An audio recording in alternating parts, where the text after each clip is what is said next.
The 2026 PUBG Mobile Global Open Season 1 will be held in Jakarta, Indonesia from June 2nd to June 7th.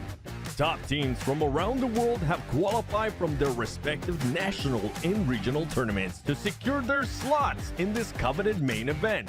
This is the final stop on the road to the PMGO Season 1. 32 teams have emerged from millions of competitors. The first 2026 PUBG Mobile World Champion will emerge right here. This is the grand global stage where every player has the chance to shine in the eyes of players across the world. These 32 teams from 8 regions will play in 2 days of group stages. Group A playing on June 2nd and Group B playing on June 3rd.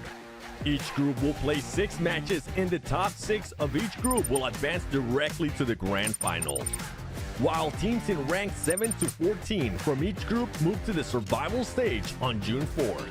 The remaining 16 teams play 6 more matches to keep their dreams alive, but only the top 4 will advance to the grand finals. The stage is set for the epic conclusion. The grand finals will take place from June 6th to June 7th. Day 1, 6 matches, pure fire. Day 2, the smash roll is activated. The smash point will be determined by the total point score of the Day 1 leader plus 10 additional points. Once any team achieves the smash point, they just need a winner-winner chicken dinner to be crowned the champion. If no team wins via smash rule after 6 matches, the top team of the leaderboard will secure their title as the champion. Teams will be competing for a massive prize pool of $500,000. The journey to greatness begins here. The first steps towards the one and only PMGC. The results of PMGO Season 1 will also determine the participating teams for the upcoming PMWC, so make sure you stay tuned.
Drops begin to glow, flame on and go. The soul is in our control. From the draw to the last one standing show. A no-name kid in a high-risk drop, a street food vendor with a victory dream. A midnight warrior looting in the dark, the fuel is passion pushing through the blue. We scan the path at the edge of the gas, a million stories in a single squad. No royal blood, just a drive to our last. The skill, the nerve to on the final gas.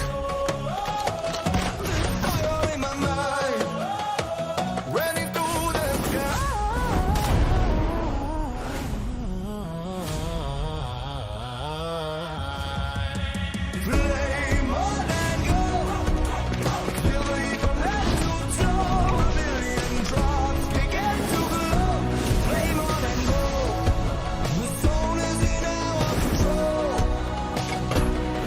on and go.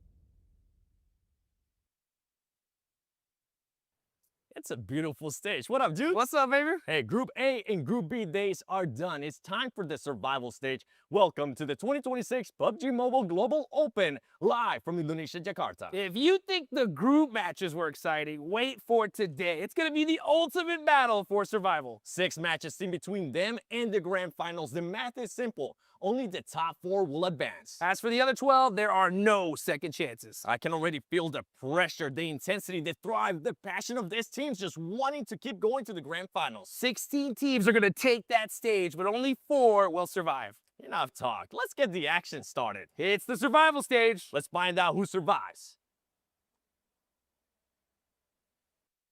16 teams, but only 4 slots are left. Welcome to the survival stage of the PMGO Season 1 main event. Let's meet the teams fighting to keep their championship dreams alive. Starting us off, representing EECA, GOAT Team. Gonna let that slide.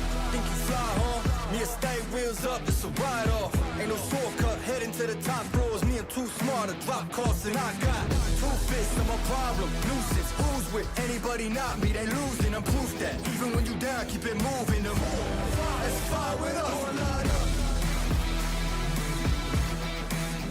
said, go and line up.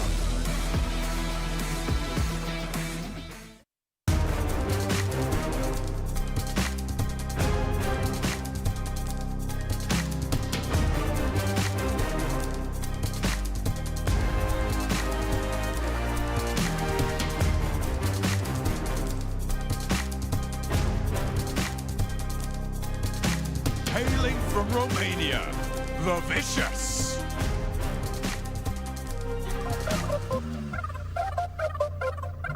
If it's me versus them, just know I'ma kill this shit every time.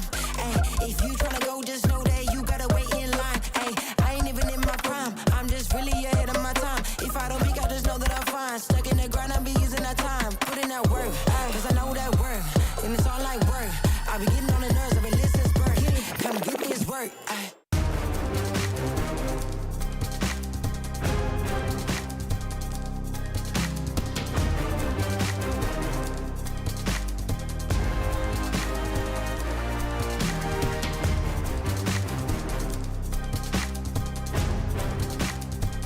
From Turkey, Ida Esports. Hello. Yeah, I'm going in. Counting up wins, run it back again. Count a few wins, then we spend it all. Get back to work, stack it up again. Never drop the ball. Year after year, I'm the one they call. Took a few L's, but I never fall. Not my fault, you're a nail and I never stall. Okay, my foot's on the gas, I ain't slowing down, get out the way. Okay.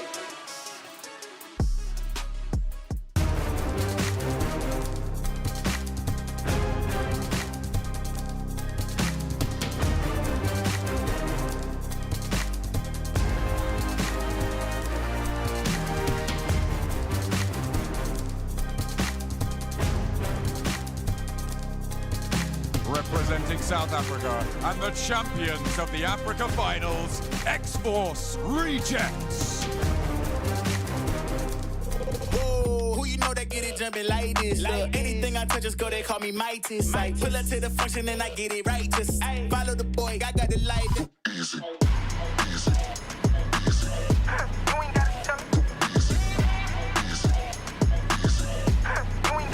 For the Drop. yeah. Yeah, we on the next one. Easy. Yeah, we on the next one. Easy.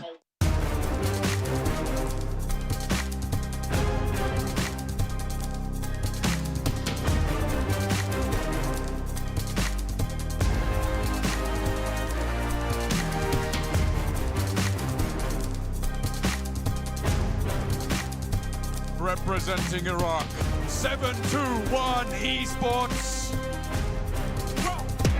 Who knew I would make it this far? They hated, they never believe me. Yeah, I would never drop the ball. I know I make it look easy. Yeah, Mayweather with the defense. I don't care what a critic got to say. I got them picking up the pieces. That to me, you really playing with your life. I'm about to come and run it all back. I'm the new era, about to snap back. You ain't fitting for it, cause you all cap like.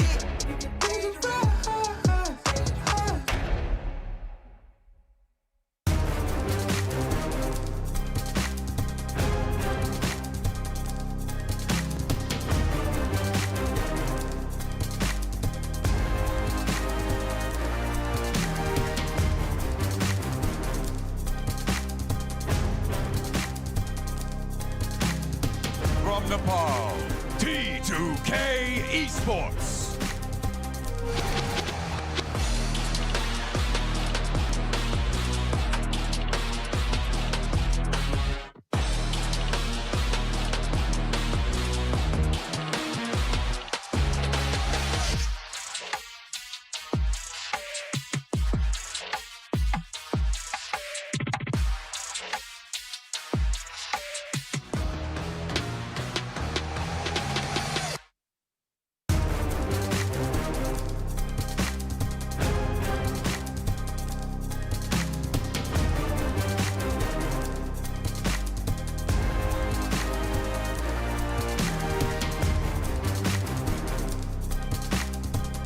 From Vietnam and the champions of Southeast Asia, Team Flash.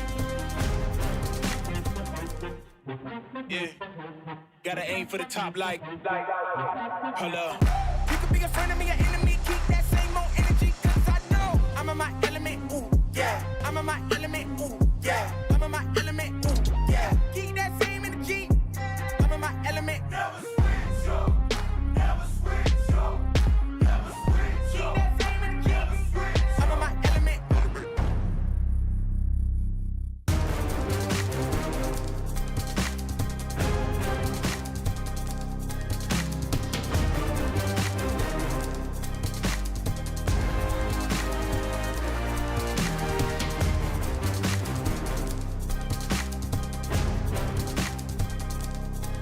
From Brazil, Loops Esports.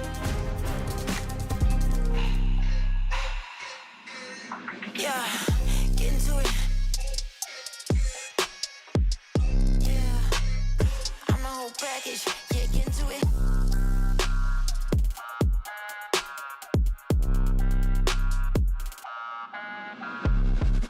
Yeah, these hoes be the maddest. Yeah, get into it. Yeah, yeah, I'm the whole package. Yeah, get into it.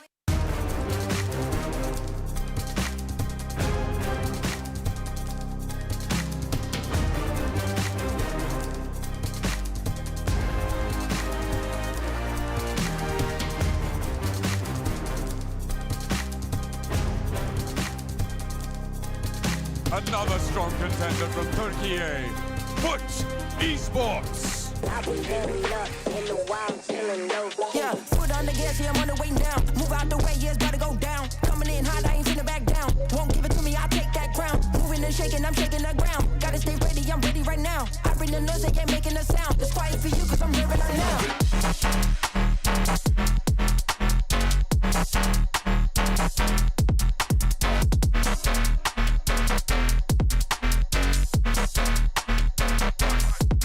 Move it.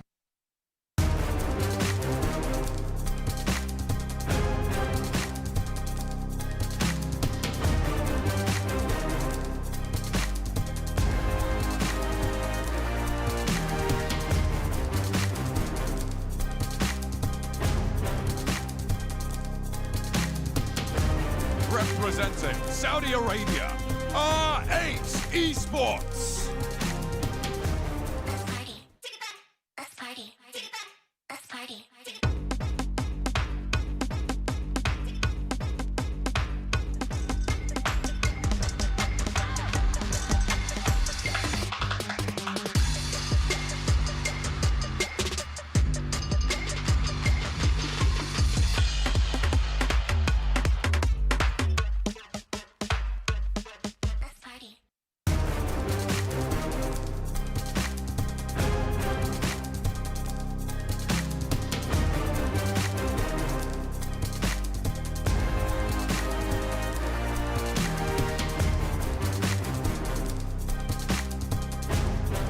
The champions of the MENA region from Saudi Arabia, Al Ula Club Esports.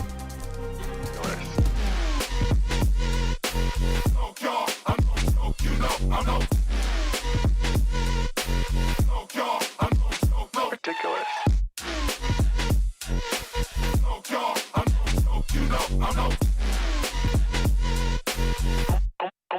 God, you're ridiculous.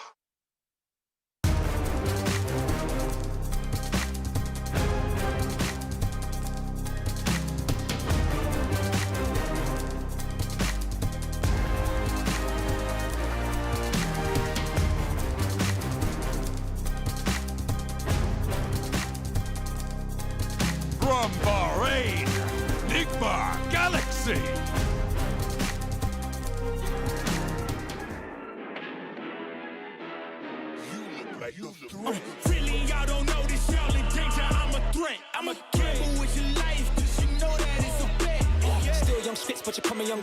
Don't run trap, but I run up a check. Run, do it real big, gotta one up the next. Point to the sky with the one up, I'm blessed. I'm young, rich and black, so you know I'm a threat.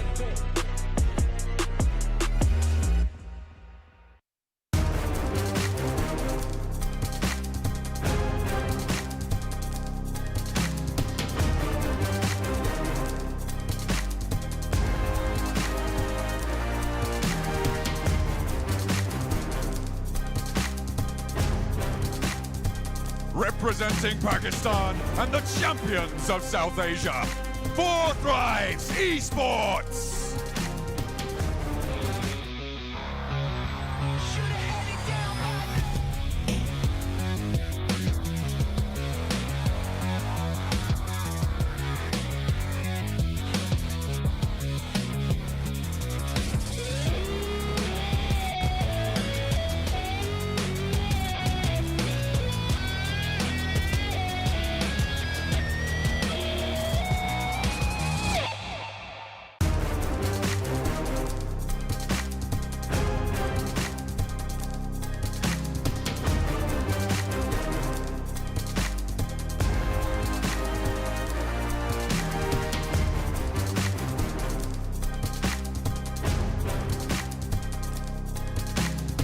Representing as champions of North America, Wolves Esports.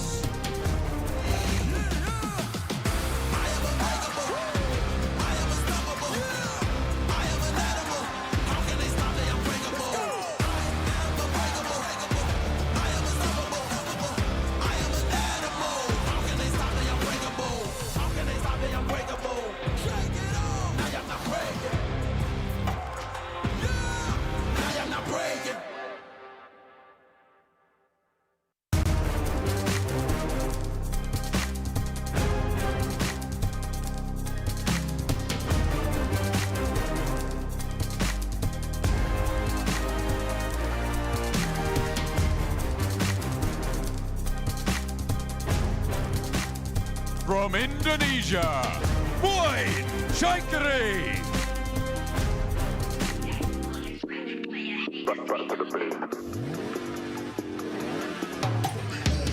Only getting started when it's midnight, keeping it tight. If a nigga wanna go to base, yeah. Bro, like that, I'm back to the base. Back to the base.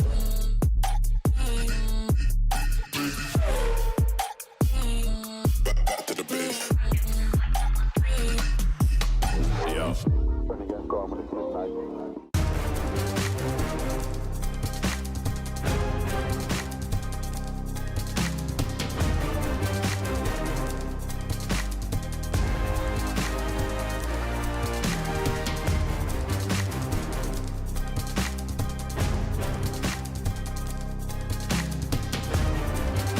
Finally, hailing from France, Boars Gaming.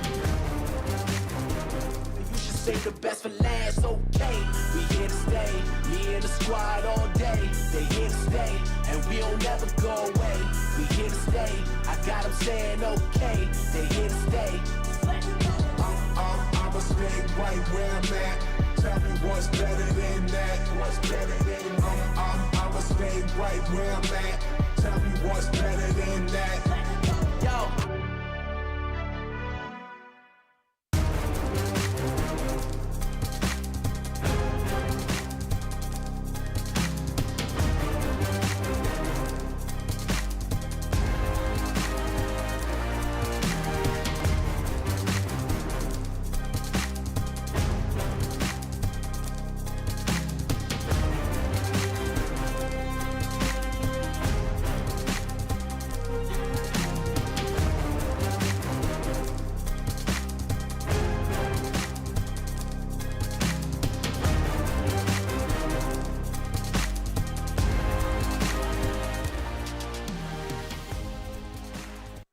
We are back live live in Jakarta, Indonesia for the 2026 PUBG Mobile Global Open Season 1. You know what it is. I'm Hot Jukes here with Maxman and the 7WG. Group A, Group B, done. Now, it's all that's left in the survival stage, Max. It was top 6 before, and we said it was brutal back in Group A and Group B, and now it's going to be even worse in this survival stage where you need to be top 4 if you want to make it straight to the finals. Good luck to the teams here, 7. Yeah, that consistency is going to be tested. A lot of hearts broken, but some dreams are still going to be alive. Yep, there's going to be some, and only 4 actually, right? So before we get into that, let's of course give a big thank you to the Infinix GT50 Pro, baby, with that real liquid cooling. You guys want a game at 120 FPS? That's the device to do it on. So man, guys, top 4, that is it. 6 matches, and we're gonna have a whole bunch of teams going home here at the end of the day. Yeah, I mean, we've been talking, the two of us, right, with a lot of teams in the backstage, so many iterations to the drop locations, the overall mindset is going to be happening, so who knows what's going to be happening in today's 6 games. You can see it right here, guys. This is that format. We're in that survival stage. Tomorrow, we take a little bit of a break, 1 day off, and then we're going straight into the grand final, 7. And I'm kind of happy that we do have that day off. It allows some teams to maybe go back, VOD review, the ones that are going to make it to the grand finals, and just try to come up with a backup plan. If for some reason or Saturday or Sunday things don't end up working out,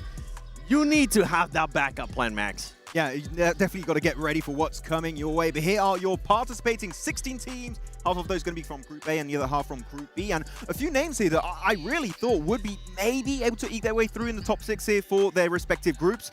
And Bo in particular, I was a little bit sad because they were so close. So Groups, close! but yet so far in that final Miramar. That's right. We're going to take a look at the 2 basically top performing teams that didn't quite make it, right? And that is going to be Boars, like you mentioned, and Team Vicious. Yeah, I already talked about Boars a little bit, but Vicious, you're looking at their stats like, oh, no, they're getting a few points down there. They got 1 chicken dinner, 10 placement points total, showing to me, you take that chicken dinner away, they're nowhere near the top 6 in their respective groups. So Vicious here, a team that has just so much potential. We need to see a step up from them. Keep in mind also, we might have a little bit of change of player. Redox in instead of Novalo. How is that going to change their pacing? Like that. Well, let's go ahead and hear from the Vicious and see what they just had to say after not being able to qualify.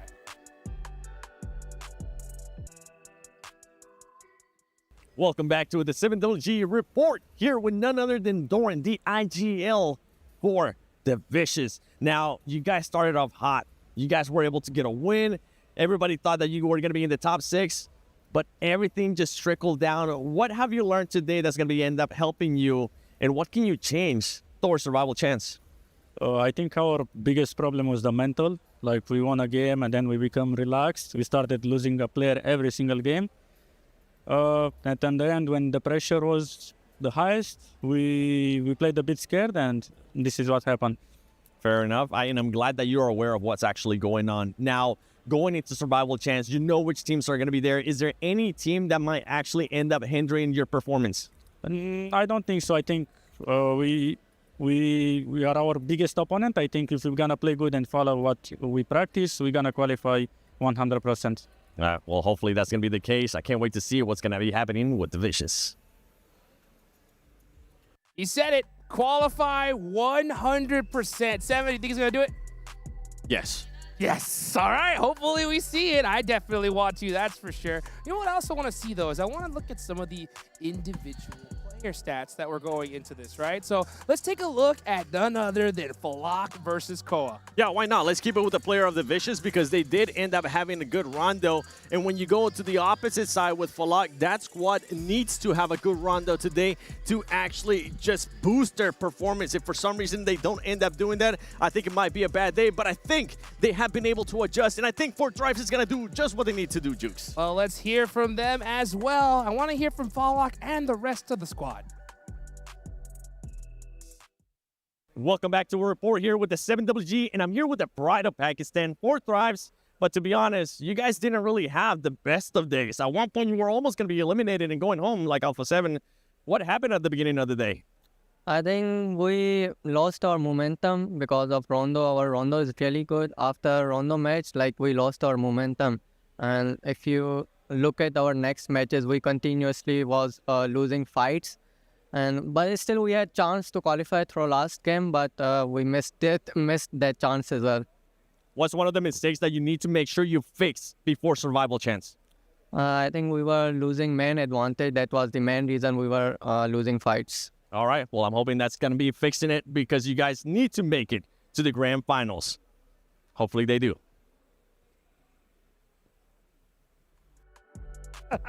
7, how could you take their pillow, man? Because I'll tell you what, if they don't He's do not well, playing. if they don't do well today, they're gonna need that pillow for the airplane. Don't worry, Naki's not playing, so it's okay. But I did notice I almost ended up hitting the sci-fi, which that player, I apologize, Pakistan, I wasn't trying to sabotage it in any way possible. You were trying to get Noki to play. I know what you were doing. Well, you know what? Speaking of play, let's look at today's matches. It's the same rotation that we've seen so far, Max. But it's going to be a little bit different, right, coming into the survival stage? Same map rotation, different circumstances. It's not top 6 anymore, it's top 4. Meaning one good Rondo, like we saw from Pandem, for example, in Group A, might not be enough to alone get you close to the top 1, put you really comfortably up there for the entirety of today's 6 matches. So Rondo sure is important, but that Irango in particular here with the loot truck 7 is going to be paramount for these squads. And if you do, for some reason, end up having a good Rondo, make sure you continue to be consistent in some kind of way, whether it's placement points and a couple eliminations, because if not, you'll end up going through what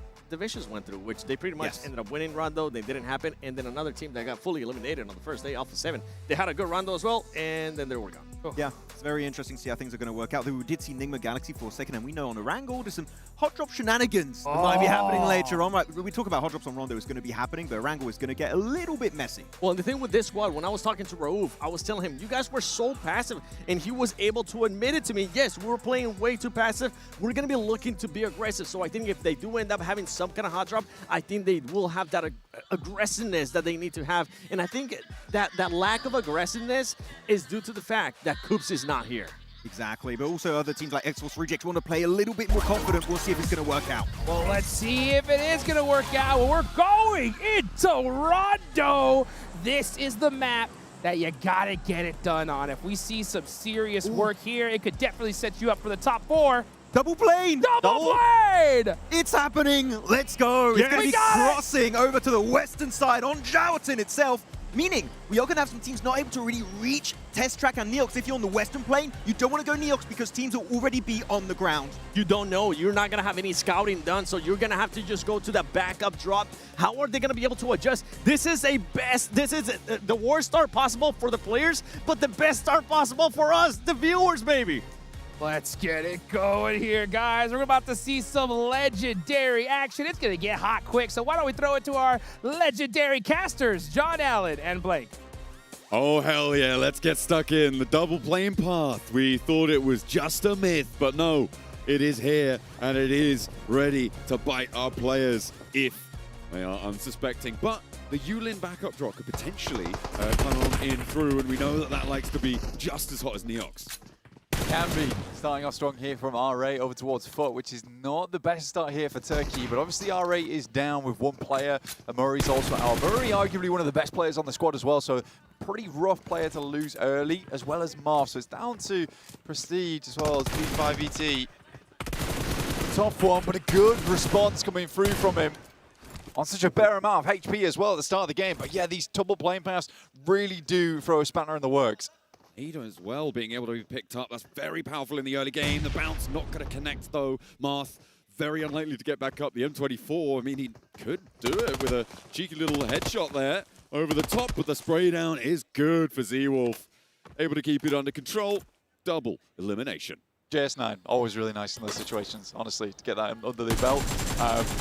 But we're back on board right now. We are getting stuck into the thick of it. Vicious also starting to pop off a little bit. Doran with one Elim to start things off. Obviously, Narvalo's not playing today. They got Redox in. I think Redox is arguably a much more aggressive player. And kind of what I took from that was, yeah, maybe we're benching Narvalo. We're looking for a day where we just run the lobby on these teams. Maybe that's the way to go. Nice little shutdown onto Quick. Does Nigma Galaxy try and hold their own? We got Wolves as well as RJC knocking at the door. Now it's just Satan on the inside. Playing underneath the staircases. There is still third parties to be worried about. Satan's able to find the shots to shut them down. Earn a bunch of points for Nigma Galaxy nice and early, despite losing his teammate. He's still going. RJC goes down as well, and Satan starts off massively for the squad. Necessary gets downstairs and does what's necessary for the Wolves to remove Satan, because he really did come from the depths of hell there to cause chaos amongst these teams. This is over towards Neox to start things off. For Void, they get a nice start to their game. They start on the eastern plane path, so they get instantly out down towards Jordana City, which is their preferred drop spot on the map. So this is good news for them. They don't have to worry about Alula, who are over towards their north side, Younggu. So it's just one of the situations where you sort of have to wait things out if you do play Jordana City at the start, or you can wrap south. But I think on this kind of circle, maybe you're thinking a northern push is a little bit easier, get towards that big terrain on that north side. But we do still have plenty of engagements popping off. T24 here with a nade, drops it, and will take the both of them down. It's a bit of a desperation nade there, but is their backup. It's with a mutually assured destruction nade theirs. Four Thrives may very well be able to get this res on position. Vicious, though, looking to spot IQ out. They've already seen him behind the rock, and they will very likely be able to secure this flush. Four Thrives very much needing to get away from this one now. IQ wants to disengage, but the paths are looking pretty open, Blank. It's going to be difficult. It is, absolutely is. Again, for around you, Lin, they have some possibilities to head over towards that north side. Likely you want to kind of control that recall beacon as long as you can on stage one. But still, things are popping off over towards Neox. You've got Ida also getting stuck in here alongside with Enigma Galaxy. Always fun to see. For Boars, they pick up Stadium. It's one of their preferred drop spots as well. So for Stadium to go over towards them, they've got a 2-2 split on this one. It's looking good. Doran, though, still tearing through the players on Four Thrives.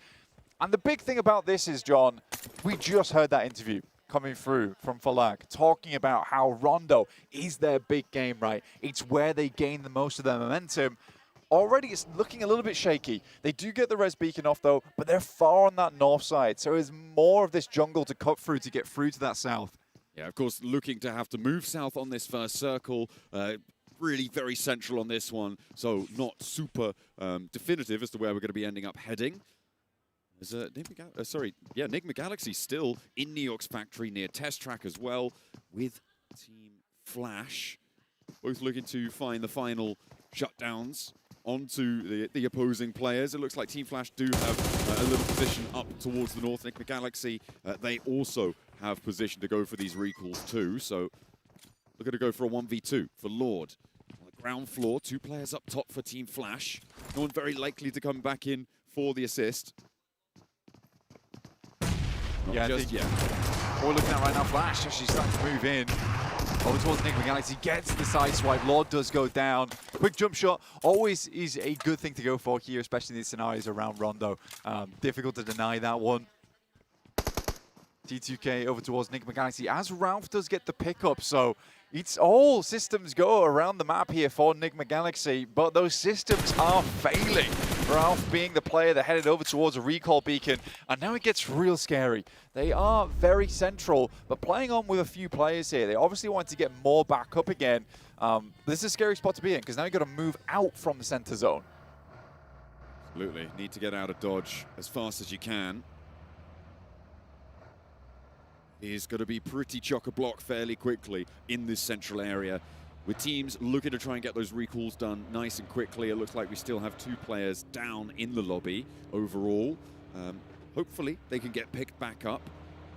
See if that can come on through. Team Flash, taking a knock from Goat as well. Looks like a flush coming through there as well. And once more, going to have to try and pick themselves back up to 4. You do not want to be going into stage 2 with only 3 to play. Talking to, I think we were speaking to Hustler Crew yesterday. I think it was one of the devs that was able to catch them, basically saying that it's such a different lobby for us. Like, teams are moving so incredibly fast towards our center. You can really get a feel of that right here, right now, where teams are just getting stuck in, trying to find a place to position, trying to find a place to stay. And we are in sort of that center meta at the moment, but no one's been really able to capitalize on playing edge at the moment. So many times they really struggle to get in because there's so many sight lines already set up towards that center of the circle. And one thing I am slightly worried about. Ooh. Take a moment. Take a moment here. Void. We'll park that. Potato with a challenge here against Enigma Galaxy. On the inside now, just ducking back behind the wall, but now has to hold the door frame. It does so beautifully. Dear. Satan for 2, a beautiful pop-off here, and now it's a 1v1 on location. Voin Chaikari not having the greatest time in the fight, and Satan backs him off the res as well. He's going to step forwards. He's playing him like a fiddle right now and just needs one more chord to strike it. Satan hops back over the wall again, up into the wall, spots it, back into the door frame, still just dancing around this one. Not willing to fully commit just yet. No but the third way. is there. What a hold from Satan. Beautiful stuff, but Void Chaikari in tatters. Demonic behavior coming through from Satan here. The 1v3 just looks easy for Nigma Galaxy, and that racks them up at the 8-minute mark at 8 eliminations. They are 1 for 1 on the minute at the moment. Incredible stuff. I want to go back to what I was talking about earlier though. Boars, they go for this 2-2 split across stadium as well as down towards the southeast side. I found that sometimes in Western Europe, that regroup was slightly slow. I know they want to control stadium recall beacon as much as possible, so hopefully the ball's down towards the southeast side. They're keeping their heads down. Trying to stay out of it for now. We were looking at the point scoring from the previous 2 days, and it looks like to get a 4th place in this format is going to be It's 48 points. It's going to be in the, it's from 48 down to 44. That was the sort of scores we were seeing around that part of the tables from the first day and the second day. So you really want to be aiming to get over 50 points. Yeah, you're basically looking for an 8-point average during this, and that's a tough ask for a lot of teams. It's very, very worrying to go into this one. And I think that it's clear to say that from every single day we've seen so far, from Group A to Group B, usually the team that gets a chicken dinner on Rondo is in the top 4. I mean, yeah, it's more than likely that if you give yourself such a strong start, you're going to have a good time with it. So for Nigma Galaxy, converting this from their position now on the south side is so important with a high-scoring start. Yeah, they're able to get all 4 players back up again as well, which is incredible news for them. So they have a full reset. There was also bodies left behind by Voin, which is another possibility of getting those players back up again. I am kind of curious where Voin did head off to, because they need to get 3 more players back up again. It's disappointing, right? It's disappointing for Voin there. I think yesterday they were fairly consistent, but it is absolutely true that the gun skill was where they were lacking a lot of times. Looks like they actually recalled almost all the way down towards Jadina on the southeast side, and they are still very much in the blue zone, Blank. So a long way to trudge into this next zone. And they're going to have to go around Neox Factory on the eastern side as well, although they definitely can choose their approach. Being so far away, that is the one benefit is afforded to them. Loops also looking to skirt the edge, as we saw there, them moving to the east of Neox Factory, trying to send a little bit more central. And then we hop on over to RJC, who are on the western side, around Stadium, and actually, with Terminus still in Stadium, he's very split from the rest of the Boars. Well, again, it makes sense that he's just controlling the recall. That's all he's doing. There's also that situation where if they have a bad mishap down on the southeast side, Terminus can recall them all back in. Right now, he is getting a little bit cornered, right? That's the price you have to pay for that kind of play at the end of the day, though. So we'll see how he does extricate himself from the situation, though he stayed fairly hidden before in Western Europe. No one's really able to spot him. Sometimes he's struck from that location as well. All right, though, they're moving in on that south side of Stadium at the moment. Now there is a wall between Terminus and the rest of the Boars. We head over towards the eastern side. It is a fairly eastern shift on this as well, and we're around Bamboo, so we're kind of in a similar area we were on Group A. And if you remember from Group A, where 4 Thrives is playing is where Pandem also thrived from. Okay, hopefully they can repeat that sort of performance from that northeast side, from the hills that sit there. Team Flash to their southwest, as well as Loops, are in the contention for going for that spot. Terminus, I mean, he would have known that RJC was sending someone on in, but with the circle leaving, RJC not going to commit to holding that one out. I don't know if he made his presence known, but there was some damage on side for RJC. It's such an open recall in the middle of Stadium. It's slap bang in the middle of the arena. So just holding it out, it's more than likely to get damage, if not shut down the entire squad. In the meantime, Nigma Galaxy are on the hunt. They're rolling across the open field right behind T2K. And it's going to work out because Lords claps another and picks it up for the flush as well. They're looking for Slayer around the other side of the rock. It's very unlikely that they can get the recalls on here. So for T2K, this could be terminal. They're looking for the 10er here, 100%. I mean, with Slayer on the other side, this feels like a pretty big opportunity opportunity to get it. And there will be the knock, assisted by the nade and also 7-2-1, but they do get that stolen away from them, so they stay at 9 points, not hitting double digits just yet. But you can see Satan here, 5 elims at this stage of the game is extraordinary work from Nigma Galaxy. Continuing to do well, and it's a good rotate in because not only that, they cut off T2K who was in the area, so they expand even more space around this location. I take that back though, I thought T2K would find it difficult to get the recalls. They immediately got the recalls. They had a duo on the southwest side, so they're going to be able to find their full 4 yet again. The regroup coming through for the Boars as well has happened, which means that Stadium is now open on that western side.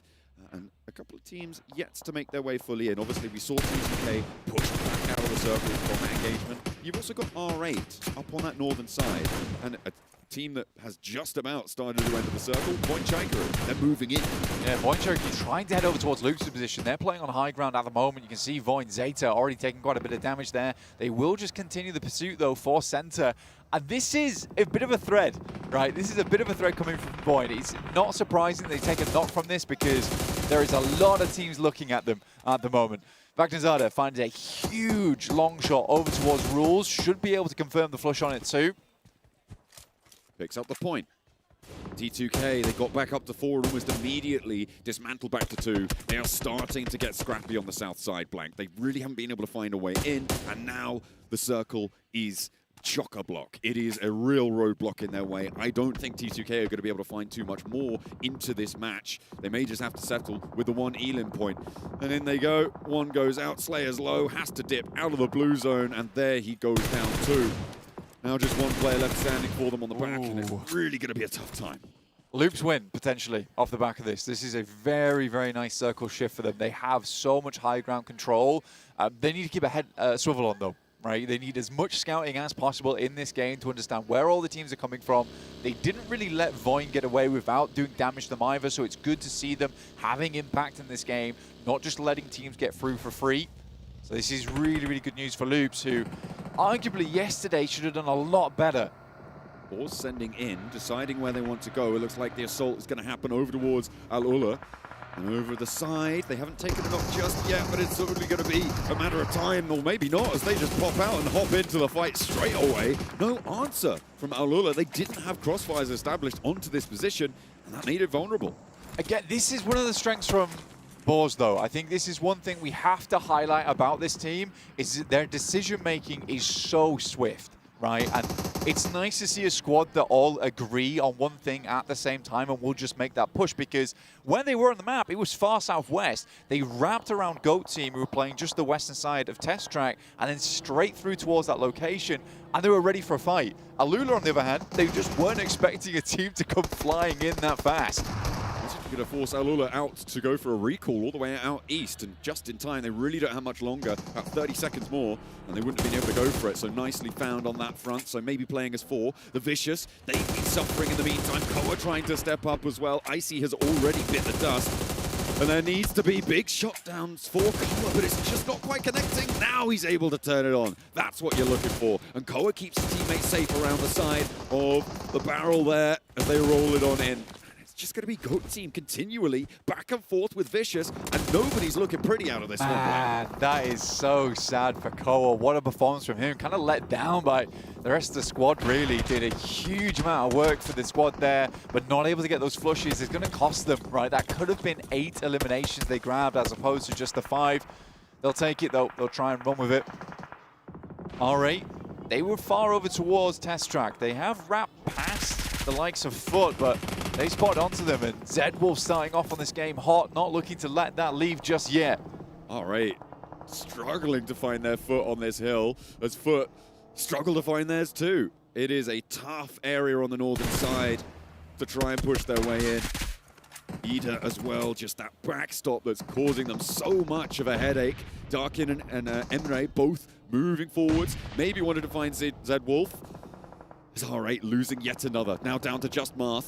He's not going to be able to get too much done here. Has to pull the evacuation cord and zip himself out of there if he can, but I think that might be too tall of an order. Gets across the way, and R8 will go down. I mean, if I had £1 for every time that Zedwolf's the last player on his team, I'd be pretty rich at this point in time. It's a difficult thing for Zed Wolf. I don't think he's ever quite found a team where he's outclassed on it. And that, you know, that does go to the head sometimes. It can cause how you play to be a little bit different. But, you know, he does need the rest of the team alongside with him. I don't think they're a bad team. They just need to step up. Nigma Galaxy right on the edge here versus RJC, the African squad who honestly have surprised everybody so far in this tournament. Incredible squad. And I think from a team that we didn't expect much out of, they have delivered in a big way. Continuing to deliver on an Elim over towards Ralph. Satan now trying to hold face. We saw a 1v3 from him before against Voin Chakri. They're no longer in the lobby, so he's turned his attention to RJC instead. Lord, of course, has got that off angle, and they do have the backup for him. Satan, I imagine, is expending that jammer, which is why he's not taking damage in the blue there. Able to hold his nerve on this. RJC not going to move forwards. They have lost Shiva. Shiva going down is bad news as well, though. But I think for RJC, Shiva actually was one of their best players when they were playing yesterday. He was finding a lot of good pickoffs overall. Sad to see that that's not the case here. We're going down. Satan is going to push forward, though, through that smoke. Do have Goat down towards that southeast side, but I am kind of more looking at Fourth Rise right now. Like we said before, this game is what they said a lot of their momentum on the day rides on. You know, that's a difficult thing to really put to your own gameplay, right? Where if you throw away Rondo, you feel like the rest of the day becomes a little muddled. So here they want things to be crystal clear going forward, and they have a good position to do it from. They are playing from the edge, though. Flash able to shut down RJC. They're not going to be able to make it out with their 3 players. They tried to make the approach, but yeah, it's just cut away. Unfortunate timing for them. A difficult approach to this mountaintop as well, Blank. And as you said before, this very may well just be a Loops win. Their position is so strong. The question is, how many points do they get for it, right? They're on 4 elims right now, and plenty more opportunity to farm. Yeah, for Loops, though, the only problem comes if there's like a double 4v4 happening around them, right? Where they get third-partied on, and then another team's able to take their place on the throne at the top of the hill. I wonder when that's going to happen. I think a lot of teams are playing quite passive right now. They'd rather just clear out the edges. Everybody in this lobby knows that eliminations on Rondo are basically the big prize to come away from. Because you can get the amount of placement points and eliminations, you might just get in a fairly decent Erangel game. But decent's not what you're looking for if you want the top 4, you know? It might tide you over. You do need those big blast-out performances. Nigma Galaxy, they started so strong. Up onto 9 eliminations very, very early, but it's not looking so strong, not looking so hot as they try and make their dash over the open ground. Popping the person into the vehicle, another knock is found. Lord may be able to ride a little bit further, but yeah, he's going to have to just get popped out of that vehicle. Nigma Galaxy down to 1, and Satan will be able to survive for a little bit longer, but it's going to be a question of how many placements they find here. Yeah, Satan every time, seems it comes down to him.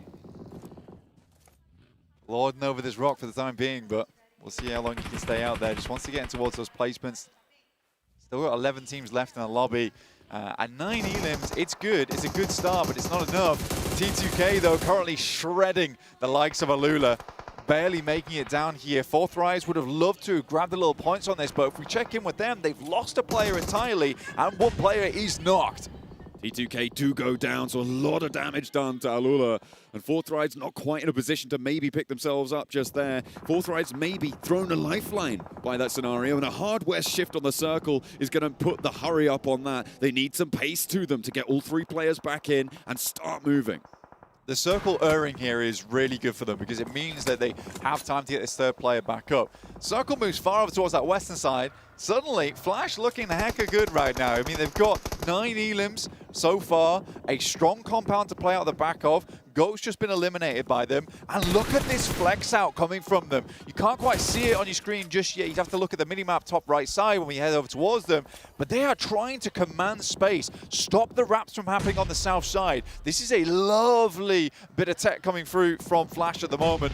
They're on 11 eliminations now, Blank, as well. This is a big wind-up for them to try and punch through towards the top side of the tables early. Boars try and make their move, but Goat team spot them from the south side. Goat currently playing on as just 2 players alive. Boars could potentially get their player back up, but they don't have a lot of time to be mucking around with. Yeah, Boars basically know they need to get rid of Goat here on the south side and then start potentially wrapping towards that north. They should know that it's locked down on that southern edge. Good shots coming through from Loops over towards 4 Thrives, who are now very much suffering at the hands of all the teams inside the lobby. Ida going for a mad dash, mad spray, but it's not happening. And Wolves will grab themselves some more points off the back of this one. They are on the hunt for Turkey as Ida goes down to the Wolves on the approach. Looks like Team Flash are getting stuck in over towards Goat as well on the far side, who do get eliminated. That allows the Boars back up to 4, and they're making their approach against 4 Thrives and Loops. This is really good. Loops are currently distracted. Terminus winding up the nade. In fact, the entire team is winding up nades, but they're not quite far enough. And now they've revealed position. That's a little bit scary for them at the moment. Huzaifa does not have angles over towards them. Rafinha has to move across, sends one of his own, does quite a bit of damage over towards the players on Boars. But his position's now known. You can see immediately a nade sent back to tickle his health bar. Oh, looks that's pretty good on Terminus. Doesn't quite get the knock. Just about Huzaifa, though. Oh, okay. A big opener. Loops lose 2 to a big nade from Huzaifa. 4 Thrives still not out of it just yet. 8 eliminations and 1 player, but they've got a dream. Let's see if they can fulfill it. Moving up the hillside in the meantime, the Boars are going to keep the pressure up over towards Loops, and all of a sudden they're on 1. Just Rafinha's there as 4 Thrives steps forwards. Last legs will be able to find a little bit more on the points tally. A nice pick up there. Once more as well. The explosion's not going to bother him, and Rafinha's down. The Boars now have an opening, and 4 Thrives survive. And 4 Thrives, they confirm on so many eliminations there. Boars get a lot of them taken off them. The big thing is, though, is that because of this big old bit of unplayable space, the pillar in front of them, it has isolated that fight away from a lot of teams, so Boars not really under threat there. I think Boars are able to get their 4th player back up again. But Huzaifa is a bit of a scary prospect at the moment. But Flash, incredible. They've got the lineup on the south side. This should be an unlosable game for them at this point. It is an incredible spot for them. Boars, yeah, they did lose SnowX in that engagement. Really unfortunate stuff. I think that might have been... I don't actually know who was able to pick that one up, but they are going to play as 3 nonetheless. But it is a powerful 3. They've still got Vagnazada online. They've got Robs online. These 2 have been such a brutal powerhouse for the roster. Huzaifa, he got a big double nade over towards Loops. Let's see if he's got a repeat in that right arm of his. He's got 4 nades, and we've seen crazier happen yesterday. First nade looking to line up. Down goes the emergency cover flare, but they've spotted him. That's big news for Boars. The fact they know his location is a really big deal, but finding Robs to start things off is tough. But the location is exposed now. Vagnazada sending up. Has a Molotov, pops it down.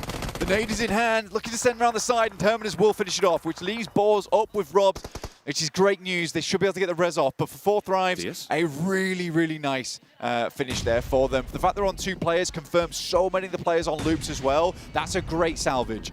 Diaz with the nade over towards Terminus. He moved out. He flexed through for Team Flash. And the Boars are not getting Terminus back up there. Robs does get back to his feet. But now this north side has not concluded. And the Boars are losing 1. Team Flash are not missing a beat here, Blank. They have been violent on these third-party flex outs. Still 2v2, though. The rest of Flash are still playing on that south side at the moment.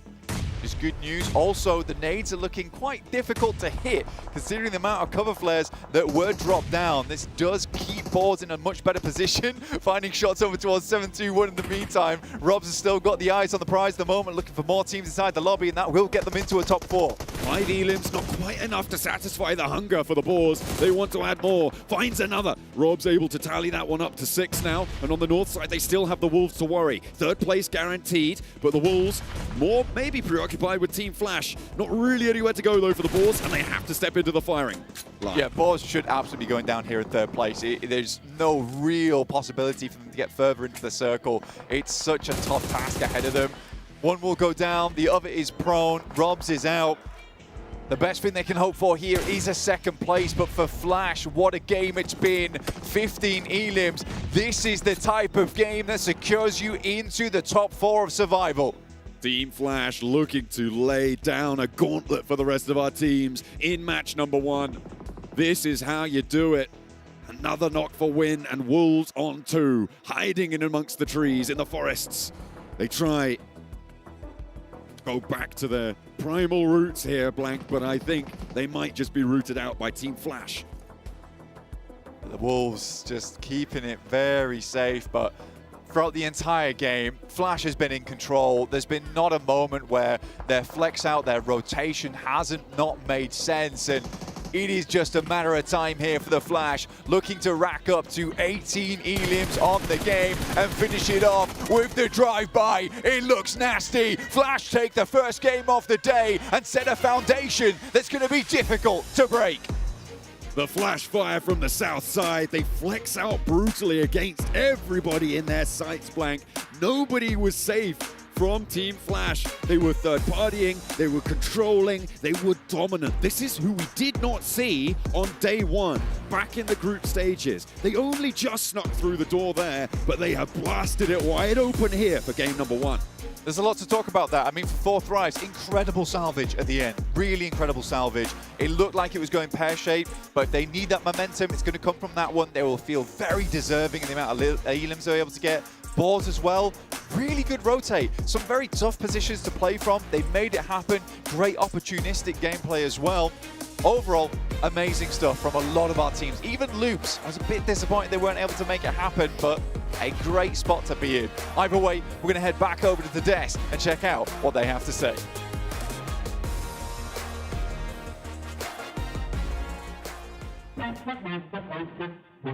Yeah, gotta aim for the top like, hold up. You could be a friend of me, an enemy, keep that same old energy, cause I know I'm in my element, ooh, yeah. I'm in my element, ooh, yeah. I'm in my element, ooh, yeah. Keep that same energy, I'm in my element. Never switch up, never switch up, never switch up. Keep that same energy, never switch up. I'm in my element. If you want to survive the survival stage, you gotta turn up the heat. And Team Flash looking like a solar flare on that first one. That is how you get started.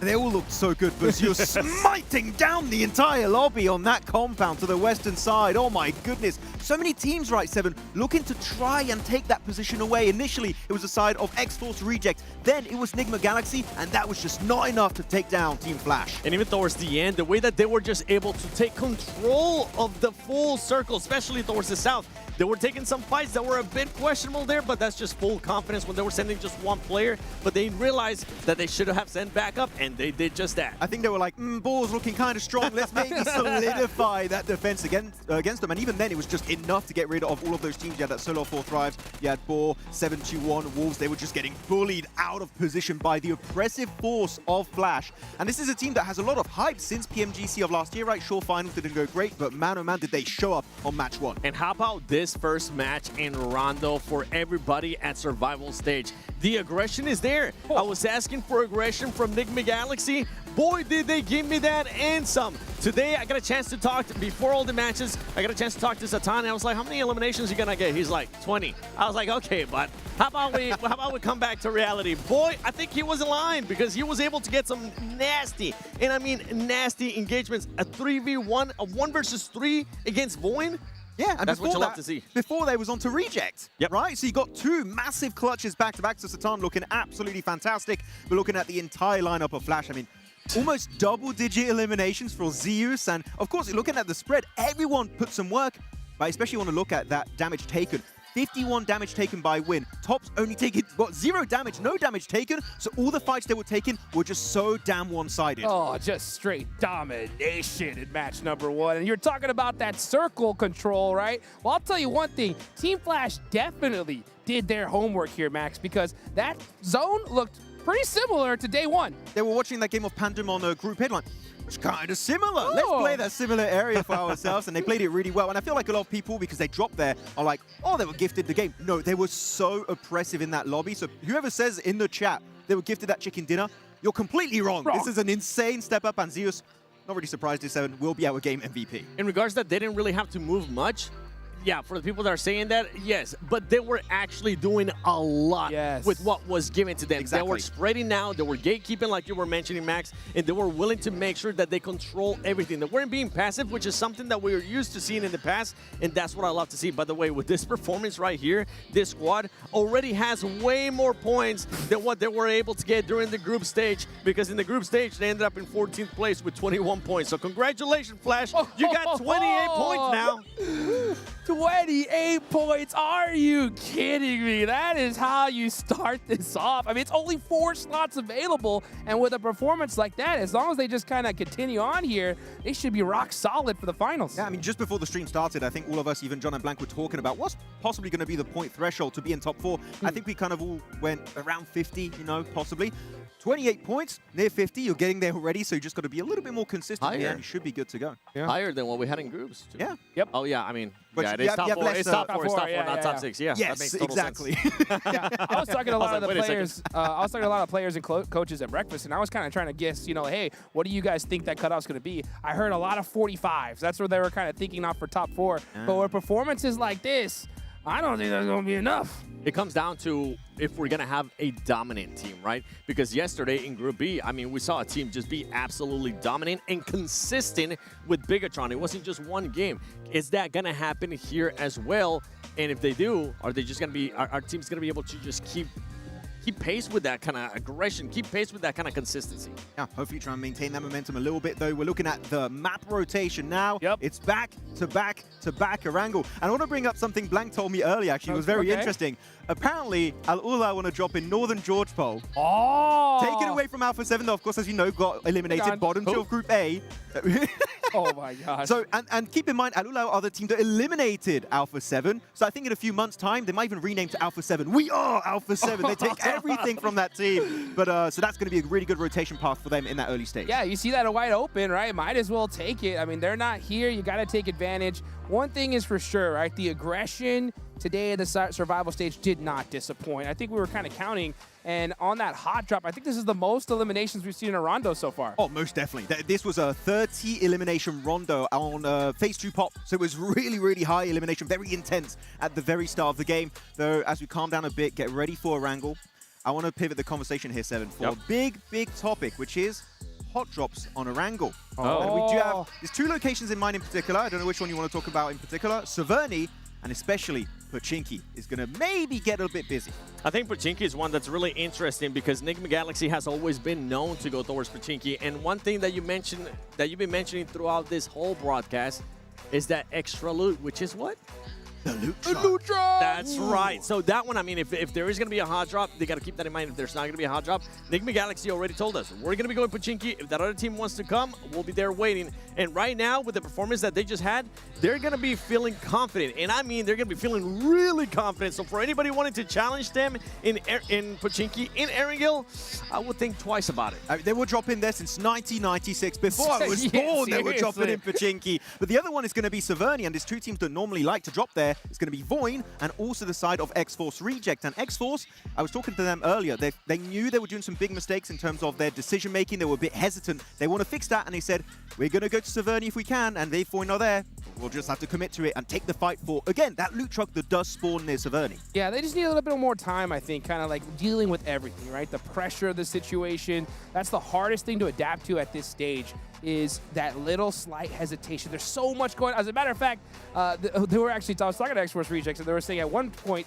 we were like, there's 50 people in this such a small circle. They looked to the left. He's like, I saw a guy, and I didn't even realize that was my enemy. I thought it was my teammate there for a second. So it's pretty tough to adapt at this level. Talking about Esports Rejects, I was talking to them and I was like, this is already a great performance for the Africa region for you guys. Nobody expected you guys to even make it to survival stage. The fact that you guys are here, it's already a win.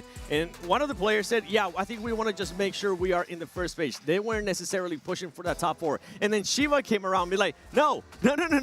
I want to be in the final, so I'm hoping that's going to be the case. And talking about pressure and all that stuff, a player especially, that really surprised me just now in this match, who's Saifa. It is his first global event. It might have been the jitters in that first day for Group A, but right now he was able to showcase why 4 Thrives decided to pick him up as backup for Phallic. And actually, yeah, that's why I wanted to talk about you for 4 Thrives. This was my day 1 topic, but I didn't have time about it. You said back in PMGO South Asia, you did not want Falak to be MVP. Yep. Is that still the case here for PMGO Season 1? No. That's PMGO. That's completely different. I want Falak to be able to showcase his skills. I mean, I wouldn't hate it if Uzaifa's going to keep doing this and make sure he gets the extra points for the squad. Because guess what? At the end of the day, they're trying to be in the top 4 right now. So get as many points as you want in any way possible. Top 4, that's all that matters, baby. And you know what else matters? Arendelle, the bread and butter of PUBG Mobile. Let's get it going here. Match number 2. Rondo definitely set the stage. But look at this, we're headed to the east side, baby. You know where Alula's going. Oh, yeah. Alpha 7. Who? We are Alpha 7. And here we go. Very Western here this time around. Zaki all down to the eastern side of Primorsk. Seeing where teams are going. Actually, really good for Fourth Rise, as you talk about them, right? They like to drop on that Western Bridge location. Is all of those eastern teams, especially Team Flash to go Yasnai Poliano. Their stretch got to be careful. They might clash with the likes of Voin upon that early rotate. As Voin are going there. And am I seeing X-Force Reject? I think the hot drop in Severny's happening, boys. Uh-oh. Here we go. I'm all for it. Yep, we're seeing some teams head in that direction as we get into Arendelle. Let's go ahead and take it on over to our casters, John Allen and Blake. Hey, it's not just Rondo you get hot drops on, Blank. We've also got them here on Erangel. They're going to be everywhere. I wonder if it will repeat itself. It could also be a vehicle drop and it could all fizzle out to nothing.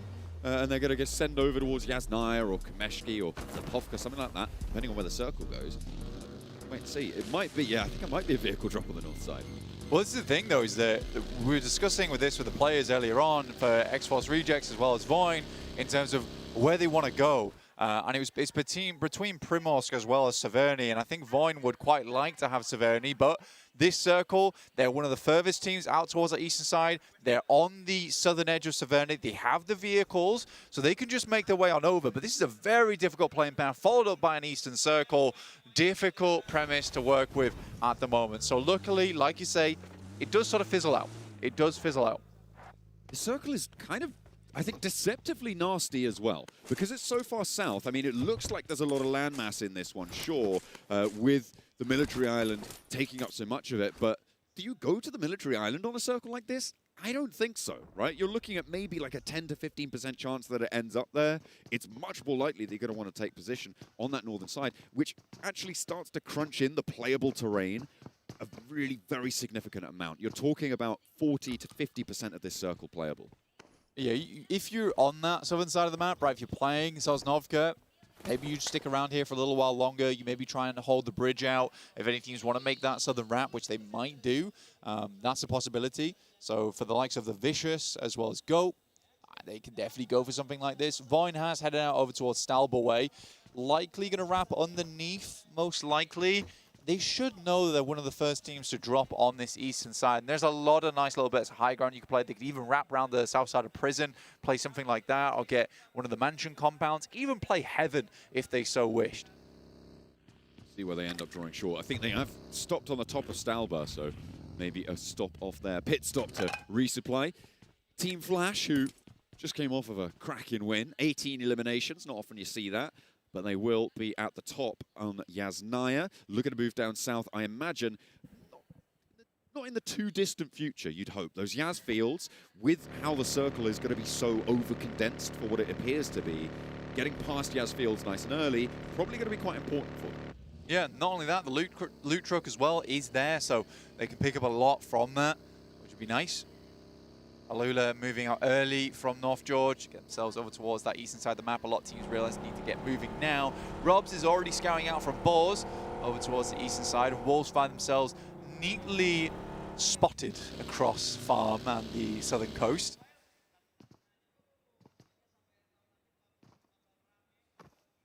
T2K on the screen right now. They do have a very far-flung outpost in Slayer for T2K. He's grabbing a vehicle. He's coming back down towards Primorsk on the south point. Interesting rotational paths ahead of them. I'm sure it's going to be pretty tricky. Ooh, we did get a hot drop, but they are getting stuck in. RJC and Alula will be coming at loggerheads there. RJC losing 2 on the approach, though. And it's much more likely that Alula will be able to get that res, and it's pretty much guaranteed now because that is an immediate evaporation coming through for the South Africans. I think this is just a macro disadvantage, right? I think this team just hasn't had enough time on the global stage, haven't had enough time studying these rotations, and particularly on a playing path like that, it does throw things into disarray. You're relying a lot of past experiences to make these kind of games work, because a lot of times you're studying your rotation based off a fairly even playing path. For this one, you sort of need to realize that if you're going to head down towards that south side, you've got to be cautious on your approach, because it's likely that either South George or North George teams are also rotating on the North Island. I think genuinely for Esports Rejects, they just did not expect anyone to be there and that they would get gas station for free. Fortunately, you do just constantly have to be checking your assumptions on circles like this, and you don't spot one that you've made and it starts glaring out at you. Things like this can happen. It's beautiful that they can get a clean wipe as well for Laola, right? They are now on 4 elims on the game. The loot truck as well. Loot is potentially going to be passed over to them. They make their way south of Yasnaya. They're across that river. Team Flash yet to fully... Oh no, they have sent 2 of their players down towards the west point of prison, and it's likely that that east side of Yasnaya will regroup for them, but they are still on a 2-2 split. Could get severed by Alula or loops beyond them. Greedy Boars will be going for a 2-2 split at the moment, just on the eastern side, west side of Shelter, and then they've got over towards the Snaking Roads. They've got a position there as well. Makes sense, you know, you're trying to set yourself up for stage 2 here. I don't disagree with it. They had the opportunity, they had the time, they started in school and apartments, they had a ton of loot to work with, so Robs could get out nice and early and send down towards that southeast side. I do think you can have a lot of teams coming in from the west though, so Bagnazada is going to be under a little bit of pressure here. But currently near them, so are Loops. About 200 meters out right now. Where they're going to try and post up. Robs and Terminus, as you said, in this southeast point. Taking a look at our top 5 Elim tallies. At the moment, it's looking pretty flat, Blank. We have had some blast outs, and I think this, this must include previous stages of the tournament. Because otherwise, Boss would not be on 11 points. What's going on there? But yeah, fantastic stuff. Obviously, some fairly evenly matched players in this lobby in terms of that firepower. Although most of the it was notable that there was a player from Team Flash, Zeus, on that tally, given that they only just about qualified at the bottom of the tables. Yeah, they just barely got in. I mean, Zeus, obviously last game 9 elims, almost hitting the 10er, which is crazy. On a game where they got more points than just that as well. Like, he was finding a lot of stuff in there. Here's that rotation. Like I said, like it was a, I don't want to call it a lazy rotating, but you could see that it was a leisurely drive for them, and they were not expecting opposition. They were down early as well for Alula. They were able to get on the road nice and quickly and intercept that rotate. And as I said before, brilliant to get it done cleanly as well without losing a player at all. The crossings from the South Island seem to have gone off without a hitch, but the scraps that result from it may not be so pretty. Goat currently trying to blast their way through with the Wolves just up to their north. More players beyond that as well in 7-2-1. Nigma Galaxy further out west, although they are very split right now, Blank. Nigma Galaxy on a 2-1-1, and very interspersed with all these other teams. Yeah, for Nigma Galaxy, they're also being quite greedy. They got Milter, they're playing around Sharkfin as well on that southern side. We're about to get our stage 2 coming in. Necessary dealing with Goat team. Force heading himself up the stairs. Quick shot with the S12K, does a lot of damage, and he's lucky to send it in. There is an off angle too. Great shots through the window. And the circle heads far northeast on this one, John. Elementrix keeping his teammates safe on the top floor there, and the backup has arrived. The cavalry comes into play. 1 player, 2 player looking pretty low for Goat team. Necessary still holding his nerve on the top side. Elementrix peppering through the windows there, and in comes the rest of the team. Now they can control this ground floor. Goat team not in a position to really do too much, but that's a big nade out the window coming through, and that's going to be a brilliant answer to it. But it's a 1-for-1 trade, and with a numbers disadvantage, Goat are going to have a bad time with this one. Necessary drops down to the bottom floor and looks to take the staircase back into control. Oh, a bounce on the nade takes his teammate out of it. Now Justiato wanting to get any points on this match and not leave Goats with a goose egg. I mean, for Wolves, that's sort of frustrating. Having that nade go through, can confirm the elimination themselves, at least. But one more player to go down. Ayato tries to get the nade out. It's a little bit too far. The first is good, but he's on a very slimmest portion of HP. Oh, he's still holding the door frame with the DBS. He steps out. How did that spray not connect? Necessary, just about able to get that one done. Goodness me. They did manage to pick up all 4 of those points as well. So the Wolves will not be denied the points there.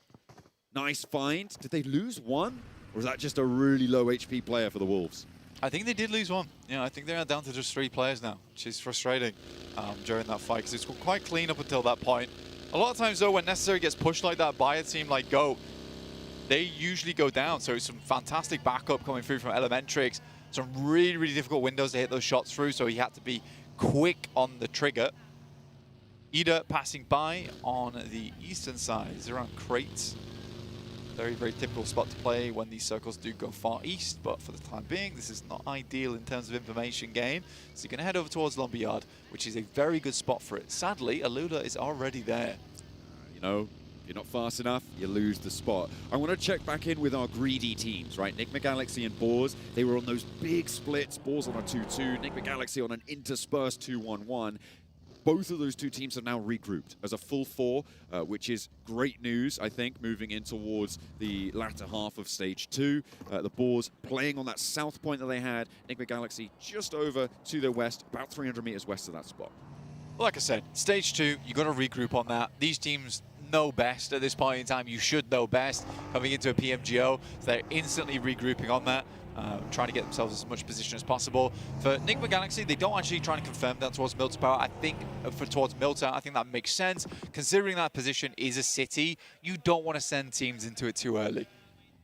Definitely don't want to overcommit if you can help it. Oh, hang on a minute. I said Nigma Galaxy had regrouped. Let's take a look at that solo scout to the southeast. But actually, it's going to really pay off here. They've tracked a potential path to make a south rotate on this next circle with a shift out towards the east side of Milta, south of prison. We're going up to the top of that hill, up to the lumberyard.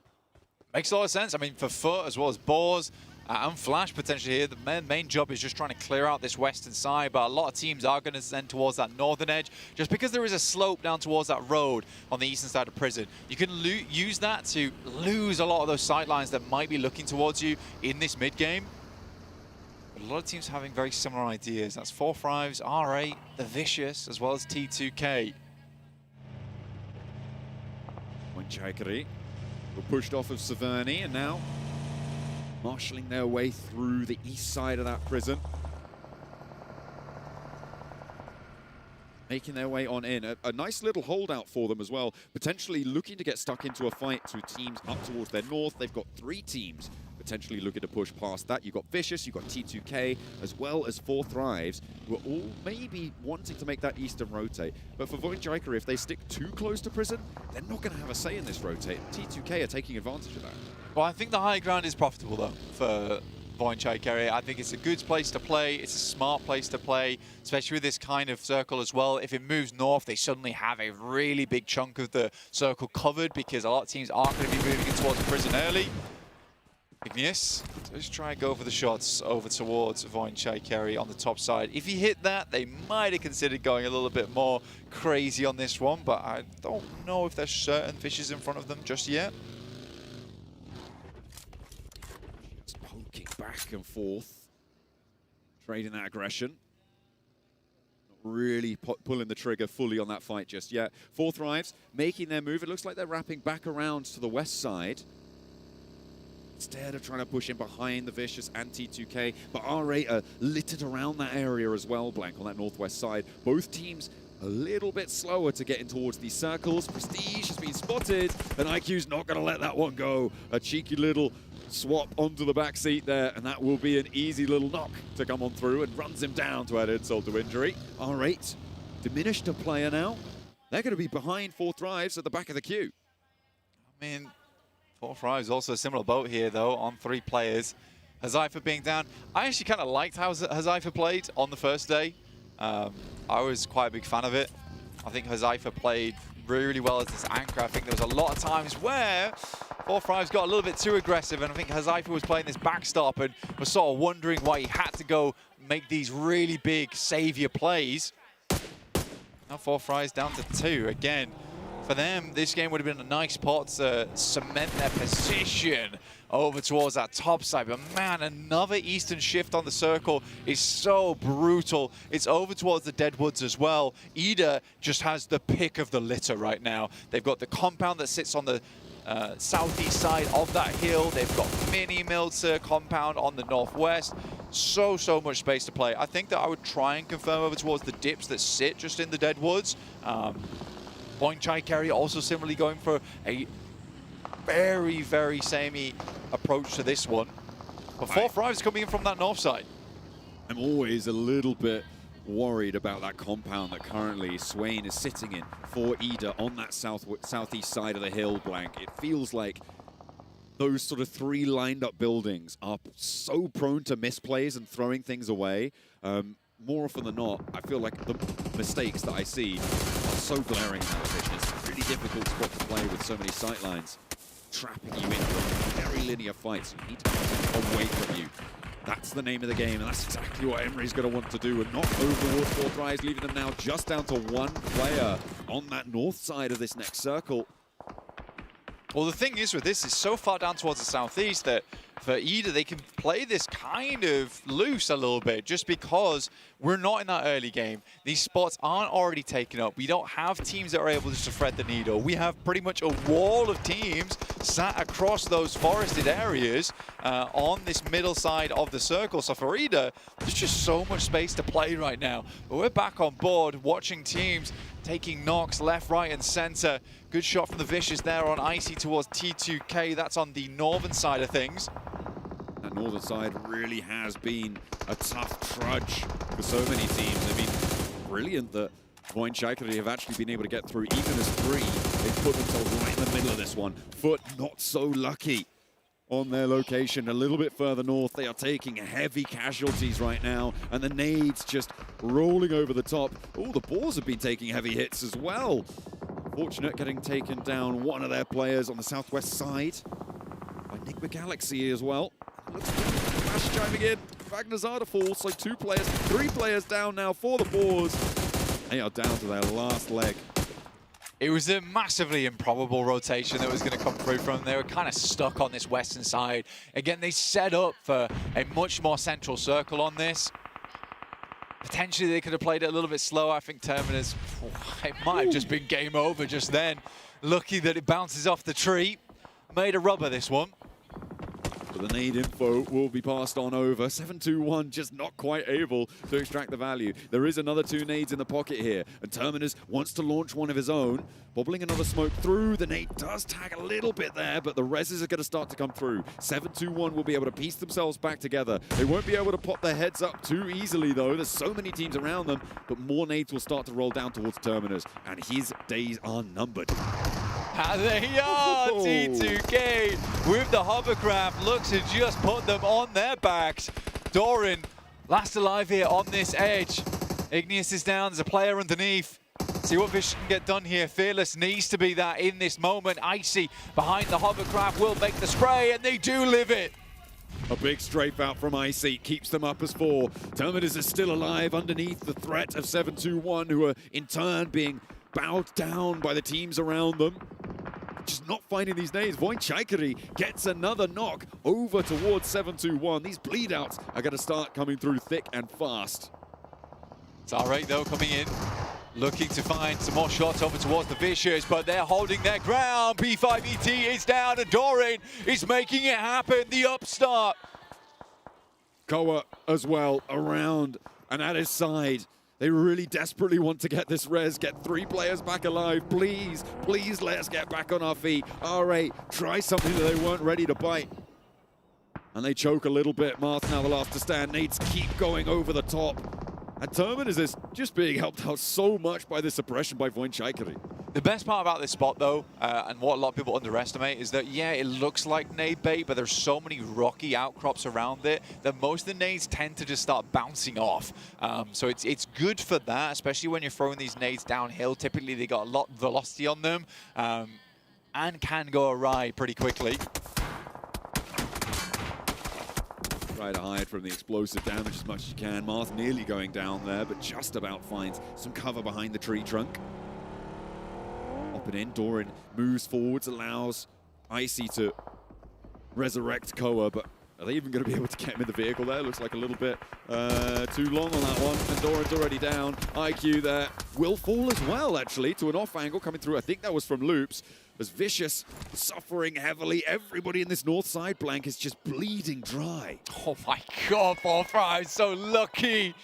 But the shot will come through from Ida. Finish them off, and Marth will go down next. 6 eliminations for the Vicious.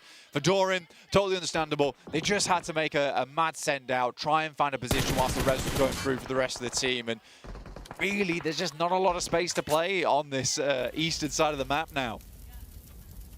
And there's so many teams who are looking out over it as well. Team Flash have been able to stay out of it quite nicely on the western side. They'll have to charge through the lumberyard at some point, maybe flex down towards the south, towards Enigma Galaxy, who are taking shots up their way.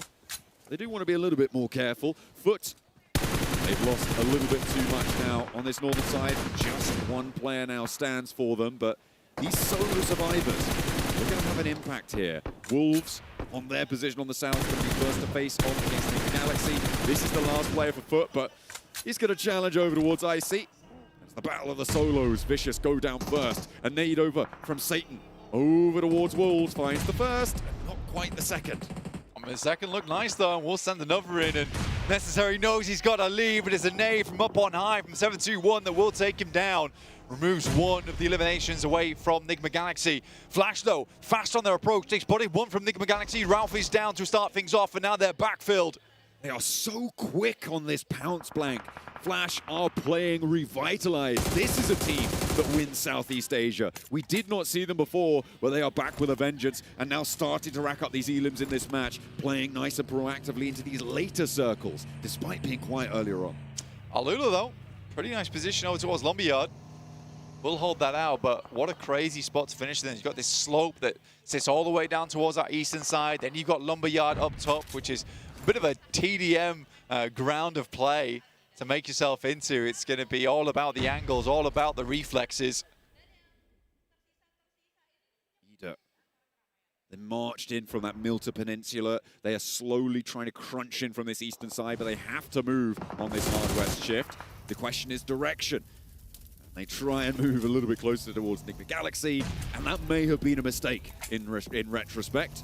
Now with 3 players alive, Dark and Neve wants to move in towards Swain to look for the res. No shutdown there with the spray. No nades in hand either. But they try and push on towards 7-2-1 with the ball. Solo still alive. This is not going as well as maybe they would have liked. 2 players now pushing in through the smoke. 1 player for Enigma Galaxy has fallen. Another suit to go. And 7-2-1 hold their nerve in the face of it. Terminus laughing right now because I don't think Enigma Galaxy are going to know that there's a solo here. If they had gone down, that would have been good for him. But now they clash with Ida and all around it. As Terminus just survives through it all. Yeah, and we're just waiting for one more team to go down, and suddenly we're in top 8, and Terminus starts earning points, but I don't know how long he lives here. No nades. It's a very, very difficult prospect to go up against. Ida. Ado's still alive for the time being, but that is great news for Boars at least. The team that was chasing them for so long finally does go down, but it is 7-2-1 to overlap them. But at least this middle pack is still open for a lot of squads, Loops included, who have 4 players. Oh, and Terminus is down. Finally going to be punched out. As the balls go down with 0 elims, dropping down a little bit lower on the tables. Enigma Galaxy able to just about push past them, as was 7-2-1 with their 6 elims.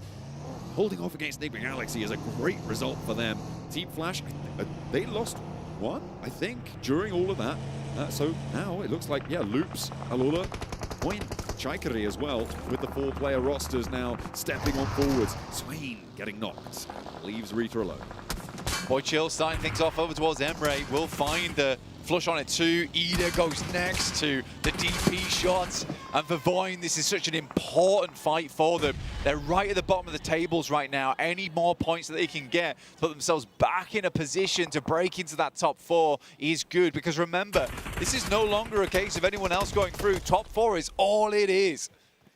You need to be pushing up towards those 50 points. That's what you need to do. Team Flash doing beautifully on that mark, by the way, Blank. They're now up to 30. 20 more points over the next 4 matches, I think is doable, plus whatever else they're able to earn here. Alula playing in the center area now, up to 8 eliminations. A beautiful pickup for them, but 7-2-1 are going to trade off and pick up these knocks before they can find them.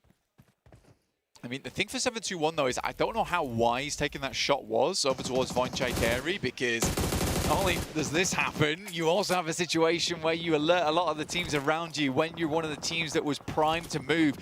Needed to sort of wait for this next circle to hit before making any decisions like that. Loop tries to make their way in, but Alula is holding their ground. Loop's really struggling to get through on this one. Alula rallying around their position.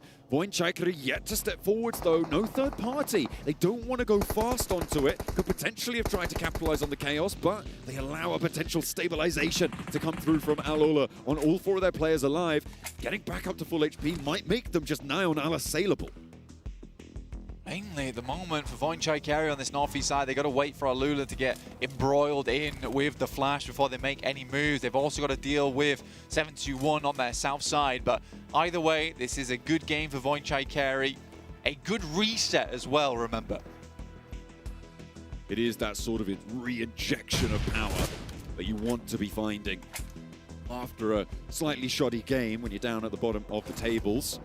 Guaranteed at least a 4th place, but with only 2 elims, they do still need to go a little bit further to try and get themselves back into a confident lockstep with each other. Flash, they've been such a nuisance to every single team over the last 2 matches now.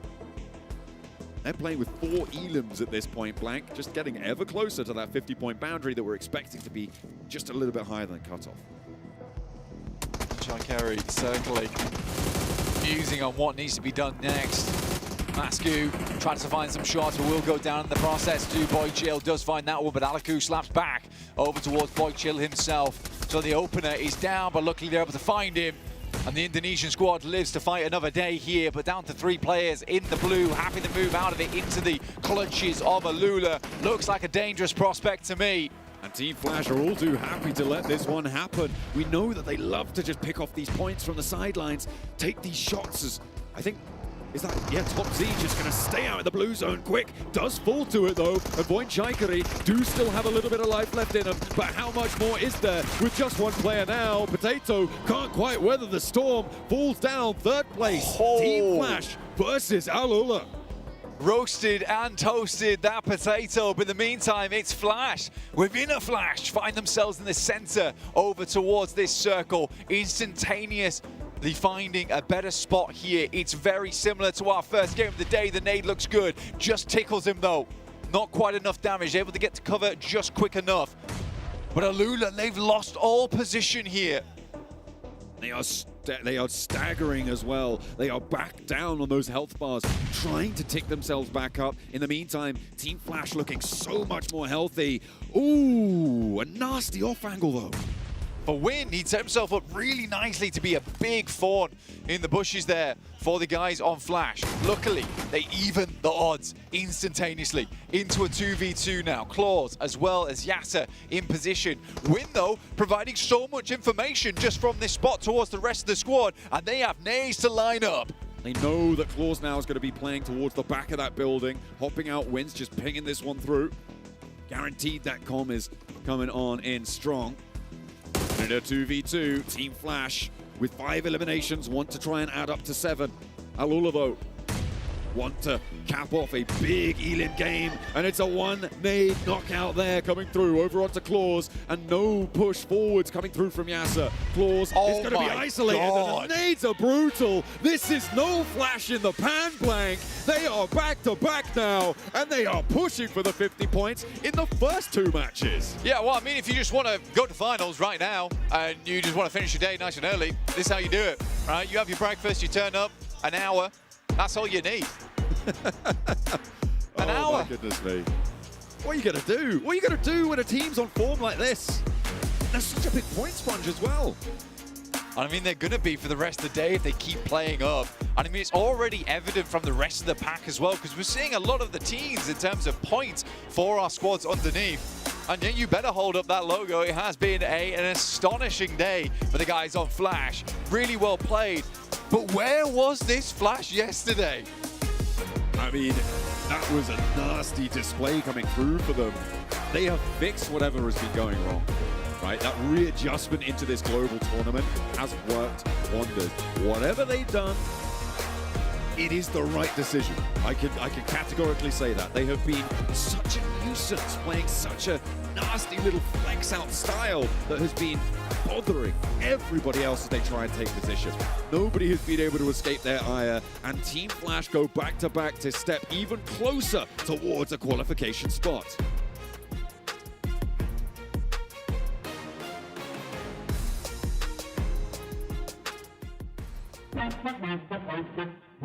Yeah, gotta aim for the top like, hold up. You could be a friend of me, an enemy, keep that same old energy, cause I know I'm in my element, ooh, yeah. I'm in my element, ooh, yeah. I'm in my element, ooh, yeah. Keep that same energy, I'm in my element. Never switch up, never switch up, never switch up. Keep that same energy, never switch. I'm in my element. And just like that, Team Flash, welcome to the grand finals. If that didn't lock them in already, I don't know what does. That is how you start it off. 3 spots remaining, boys. I mean, pretty much, right? One team was able to do it in Group A, but at the end of the day with S2G, this time, Team Flash was like, you know what? We want to be sure we secure our spot within the first 2 matches, just controlling and being great aware. I love the macro that they were doing in this game. I was a little bit sad initially before this event. I'm like, oh, the players of Xavier, they're all retiring. We don't have Parajin, we don't have Levi's. Vietnam, are they going to step up again? But yes, Flash are doing it with 2 chicken dinners right back to back. One Rondo, 1 Orango here to kick it off. And especially their spreads. Their splits on top of Lumberyard. They got so many off angles, which high risk, high reward, right? And Win did go out because of it, but Tops in particular, Top Z, this man with the utility was absolutely crazy. One thing that I would have to nitpick with this team, especially when they end up going to the finals, was how quick they actually ended up going to Alula there at the end. You and I were both unhappy on just how slow they were to actually go up to Alula. I wish that reaction would have been a little bit faster for my liking. Ngồi tấp dịch đi vô hướng trời, vô chân trời. Phải luôn, phải kìa. Đợi ra, chắc miền có 5 lên 5 nhìn đi là sẽ thấy. Đâu thấy? Hướng 15, đó là hướng đó đó. Đánh đi nha, đánh đi. Đó ra kịp cái ra nè. Kìa. Thằng ra tay đứng cái này. Được rồi, biết rồi. Đây nghiêng kìa. Kìa, từ sau này qua tao nha. Đá là bố á. Qua tao nha, từ qua tao nha. Đá rồi vậy. Tao đứng trường này. Từ phải đi từ đá luôn. Từ qua kia luôn, từ qua sân á, từ một phải á. Nó còn sao? Dạ sau nó đứng y chang nó sao mà chốc đó.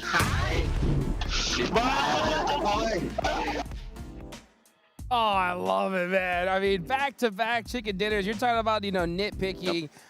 My only nitpick with this team is, why didn't they do this during the group stage, right? I mean, goodness gracious. I mean, but look at this. Being able to pull out a back-to-back chicken dinner off the rip. These guys are so hyped, Max. They're like, we barely qualified in the PMGC Grand Finals thanks to an airdrop last year. Now we're not going to take any chances, right? We're going to start off with the 2 chicken dinners. And look at Zeus. That's another player. This is another win where 1 player on the team, 7, has taken 0 damage. Yeah, considering it was Win that was actually the standout player for their squad during the regionals, it's the right time for this player to step up, and is actually a player from Alula that's able to get MVP as Yas gets those 6 eliminations, 837 damage. By the way, one team that's currently not here that I'm pretty sure we'll end up seeing when we show the leaderboard for this match is 7-2-1. I really enjoy how 7-2-1 was gatekeeping not only Boar, Nick McGalaxy, and Ida. They were making sure they were being proactive and getting those eliminations. They didn't get into a top 3 scenario, but they were able to just clutch up those elims. And remember, with now only 4 matches left, any points matter big time. It was really good, the decision-making from 7-2-1. They understood the only way for us to make it uphill is to clear our backs, which is what you're talking about. The gatekeeping here, especially versus Ida. So, sure, it's not a 7-2-1 win, but they showed true good macro showcase of what they could do here on that first Orango. And there's 2 more to go. Maybe a win is in the cards for them. Let's take a look at this, though. Wow, I mean, so Team Flash get the chicken dinner, but Alula end up on top there with 20 points. that's not something that you got to be mad at. That's for sure. Yeah, they're not going to be mad whatsoever. I mean, this squad, the way that they were playing and holding off that area, those two houses too, they were taking fights with Loops. They had Quick on the off angle, and I got to highlight him because he wasn't just on the off angle for the fight against Loops. He was also keeping an eye out for what Voin was doing because they didn't want Voin to just sneak up on them, and Voin was just waiting for the right time to go up and see if they could maybe third party. It was a bit tricky. I mean, especially what I liked is they also had to play on the rooftop, right? Putting a smoke on the lower side of the building, and with third-person perspective, able to get all the insight. And thanks to that game, our top two teams are looking so comfy. Flash in particular, 45 points. It's crazy. They might qualify by getting 0 points on the rest of today. I'll tell you, that's why I'm like, hey, welcome to the grand finals. Like I said, I was talking to all these players and coaches, and that was the number I kept hearing. It's like, hey, 45 points. And we get that, we're for sure making it. And just like that, in 2 games, they knocked it down. Now, looking a little bit further down the leaderboards, you know, I'm looking at that 5th place cutoff, 7, and that's going to be for Thrives. What do you think about them so far? You go from having a great Rondo to this squad. I'm not really sure what happened, if it was maybe the way that the circle was, if they were just caught with a slow rotation at one point, but they were just being silly with some of the splits that they were doing, Max. They had a 1-1-1 split because they had already lost a player, but it was in a situation where they really didn't need to do that. Yeah, initial rotation, no scouting, clash with R8, lose a player, then go to Museum, 3-man split as you're talking about, and then they start to just rotate without really knowing where to go, and they find a slight hiding spot, which gets them naded eventually. I have not seen the confidence we saw from 4 Thrives back in PMGO South Asia. I want to see that a little bit because, as you said, the Rondo was great. They were looking so strong, so confident, especially Huzaifa. But here, that wide northern rotation was just putting them, maybe making them overthink the overall game scheme. And I'm hoping that they don't get into their mind because that's usually the biggest factor for this squad, getting into their mind after a bad game. Snap out of it and make sure you do end up being decisive. That's going to be the big one, Jukes. Decisiveness for Thrives. That's what it's all about. You got to be decisive, especially when we only had 2 matches and the same winner in both right here. So we're going into another match of Erangel. Man, what do you think? I mean, as far as teams that are pretty low on the leaderboards, right? It's getting pretty do or die pretty quickly here. I'm waiting to see what Ida can do. Yeah. In particular, I think they had a really good showcase this game coming out of Milton Power itself on the eastern side, and they had this massive 2-1-1 split, which I think was great to just not only get control of good positions in case the circle comes your way again, but also if you have to go on the offensive, you can quickly reposition and start pushing your way in the play zone.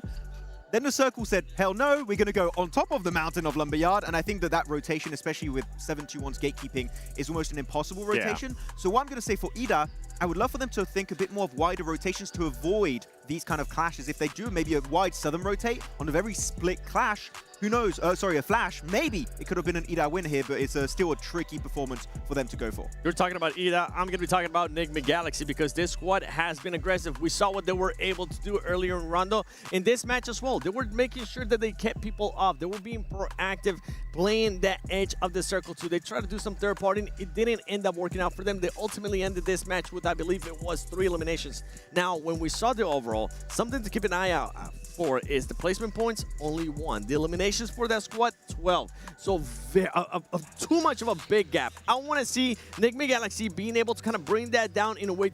Make sure you stay alive a little bit longer. Not just with one player, not just with Satan or Ado, as it was the case here in Erangel. You got to stay a little bit longer with at least 3 players and start collecting more placement points. If not, you're just going to be trickling down even more, especially if Flash gets another win. That's going to be tough. Actually, talking about players that need to try and stick together as a full team in the late game, Vicious, man, Icy saved them so many times on the eastern beach side. And this is the issue I was seeing back in PMGO EECA, where it was just Icy time and time again, hard carrying the team, saving the day, pretty much also qualifying them here for PMGO Season 1. So Icy is great, but with a team, he's even better. That's what it's all about, right? That teamwork. You know, one thing in particular I want to think about is, okay, you know, Team Flash, back-to-back wins, phenomenal, right?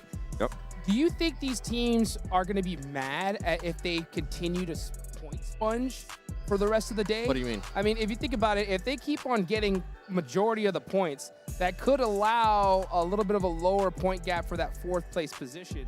I mean, they've already locked it in. What do you think? If I'm one of those teams trying to get into top 4, I'm actually kind of happy because you're just keeping yourself there. They're helping you keep yourself within that range of getting to top 4. I think that's what you're trying to go with, exactly right? What I'm saying. Yeah, so they're going to be happy about that. And if you're Team Flash, I mean, you're pretty much secure. Like John was saying, that we're able to secure and stamp it going to the grand finals in the first 2 matches. I mean, you would be happy about that if you are not in the top 4. If you're in the top 4, you want that point gap to be a little bit bigger, right? To be comfortably in the top 4, to not budge around too much, except for, of course, Team Flash. They're big chilling right now. Yeah. But yeah, the 3 other spots right now, the lower the point gap is going to be to enter the top 4, the easier it's going to be for those teams that are not there to make it up there. With what you're saying, though, something that we do have to keep an eye out for is how are those top 4 teams now going to be doing, right? We have Flash, we got Alula, 7-2-1, Wolves, that's 2 consistent matches, getting yourself at least towards the end, collecting some eliminations. If they can continue to do that, we might end up having our top 4 early on, and that's something as a viewer that I just don't want. I want to see it come down to the end, baby. I mean, it's totally possible. And if you look at Group A, right? I mean, S2G in the last 2 matches were able to get a whole bunch of points. And I was like, but this is top 4. Well, S2G ended up in 4th place, right? So, I mean, it can pretty much be anyone's game towards the end. You know, looking down at the bottom of the leaderboards, though, one team in particular that definitely needs to wake up is X-Force Rejects, right? I mean, rough games back to back. I mean, what do you think they need to do to wake up here? It's just decision-making, committing to your plan as a full team. I think they do get a bit hesitant, which is, and I was talking to them earlier, they said that was their core issue going into their group for the group stage. And here, similar things we have seen. They had a really good rondo, actually, earlier, I think, in terms of macro. They were looking to go to a decision. They committed to it. This Erangel was a little bit shaky, right? Because they're leaving Severny. Yes. And they get caught off guard by Alula. No scouting whatsoever. If you're going to leave a city, just slow down your rotate. Even if you're in the blue for just an extra 10-15 seconds, it's worth it to make sure you don't lose players, or in this case, your entire team. And that's when the inexperience of a region, of a team, even though they have been previously in Global 7, it just doesn't end up helping you out. But I fully agree with what you're saying, Max. I want them to see it slow it down a tiny bit. It's okay if you get a little bit of damage from the blue early on. Take that extra time. Satan's happy. Now, Satan, I want to see some placement points as well, okay? You're getting those eliminations. Give me the placement points, please. If not, it's going to be tough for that team to also qualify in the top 4. I mean, it's good, especially for Enigma Galaxy. We're looking at them this game. No hot drop with Ida, right? Which is what we expected. Ida did leave, but we're going to have a little bit of a change here. Okay. Hey, what? Substitution? Don't see that very often, huh? No. I mean, this is pretty cool. I actually love that graphic, right? We're actually able to see some players swapping out. What do you think about swapping out a player? I mean, I guess if you're going to do it, this early would be the time, right? You have to. Yeah. Especially for RA. RA's nowhere near right now the top 8. Even though 8 is in their name. Like, that team's, to be completely honest, they're just throwing. You can see now Naki on your screen. I actually like this, okay? I like that he's bringing them a bit of a light atmosphere for that squad after having a bad game. That's something that they didn't have in the past, and I'm hoping it ends up helping them out. Just not getting too deep into their head, because we know what can happen when that happens for 4th thrice, Max. Oh, most definitely. I mean, I'm sure he's trash-talking his teammates right. He's hard trolling the rest of 4th thrives, but no, good to try and get a little bit of a good mindset, good atmosphere for your squad if you want to be able to come back. The vibes. Last game, for me, it was full hesitation mode, and they had a decent entry point. No scouting, go into R8, you lose a player for really no reason whatsoever. We know they can do better, so I'm expecting way more for these next 4 games. Yeah, I'm glad you mentioned that, because it really is such a huge thing, right? Being able to have that positive mindset when the weight of the gravity, right, of everything that is happening here in the survival stage is so heavy. To be able to, you know, just say, all right, let's shake it off. Let's play our game. It's so important. And, you know, for like X-Force Reject, you're out so early. You know, that's the hard part, is like you haven't had the reps that all the rest of these teams have, even if they got to like zone 3 or 4. So to come back from that is way more difficult than anything else. Talking about teams that are kind of disappointing. One team that you might be disappointed on, Max, Boar. Yeah, well, I don't want to talk about it, really. You really don't? The thing is that this team is doing exactly what they did during their groups, which was pretty much maintain themselves there within striking distance, but it wasn't enough. And that was going to be my biggest question mark for this squad, right? Can you actually switch it up? Can you just adjust your gameplay or your strategies just enough to get you over that first hump and get into the top 4? And what would that be? Because right now, it's not looking like it's going to happen. I mean, we have seen that they've been able to adapt back in their group, right? It wasn't enough by just a single point in their group. They missed out on the top 6 to go straight into the grand finals.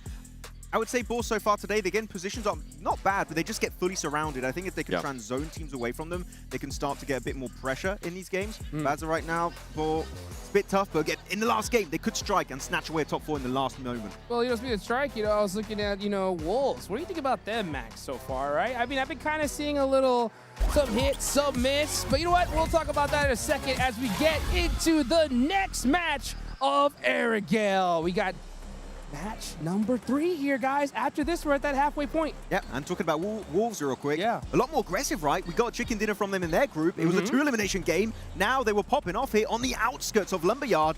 So maybe Wolves could make it in the top 4. But again, very southern playing. Last game it was over to the west, now down south. Some teams not going to be happy, and Alula in particular will struggle to reach that northern George pole position. I actually don't mind this playing path. I want to see what some of the other teams that we've been talking about, or we actually haven't been talking about, what are going to be doing. I'm looking at T2K. This squad was bringing in a lot of hype, especially with how they were able to perform in their region. Right now, they're just not showcasing it. I don't know if the jitters are getting back to them because it is their first global event for some of those players. Yeah. It goes along with what I'm saying with RA. It goes along with what we're saying in regards to X4 Rejects. You need to do something. This match will be the halfway point. And if those teams at the top continue to perform the way they are, they're just going to keep separating themselves, and it's going to make it so you're not going to be able to catch up for the top 4. We're talking about teams that went out early. Last game, that was GOAT team, right? They're going back to their typical location of Novo. Be careful on the Eastern Bridge. Wolves are ready to take the fight. I can hear some shots ringing off. Let's go ahead and send it on over to John Allen and Blank. Looks like we got ourselves a hot drop in Milta, boys. All right. Okay, we're seeing the 7-2-1 squad try and hold it out. And, of course, it's a western playing path, so this does need to start concluding nice and quickly. I believe this is off against the Vicious on that south point. Okay. 4v4, but currently fairly far apart from one another.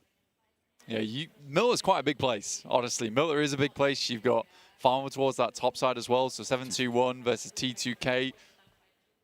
Genuinely, you do want to conclude this as fast as possible. If not, just leave. A western circle on this one's very, very tough.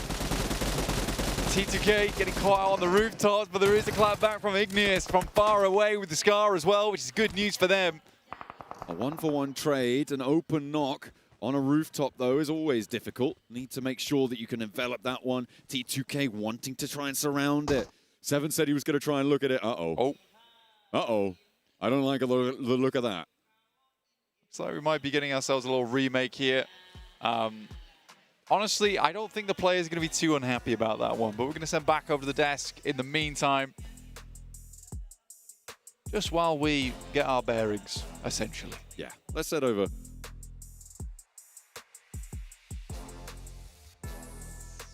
Yeah, bring it on back. Got a little bit of a rehost action. And you know what? That gives us a little bit more time to chat it up before we get into this one. Max, I see you got something on your mind. I just wanted to cancel the game because I wanted to talk more about what happened. You know? Yes. Let's extend the podcast you gotta get your minutes in. You know, a little bit of a reset. I think some teams might enjoy the fact we don't get that southern playing path. Zalula, no X-Force Reject in particular, might be enjoying this one a little bit more. Even likes of Voin. But Voin actually could. Actually, no, they can't go to their secondary drop location of Promos because T2K are going there. So that's going to be a potential other thing to keep in mind later on. But at least Milta is not happening. Another team that's going to be happy that we did end up getting that rehost is 7-2-1 because 7-2-1 ended up getting knocked by T2K. In Milta, yeah. And that's just not a fight you want to get. I honestly, we always talk about this hot drops, and we can actually take some time to just touch up on that again. You don't want to end up hot dropping right now. Maybe if it was a 3-day tournament, we would allow one hot drop. But right now, halfway point, this will be the halfway point. You don't want to take the risk for it. If you're T2K, they got absolutely nothing to lose, so I can see them going for that. But if you're of the likes of 7-2-1, we were just praising you. You're in the top 4. Avoid that. I really like that you say that because usually in tournaments, we're like, oh, the first hot drop, you got a Joker. Yeah. Right? You got a Joker, it's fine. All is forgiven. For this tournament, because of the especially short format, your homework needs to be done tenfold. You need to know every drop, every early phase 1, phase 2 rotation to avoid those skirmishes because one bad game could be instantly kicking you out of not just that phase, but the entire bloody tournament. It's just completely different preparation too when it comes to this type of tournaments, right? You're used to preparing for more of a marathon with those 3 days, and this one is a sprint. You have to make sure you have no downtime. You can't slip up at all, and you're right. I mean, a hot drop in a 6-match tournament, you know, pretty much a whole stage.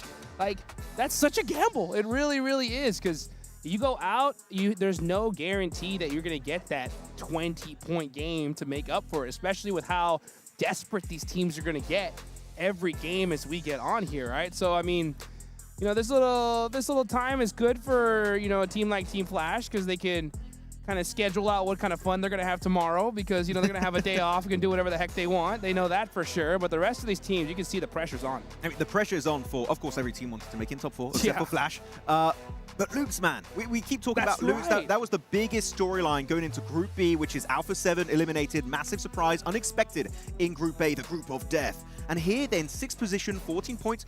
Decent eliminations. They got 6 elims in the first game on Rondo. Then on the second game on Arango, it was 3 eliminations in a 5th place finish. But they're not looking super hungry for a team that literally could kick out the world champions of PMWC. They need to make it up there.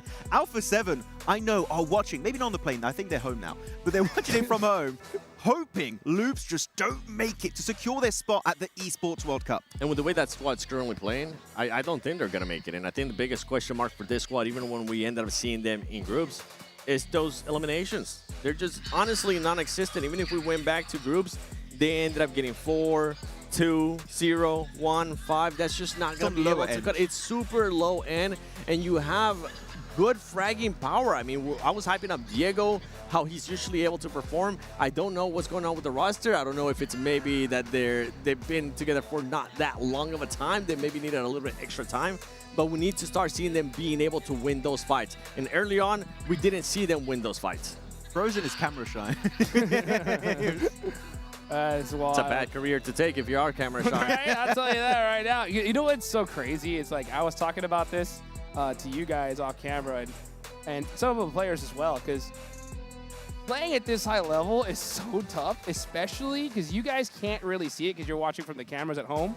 But the second a team is looking like they're about to go out, all the cameramen just rush towards them. So you got all of a sudden, imagine you're playing and you're like, oh, I'm in deep trouble, and you see a bunch of cameras just start coming to your face, and then right there, you're like, oh man, this is gonna be much more intense. But you know what? You gotta be able to overcome it. It's called the pressure of being at a global event, the pressure of actually being good enough to make it to the 1% of the best lobbies in the world when you come to PMGO. I mean, over 1 million teams signed up, right? 1 million players joined up here for PMGO, and we're down now to very soon what is going to be the last 16 teams, the best teams in the world out of all the regions that could participate, and it's getting crazy intense right now. Oh, yes, it is. And you know what? We were talking about Loops, right? Or obviously, that's one of the major storylines, because, you know, if they do end up getting top 6 in the finals, we're not going to see Alpha 7 at EWC.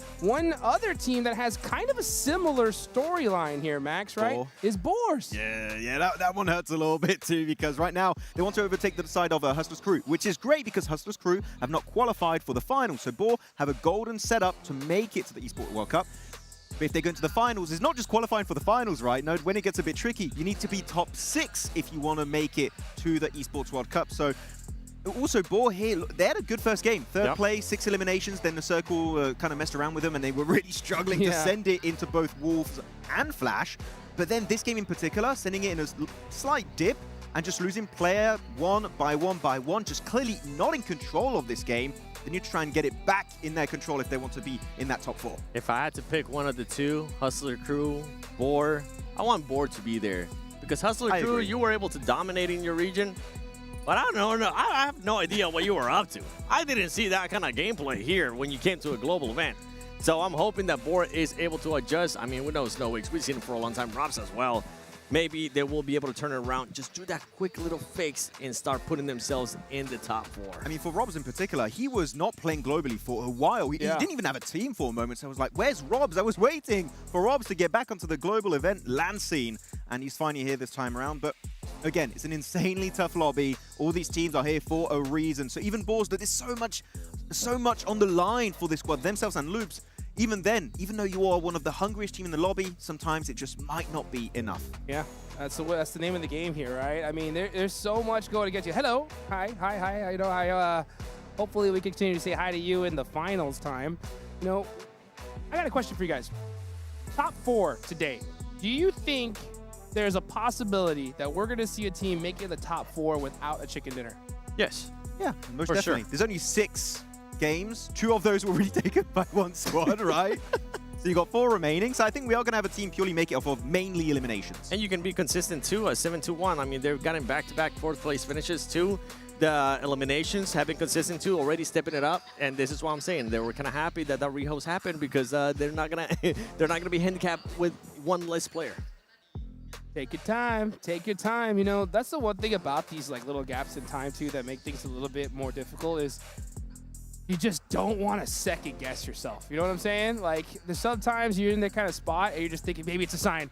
Maybe we don't hot drop. Maybe we do decide to go somewhere else. You know what I'm saying? No, exactly. It could be definitely a bit of a mindset for some of these teams. Though I kind of want to also talk about a team that is currently in the top 4, which is Wolves. I think they were very passive back in their group, not getting involved. I mean, one of the, if not the single lowest elimination chicken dinner we had, 2 elimination chicken dinner. Yeah. But here, man, look at their games. They got themselves 10 eliminations on that rondo, especially because of that second place. Yep. And even this one, they got 4, which you might say in the grand scheme of things, that's low. But I would say for a North American squad, that's pretty good kind of change of mindset that they're willing to take fights. But you're raising your eyebrow at me, 7. Yeah. I like my North American squad. Oh, okay. Yeah, I'm a big fan of it. I've always supported it. I mean, we haven't had a North American squad in a very long time. At a global fight, I don't even remember, but I do know that we're about to start the secondary gale, baby. Let's get it. We're back in the game. The play path. Ah, man, this play path looks mighty fine. We're way going, better. Yeah, way better here. So a good, fortunate event for all of these players here when their tournament life is on the line. Are we going to see maybe some Severny action again? Is Boeing going to be running away? And is X-Force Rejects going to be able to adjust? I'm hoping they do, Max. I would say Voin, if they didn't commit to it earlier, they're not going to commit to it now. They went actually towards Stolber Kameshki for their early rotation to loot up, so I think that would be still a very safe option. Kameshki is great. I think it's a little bit underrated as a looting position, so Voin is not too far away from the plane. I would go over there. Sometimes better to play it safe than sorry, you know what I'm saying? But you got to be able to get to that end game, still churn up that aggression, and get some serious eliminations. You guys said it, right? We could see a team in the top 4 without a single chicken dinner. Let's see if that's going to actually happen. As we take it on over to our casters, John Allen and Blake.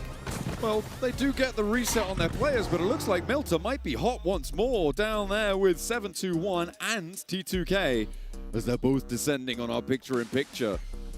They get the re-host, and it's going to be the same medicine that they'll have to swallow, and they are straight on top of each other once again. 721 going fairly low on that. Has the AKM, has to back off on the angle. So, no initial immediate knocks, but they are still very much in close quarters. It's like some kind of weird gentleman's agreement. It's like, we got a knock on you, you got to give us that knock, okay? Please, we beg you. Right now, it does seem to be going poorly again, though. A big chunk of damage. Over towards 721. Look at the map as well. Looks like Voinchaikari are alone up in Severny. But in the meantime, the first knock goes the way of T2K, and once more, they might be able to find that opener and continue on that flush, push that one through, get the early point, and take 721 down a peg once more. And this just goes into why this is such a surprising rehost situation coming through for these two rosters. Yeah, we lost that one. We'll do it again. We'll go for round 2 there. Oh, yeah. You knocked us out the first time, but You're I'm ready to take another one on the chin. Oh, it's not going to happen again. Always happen again. Yeah, well, they were not prepared, all right?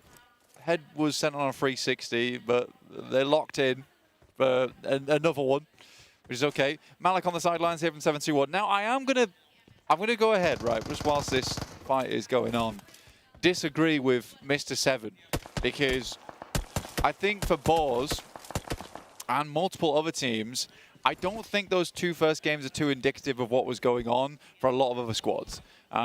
Just because even that last game was East shift after East shift after East shift. Like a lot of the teams, like Enigma Galaxy, for instance, had set themselves up very nicely for a central finish. Boards had set themselves up very nicely for a central finish.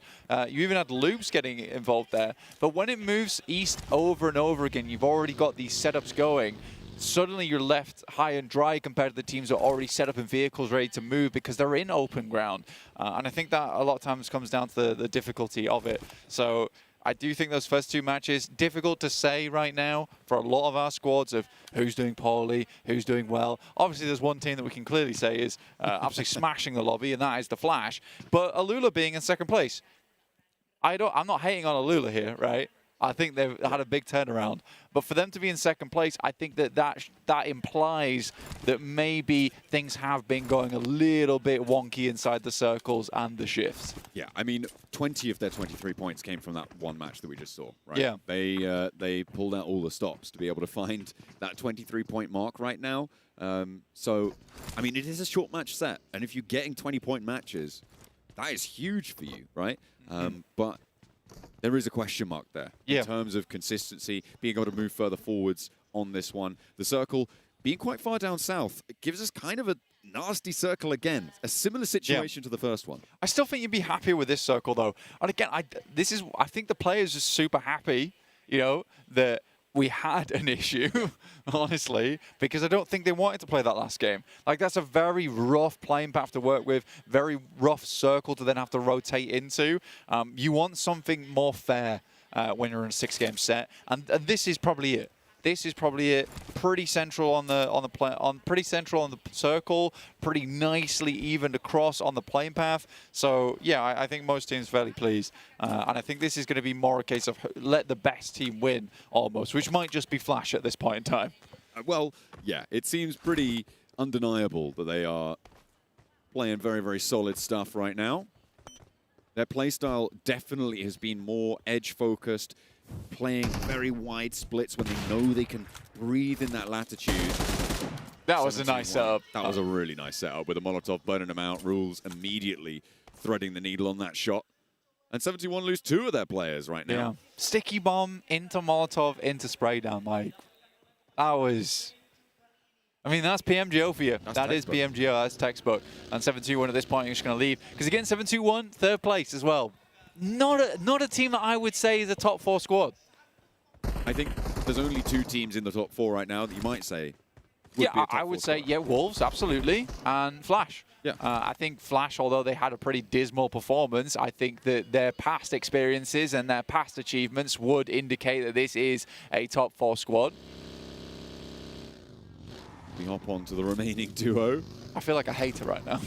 Well, fair enough. Yeah. I feel like, you know what? Sometimes you've got to have a little bit of hate in your heart. It's so important. It's all love. It's all love to all the players. I wouldn't say I hate them. I just feel like a hater. Oh, okay. But you were saying you hated them off before? No. No. That never happened. You said 4 thrives? Oh, man. I don't know, dude. I think if you watch back any of my casts and any of our tournaments, you'll know that I'm a big 4 thrives fan. Of course, we're all big 4 thrives fans here. Hopefully they can push up from that 5th place spot. Again, they're a team that is in that conversation. Potentially be one of our top 4 contenders. I think the most annoying thing about 4 thrives for me is that Noki's not playing. Probably one of my favorite players from the past. It's a big hit, but I'm sure, you know what, they can stomach it. Right now, they're on 16 points, and with 7-2-1 going down to 2 players, there's a little bit of an opening here for them to be able to step up past that 4th place barrier. A 4-point difference right now, very much surmountable, especially when you consider that they're only playing on as a duo for 7-2-1. For 4 thrives, they're on the south coast right now. They'll be playing from not too far away from the cliffs and quite close to foot right now. As you can see them on the screen taking shots at one another. Currently being okay, though. They're currently doing just fine. You're playing over towards the eastern side of Yellows. I think it is a difficult position to be in for 4 thrives where, yes, they have set themselves up for success if the circle moves far south because they can just instantly swim to Sosnovka. That is a low possibility, but it is there. But right now, they're locked in by a fair few squads. You've got Wolves in front of them. You've got Eder towards their western side. You've got Foot as well, who have a very much locale on this team. So 4 thrives aren't going to be moving for a while. A little bit longer on them. Gonna have to stick in spot. Right now, the only casualties that we've seen have been from that hot drop in Milta on the repeat. 7-2-1 playing as a duo, the southeast side. They are at a point threshold blank where they could potentially get, you know, this 5-point game. That would be a great result for them off of this match, I think, and still very much be in the running for those top 4 spots. But they're going to find it tough. Next circle comes on through. It does fully confirm up to the mainland. I think this is probably the kindest circle that we could have seen. Yeah, this is what you want to see. A lot of teams, though, immediately in vehicles. Everyone's already rotating in. There was quite a lack of teams already moving at this point, but again, I think a lot of squads, like I said before, were sort of in prison because they just weren't able to leave. A lot of other teams had lock and key on them.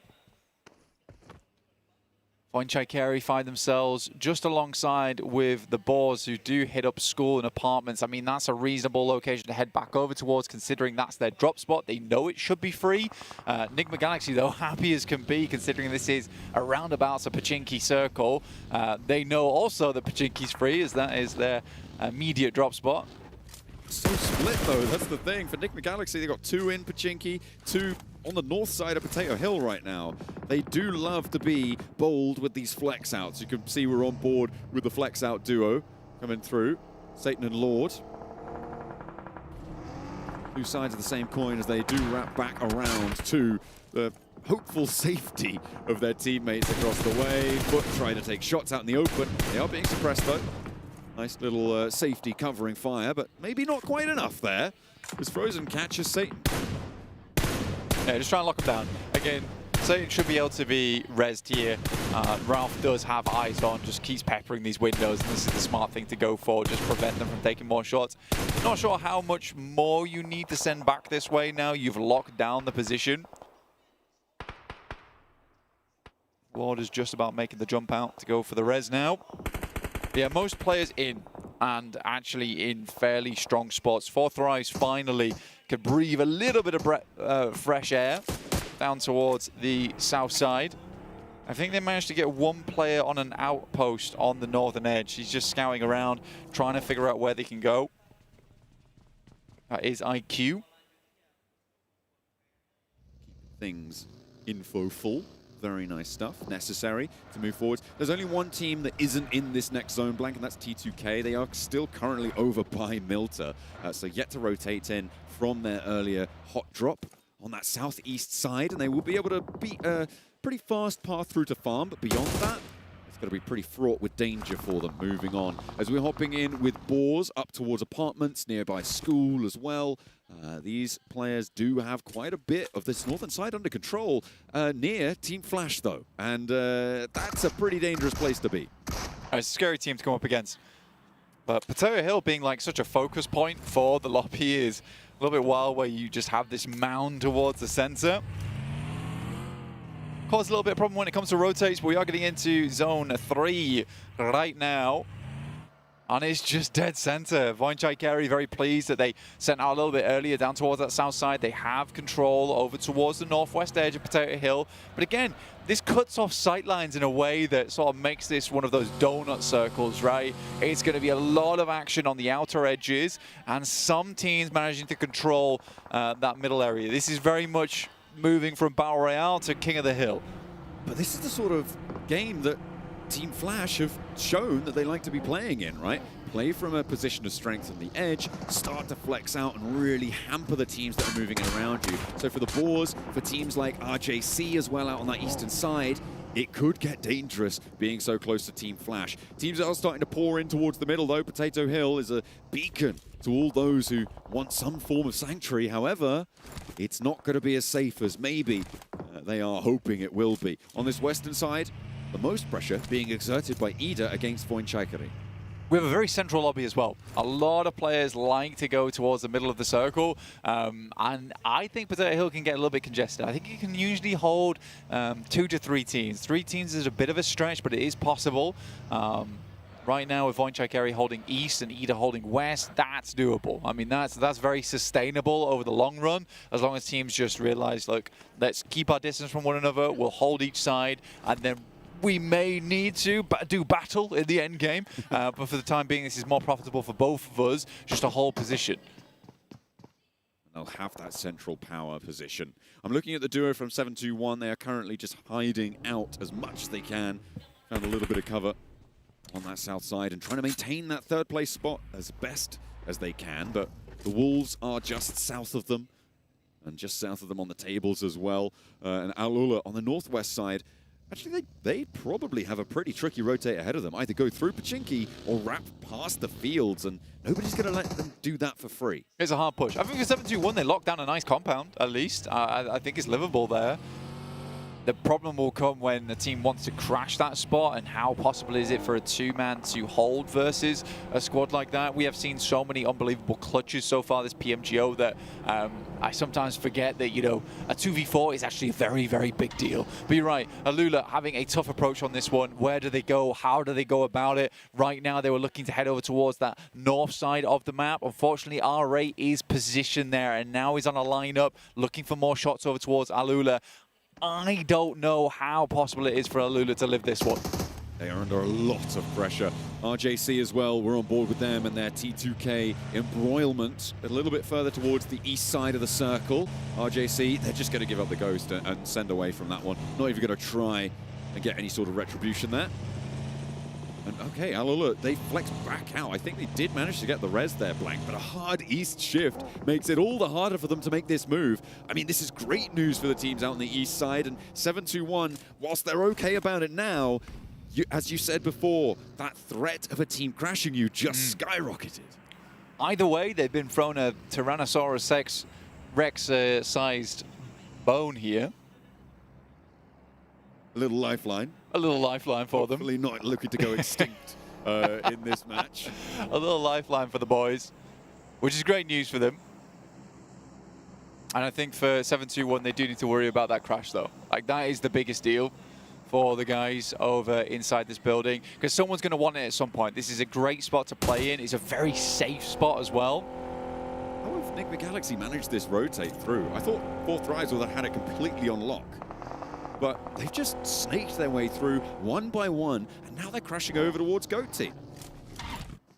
Enigma Galaxy, yeah, they have a lot of these opportunities coming their way where they are very, very aggressive, and they're looking to send in. I mean, this is a good spot to take.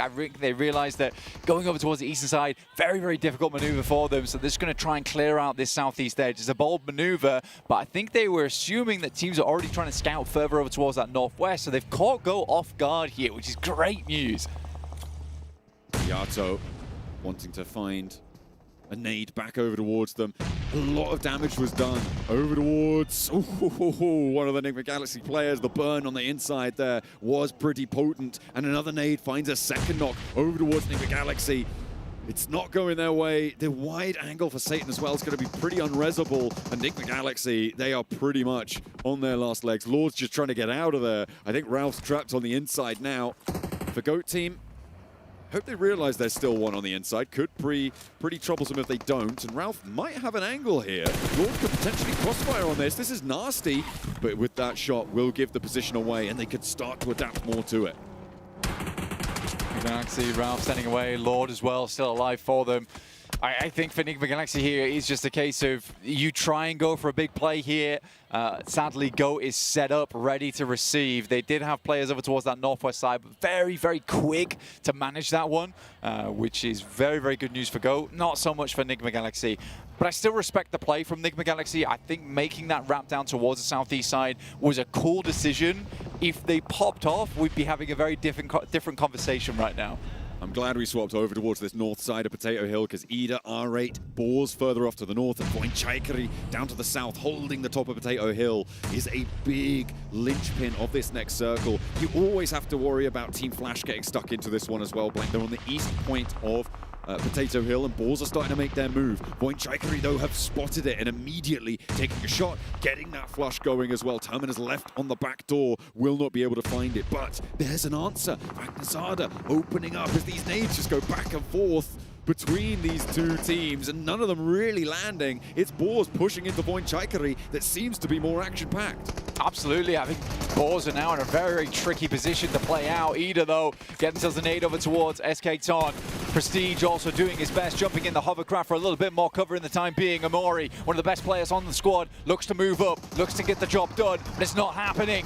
Marth is down. Now it's all up to Amori. Ida with 3 foot beneath them as well. He's caught between the two teams. Can he weather it? No, he cannot. R8 down, but that was a lot of damage he was able to do there. And Ida go down as well. Down from the hill come Alula, and everybody wants a piece of the pie. Foot evaporate under the pressure from Alula, and this is how you want to keep hold of that second place spot. Alula, though, under pressure from Boars. Another team's jumping on into the fight. This is about 6 or 7 teams, who knows? And now 4 Thrives are here to party. They want to sweep all the way through. The Boars are down. Alula are going to be next. Is there no team that doesn't want to move in? Void Chaikari are going to sit there and wonder what the hell has just happened. And you know what's happening now, Blank? It's a flash fire from the north.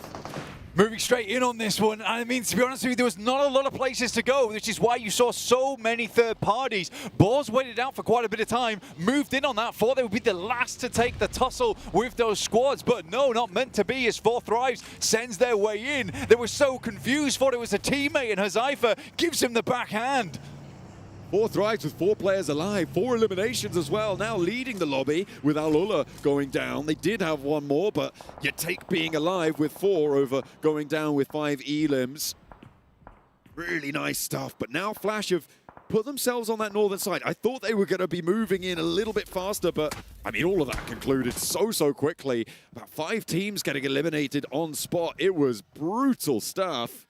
Flash maybe missed the boat on getting stuck into that engagement. Well, I don't think so. I think for Flash, they're playing a very different game right now. They don't need to suffer a third party. They don't need to risk going for something like that. They need a slow game. They need placement points. For them, they are 5 points away from basically never dropping out. So I think you do adapt your playstyle to where you are inside the lobby. It's just funny that at game 3, Flash is on 45 points. What an aid from Void Chaikari to kick things off here.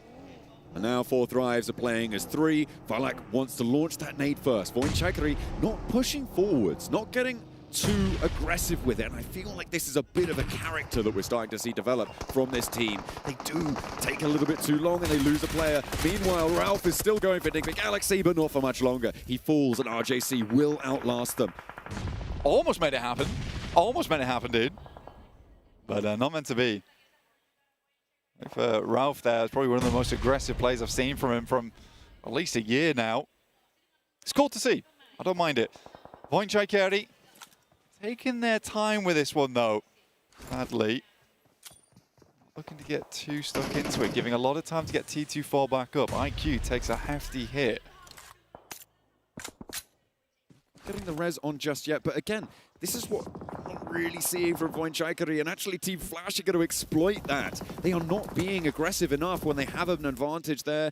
I feel like they could have peeked over a little bit more and pushed that pressure on, but now Falak with a big nade steals the knock away and adds the point to their tally, as well as finding another knock, and Void Chaikari crumble. There is just nothing left on that tank. They held the top of the Potato Hill for so long, but what have they got to show for it? They've got 1 Elin.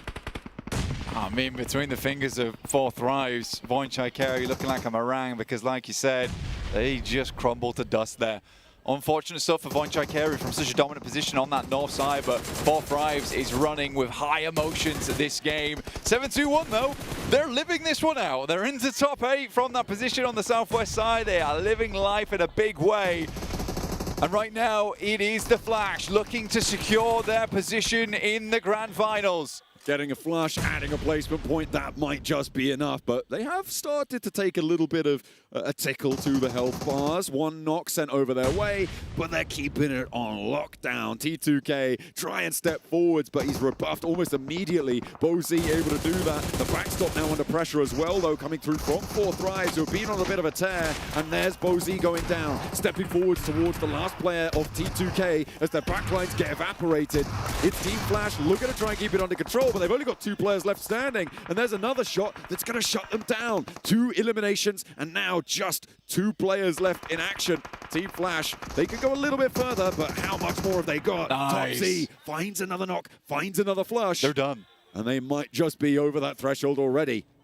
They're done now. That is absolutely secured. They're into 6th. those placement points start to bump up. If they get towards a 5th here, I think I'll just call it right now. The Flash is not leaving the top 4. What an incredible run. Securing your position at match 3 in the day is absolutely wild stuff. But another team that wants more points on this game is the current lobby elimination leaders in 4 Thrives. Pakistan bringing it to the lobby with 12 total eliminations. This is some insane work from this team at the halfway point of the day. They're looking healthy. They're looking good on position as well. From Potato Hill, there really isn't too many other teams that can take this sort of pressure away from them. Look at the angles they have. Loops have to leave this compound as well. T24 is just going to nail them to the floor with those bullets. There's still 12 eliminations left in the lobby here that they could grab in the meantime. It's not likely to get all of them, but they want the majority. Wolves, you got Loops trying to move up in the meantime over on this side of the map, but the Vicious currently battling them back. 721 still alive, by the way. I don't know if we talked about that a little bit anymore. IQ finds the knock over onto Doran, and Vicious are struggling here to keep their backstop alive. Loops are putting pressure on all the time, but the smoke train that they laid out is starting to fade. They need to utilize it about 10 seconds before it's gone completely, and there goes the crash. Immediately, Koa sprays for 1, sprays for 2, steps out for more, and a 3rd falls to the spray down from Koa. Now up to the rest of the team as he does get knocked in response. Is there a 3rd party coming through from 721? Loops are swept aside. Where are RJC as well? They are right next door to 721. So a lot of angles over towards the Vicious, and it's going to leave them with only 1 player alive. In the meantime, 13 elims for 4 Thrives. This is a banger match from 4 Thrives, and they're only going to go higher. I don't see the chicken dinner to going to anybody else other than 4 Thrives this game. They're just looking to secure it now. One thing I do want to quickly mention is that the Vicious without Koa at this point in time, I doubt they'd be in survival stage, and I doubt they'd have these small redemption gains without him. He has been such a massive boon to the lobby, starting from a couple of years ago, this guy, and then just continuing to have performance after performance, moving to the global stage. So cool to see this guy rise. Koa has risen as well as they bring him back to his feet. 721 still getting stuck in. They are still very much alive in this lobby. With 2 players, they could very well go very far into it. With the circle shifting out towards the west side, it's going to help them get maybe to a 2nd place here, Blank, which is crazy considering how early they went down. But 14 eliminations now as the Vicious lose another. Koa breaks new ground over towards RJC. Devil tries to spray him down, and he's going to be able to find success in that pursuit. Koa will fall, no res available. And the flush comes on out. RJC on 3. The heart of Pakistan is thumping here. Like the sound of a drum, as these guys will wage war on the rest of the lobby down towards the south side. Icy makes the breakout here, but it's likely he's going to go down. Tries to take the shot back. Unbelievable. Okay, before he goes out, a parting gift sent back down towards RJC. Another point added to the tally for the Vicious, which is pretty sorely needed, but now a victory lap potentially coming on through for 4 Thrives. 721, they do make it to 2nd place, Blank, after going down so early on to 2 players. That's a big opener. Okay. Malik gets 1, and now 3 players alive for 4 Thrives. You can't let it slip away from you. It can go pear-shaped very quickly if you're not careful. For 721, they were in the top 4 at the start of this game. Like, this is a great salvage, and it's going to make it even harder to get themselves back up again. Malik will manage to find Falak, which is a huge pick-off. This guy has had a lot of talk about him as one of the best players in the world, looking to continue that onwards, but it's Huzaifa. New guy up to the plate here, looking to make his team proud. The circle is not on top of any of them. 4 Thrives have to move forwards, but it's going to be 721 moving first. The nade pin pulled around the corner. I wonder if 4 Thrives have any nades left. Smokes out the door to maybe cover an approach that they can make. A 2 versus 3 is possible. The Molotov there for Malik as well. Covers them on the near side of that fence line. IQ, though, I mean, with IQ's position, this should be done and dusted. Yeah, IQ whipping down towards that south side. He was playing on the north, but This is a way better angle to take. T24 opens up 2-1. Now looks to finish the job. T24 now sending shots around the corner. So much damage done, and it's ended. 4 Thrives get themselves a chicken dinner and secure an unbelievably good position off a high elim game here on Erangel. I think there was 16 eliminations right at the end there. Blank adding those final 2 to their tally. It is a huge game coming through for 4 Thrives. Pakistan is singing their praises right now. They are going to be so happy with their countrymen. What a performance coming through from Potato Hill. What a chaotic fight on the north side of that, and they came out smelling of roses. I mean, 4 Thrives, they delayed, and finally they stabbed the dagger in. Still so funny to me watching the balls flail around, wondering, I thought our 4th member died. There's another guy here. But yeah, really, really cool stuff. I mean, 4 Thrives played that perfectly from there onwards. But this is a team that lives and dies off the back of momentum. And I think as soon as you get that big win there on Potato Hill, it's very evident to me that the pressure was just all off. It was a bit of a sigh of relief, and then they could just play the game that they're used to. They were right next to that top 4 as well before this match. They are looking to solidify their spot as well. After that match, they were in the mid-teens. I can't remember exactly what their point score was, but with that, they are now starting to put pressure on towards those top 4, leaving only 2 maybe spots in flux.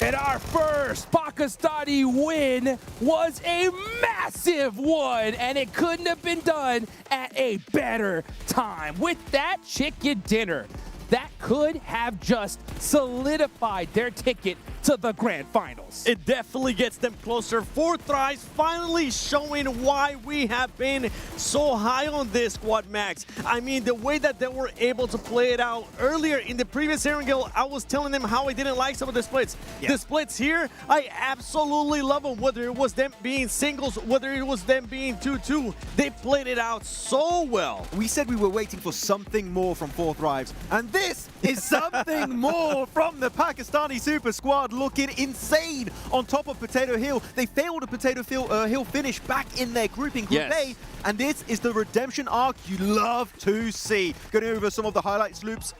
Good try sitting onto the Harry Potter Tower core, though. Successful defense. But look at the setup at the end of that play, man. It was just a thing of absolute beauty. And I think we just have to rewind it. When we saw maybe one of the craziest plays, not by just one squad. I think it was maybe like 5 squads. Who was it again, Max? It was you remember teams. who was fighting who? It was too many. We had R8 with Ida, with Loops, and actually with Foot. Then it was going to be Al-Ula, then Bo, and then 4 Thrives, all fighting on the western side of bloody Potato Hill. But for 4 Thrives to just have that awareness to actually go for the third party, this is something that we didn't see out of them in groups. They were just being too passive. You're looking at the stats here. It wasn't just Falak. It wasn't just Husaifa. It was the whole squad putting up good numbers. IQ with 4, the IGL, T24 as well, 5 for Falak, and then Husaifa with 3. I mean, especially what's interesting, the damage they've taken is insanely low, meaning every fight they took was so decisive, committed to. And this was our big point of contention, Seven, on the past few games for 4 Thrives, that hesitation. These stats alone show they were not hesitant. They had an idea in mind, and bloody hell, they committed. Absolute zero hesitation, and this is something that you love to see if you are in 4 Thrives too. You love seeing your IGL as the MVP for this kind of match. We're used to seeing Falak, we're used to seeing Husaifa, sometimes T24 as well in the past. Naki, that's not the case anymore. Everybody's fragging out, and something that Blank pointed out that's really, that's super true with this squad is they do tend to carry momentum. That is one of the biggest factors for this squad, and I think is going to be coming into their favor. You know what, IQ? Because you're the MVP, I allow IQ to call me Panotti whenever he wants. He gets 1 joker.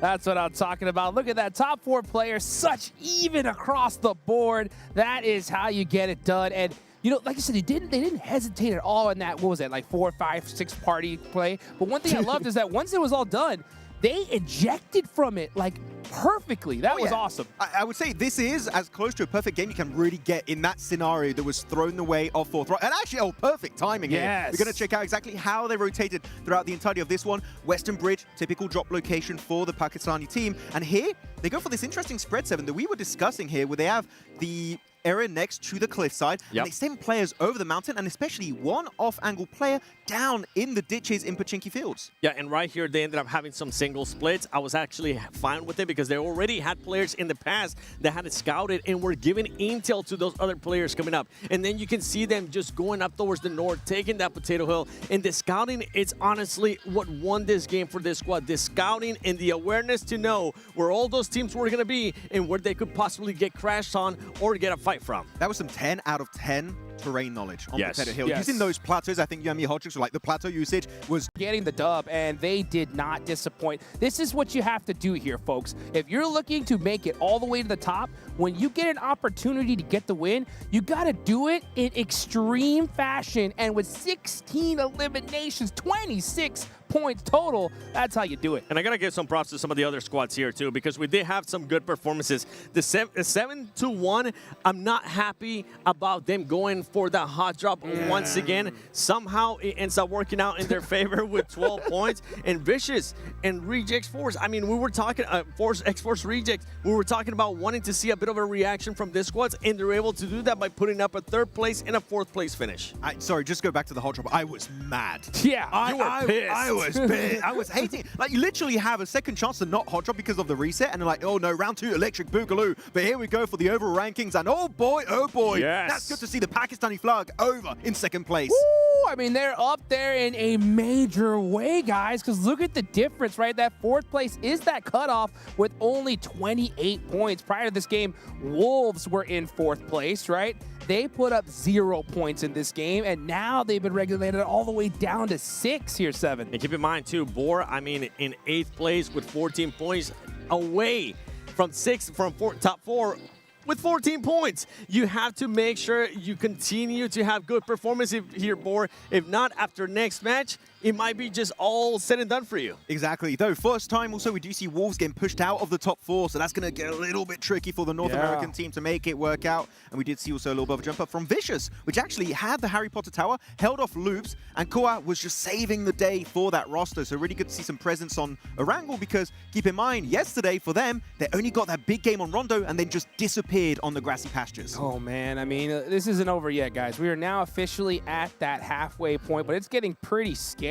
here, because I think those slots that are available are starting to dwindle down majorly. I mean, if you look at that 28-point cutoff, I mean, these teams at the 2nd page here, I mean, it's really time to get a chicken dinner right here, right now in this next match.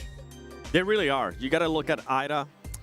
You got to look at Voin, T2K. I mean, Reject, even with the good performance there, they're still in 14th place. Is not going to be good enough.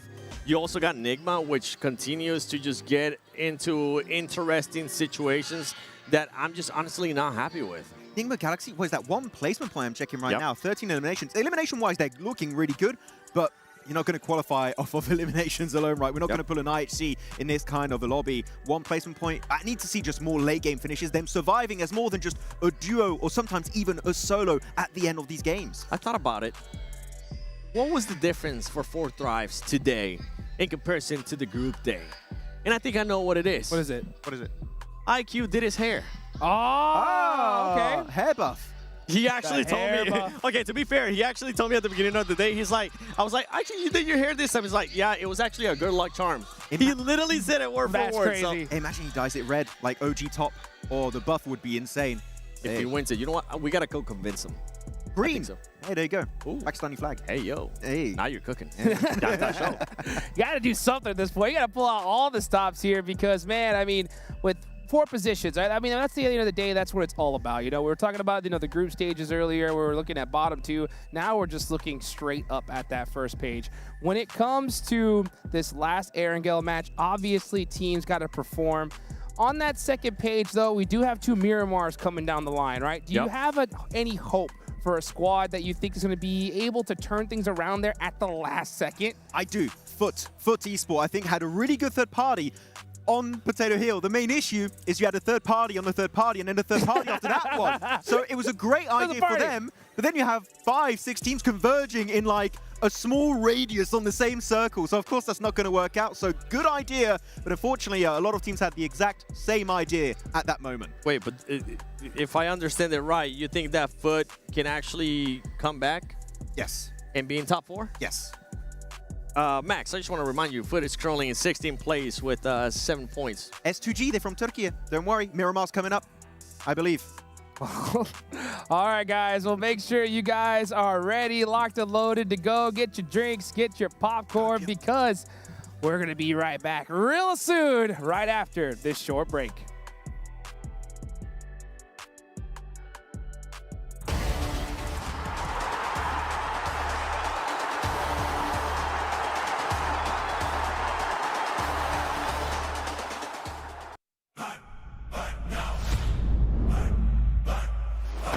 Flame on and go. Feel the heat from head to toe. A billion drops begin to glow. Flame on and go. The soul is in our control. From the draw to the last one standing show. A no-name kid in a high-risk drop, a street food vendor with a victory dream. A midnight warrior looting in the dark. The fuel is passion pushing through the blue. We scan the path at the edge of the gas. A million stories in a single squad. No royal blood, just a drive to our last. The skill, the nerve to on the final gas. Fire in my mind. Running through the sky.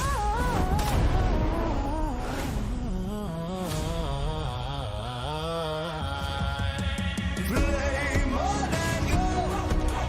Feel the heat from head to toe. A billion drops begin to glow. Flame on and go. The soul is in our control. Flame on and go.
no-name kid in a high-risk drop, a street food vendor with a victory dream. A midnight warrior looting in the dark. The fuel is passion pushing through the blue. We scan the path at the edge of the gas. A million stories in a single squad. No real blood, just the drive to our last. The skill, the nerve to on the final gas. In my mind, running through the sky.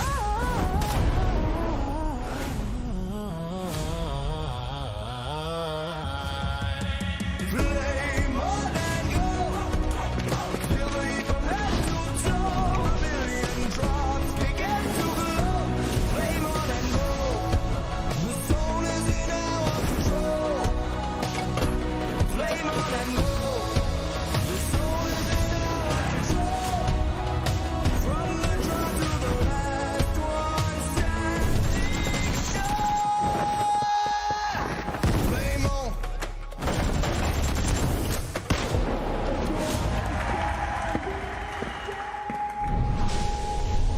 Flame on.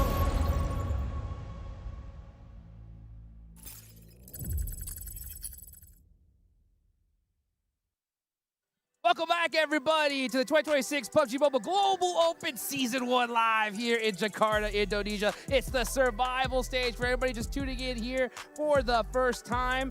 Top 4 are making it on forward, and the rest are going home. One team, though, I think might just make it. It's 4 Thrives here, 7, and you're looking pretty fresh. Oh, what can I say? Shout out to my boy Naki for bringing me the jacket real quick. It looks nice. I might keep it. I think this is That's a perfect T24's fit. jacket, but I'm definitely going to keep it. It's nice, especially after they won. But it's not over yet. I want them to actually go ahead and continue with what they've been doing. Continue to keep this momentum going. I want to see more than just one win. Because we're looking in the future. We're not just looking, yeah, that should be enough to make it top 4 and make it for the finals. We're looking at the finals themselves. If you want to do well on that stage, consistency is going to be key here, Hot Troops. That's right. Consistency is so important. You got to be able to clutch it up if you want to make it on forward. And I think 4 Thrives definitely just did that. Looking down, though, at the leaderboards, you got 4th place cut off 28 points. Down to 8th, there's a 14-point difference, right? That's already a pretty major gap here, guys. I think this last Erangel is going to be so crucial for these squads. It really is going to pretty much set up the last 2 games. Are you technically in reach of top 4, or is that going to be falling apart? Yeah, that's right, guys. But also, we got a big event coming up right around the corner from PMGO to EWC at the Esports World Cup.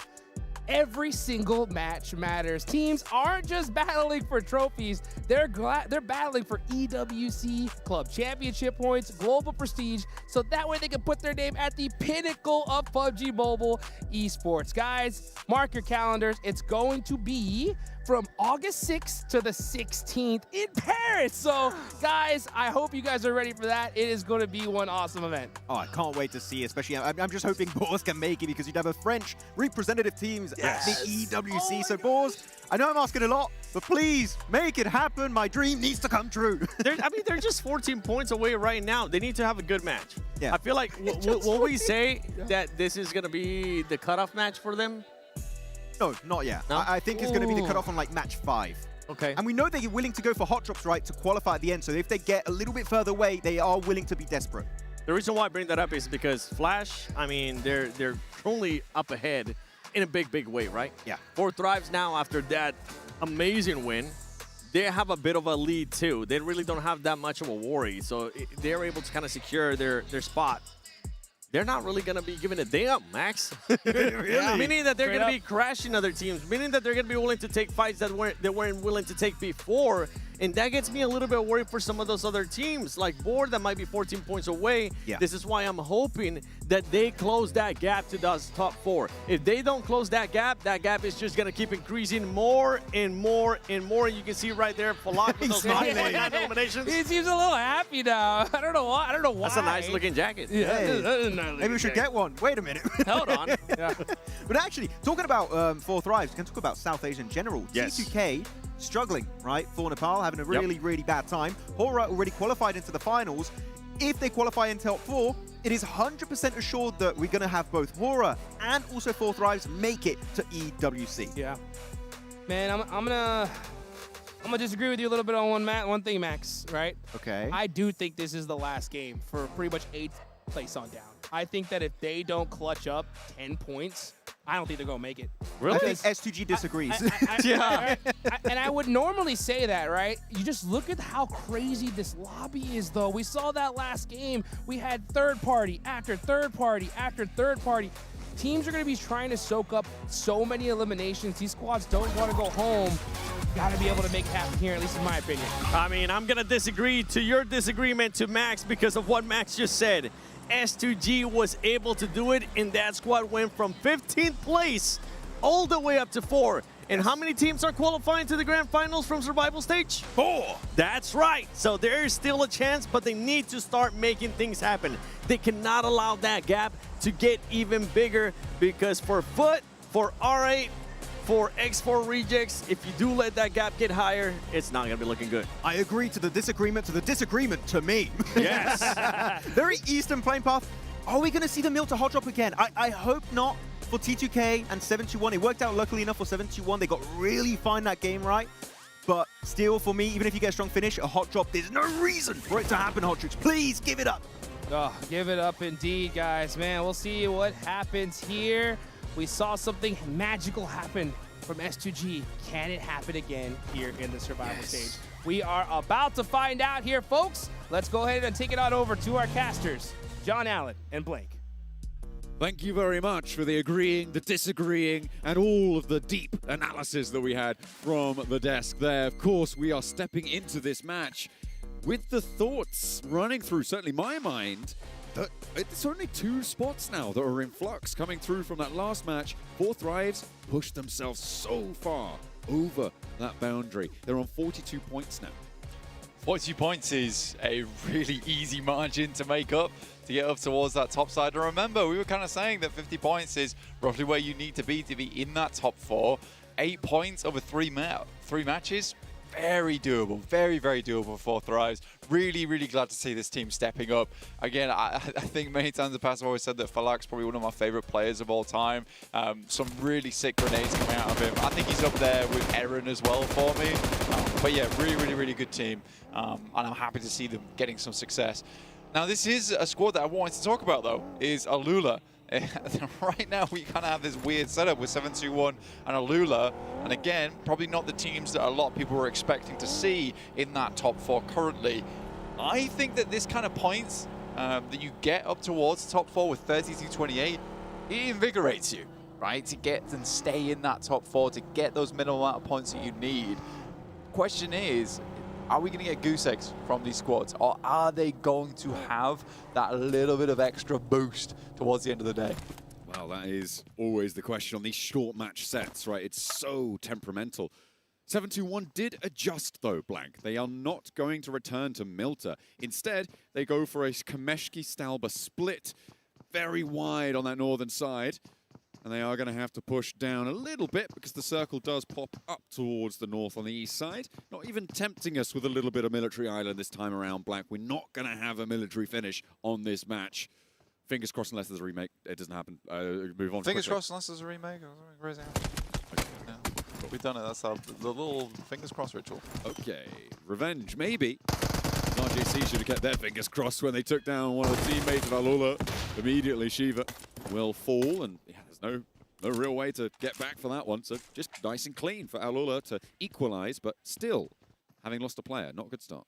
Well, again, for Alula here, every single point is one step closer, right? These guys have been in the back rooms from when they played last time on day 1.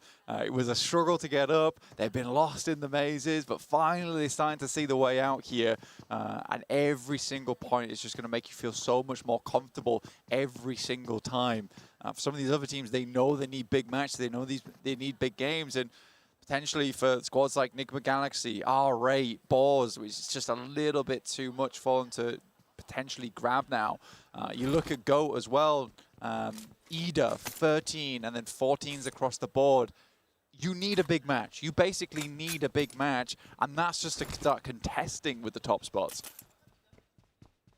It's really, really tough. I mean, with Flash and 4 Thrives, as you say, just jumping up so far. So looking to put the best foot forwards here, necessary to do so. It would be pretty crazy to, after match 4, be going into our Miramar set with just a kind of locked top 4, it would really be quite something. This is a replay of no way. Immediately. Not even letting them play the game. That was pretty nasty on that one. That was the pickup, of course, from Reject on towards Alolo, which was later there was revenge enacted for it as they were able to go 1-for-1. Ida trying to leave the military island right now. Looks like they go for a West Bridge rotate and past IQ from 4 Thrives. IQ's going to be holding in that position. He'll be watching down. I mean, it's the main thing that he's kind of responsible for right now is watching out for that bridge crossing whilst the rest of the team does loot up. You've got Hazaifa, T24, Falak already staying a little bit further over towards that northeast side. This team is banging on the doors of Grand Finals, so for them, they can start to play a little bit speedier. They don't need to have that hesitation in their hearts anymore. That is great news for them. The Vicious, though, I think is a bit of a step up on that last game overall. Again, we still have the situation where Koa is having these big pop-off moments, and then he needs the rest of the team to kind of come together in those moments and make something happen alongside him. It's just not happening at the moment. It's an interesting set of adjustments that we made today. I mean, obviously, most notably Team Flash into the first 2 matches. And it looks like they're going to continue to burn away, and it's going to be Vicious who bear the brunt of that pressure from Zeus. Is that a solo position for Zeus as well? Yeah, he's on his own there. So for Team Vicious, that is not a good way to try and make your bid towards the top 4, especially giving a point to Team Flash, who are now at 50 points on the nose, and just there's no way that they don't make it. We're kind of crossing them off the list at this point, yeah, right? We don't even need to think or talk or imagine what they could do anymore. I do want to talk about Enigma Galaxy again, because they did this last match. What is this actually? What is this? They've sent 2 out from Pachinki. Now you think, okay, that's fine. They're going scouting. They are currently 3 kilometers away. There's 2 in Pachinki. There are 2 to the east of Prison right now, Blank. Yeah. I'm not even really sure what to say about that. I'm slightly speechless. Flabbergasted almost. That is not something you see very often. I think that's a terrific mistake. It's just a bad play. Yeah. Why though? Because returning to one another is very difficult, right? Marrying the 2 halves of these squads back together towards that end game is not really a possibility. I'm so confused by that, dude. Like, it's actually crazy. When the next stage pops, you guys will be able to see at home. Although, to be fair, the 2 in Pachinki currently now in the vehicles. I reckon they might go north of Yasnaya, see what happens, you know? Why not? Oh, check it out. Just check it out. Do the full grand tour of everything. Teams looking to get a little bit more central though. We've got Al-Ula with their 3 players alive. You've also got Wolves, who are in a much more sane 2-2 split in the middle, playing around the loops in the road. Team 2K struggling to get in against Vicious on the north side of them. Vicious will be able to hold their face. 3 players alive for them, obviously losing 1 to Flash earlier. Yeah, with the help of Koa and Doran, or to get that single elimination, which is great news for them. I do agree with Max. I find that the subbing out of Narvalo a bit weird. I think in a short format like this, you sort of just need to work through your problems, right? You have a sub for the days when something has gone terribly wrong with a teammate. Maybe they're unwell. Maybe they break their arm doing something silly. That's why when you have a sub for a 2-day format. But other than that, you want to keep the synergy alive. So to me, it feels odd. Something's off. Yeah. I'm unsure. I don't know if you guys saw that as well on the map feed just then.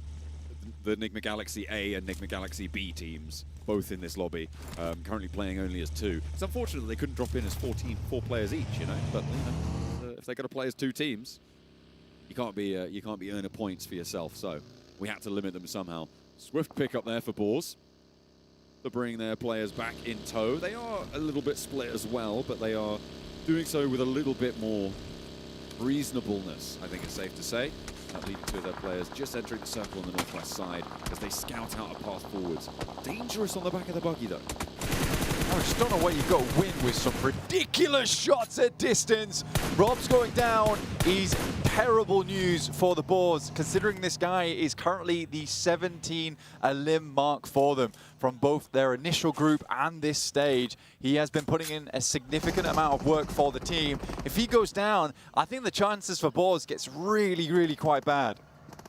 May well do, but the Wolves are starting to take a tumble as well. Foot not doing the best. They've already opened up for one, though, and Zedwolf will want to get back to his feet. Kine holding the mount. The Wolves are looking to try and turn this one around. Swanick, good for one. Turns his attention to the second. Kine falls. It is a 1-for-1 trade there, and the Wolves have two to play with. Foot playing only with the one, but Elementrix fumbles on the spray down, and Swain immediate with the flush. A 1-versus-1. Swain around the corner. Can't stop his teammate from going down, but will stop his team from falling out. I mean, it's mutual destruction for both squads. Foot and Wolves, both favorites in this one, struggling. For Wolves in 5th place, they're right at that boundary to get in towards the 4th position. And here, losing every single one of their players is really bad news. You're going to have this massive turnout performance over on Miramars, just like S2G did on day 1. They have a chance to get in, but the Vicious will clean out those final 2 players from Foot and actually open up a huge space down towards the southwest side of the map. The rest of Boars were able to regroup on a very central position, but there's not a lot there, John. There really isn't a lot there for them to play. Gonna have to try and survive this one out, try and outlast the shrink of the next circle, see where it takes them. I'm looking at 721 as well, who are, again, looking to defend that 3rd place spot. They're playing on the mansion area, playing in some of the compounds there. Pretty nice split that they have, but nice to defend the north flank of that compound against Boyne Shaikari as Loops defend the staircase, apparently. He's taking shots up the stairs. Back and forth with T2K over on the east side of the mansion area. Diego is down already. Loops playing against 2 downstairs right now. Maybe need to be a little bit more fearless with it as the circle shifts up towards the northeast side. Diego, very much resible unless that nade finds him. No, it doesn't. And now there's a really, really big engagement going on in the middle of the map. Boars were able to just quickly slip on through past the guys from 721 to the top portion of Mansion. Now looking to hold this out versus Ida. It's a really important part of the lobby to take a look at, but we're on board with Loose for the time being, just slowly clearing these buildings. Do find one. T2K goes down, and Loops continue to get those shots in. They're up to 20 points now. Loops have been fairly quiet today, but it has been consistent. They've managed to be racking up these points quietly, as you say, and they are within striking distance. The last player for T2K now trying to batten down the hatches. Fearless has nades pouring in through every single window, trying to stay alive, and so far, protecting himself nicely. In the meantime, Boars haven't taken any knocks, neither have Ida. It looks like they may have settled a little bit, or they're just biding their time. Have to wait and see. Fearless still holding on the staircase. Yeah, it was sort of strange that 721 have all just confirmed over towards the southeast building. I understand that it's way easier to get out of, but I feel like if you have 4 players, you can quite easily control the majority of Mansion. Instead, they just let a lot of teams in, which I found fairly strange. Maybe they just didn't want to get too involved, go early, and scupper their chances of making it further in this lobby. Chasing teams are taken down by 1. Wolves obviously now out of this match blank, but you've got Vicious playing as 3, Boars playing as 3, Loops playing as 4, and I think that is a pretty important position to be in. An nade onto Fearless will seal the deal and leave another team out of the lobby, allow Loops to gain another healing point and put their chase into a little bit more of a front-footed approach now. 4 Thrives sit to their southwest, and they're playing on as 4. Goat team potentially could flank around behind them, but they're safe in the circle for now. Ningby Galaxy, I don't know how they've done it. They've regrouped. They're on the southeast side towards prison. They have a compound to work around with. This is looking fairly quiet as well. This is the position we were talking about earlier with Boars, 721, as well as Ida taking the double split across the buildings, both the north and the south side. For Boars, they're probably the one team that is kind of locked into Mansion. I think Ida has options, 721 has options. Main reasons you wouldn't really want to get into a spot where Boar is currently playing. But next circle coming in right now, and it shifts over towards that north side. Voin Chaikedi to grab themselves a strong position on this north side, try and hold it, but it has been those team fights where they have been lacking.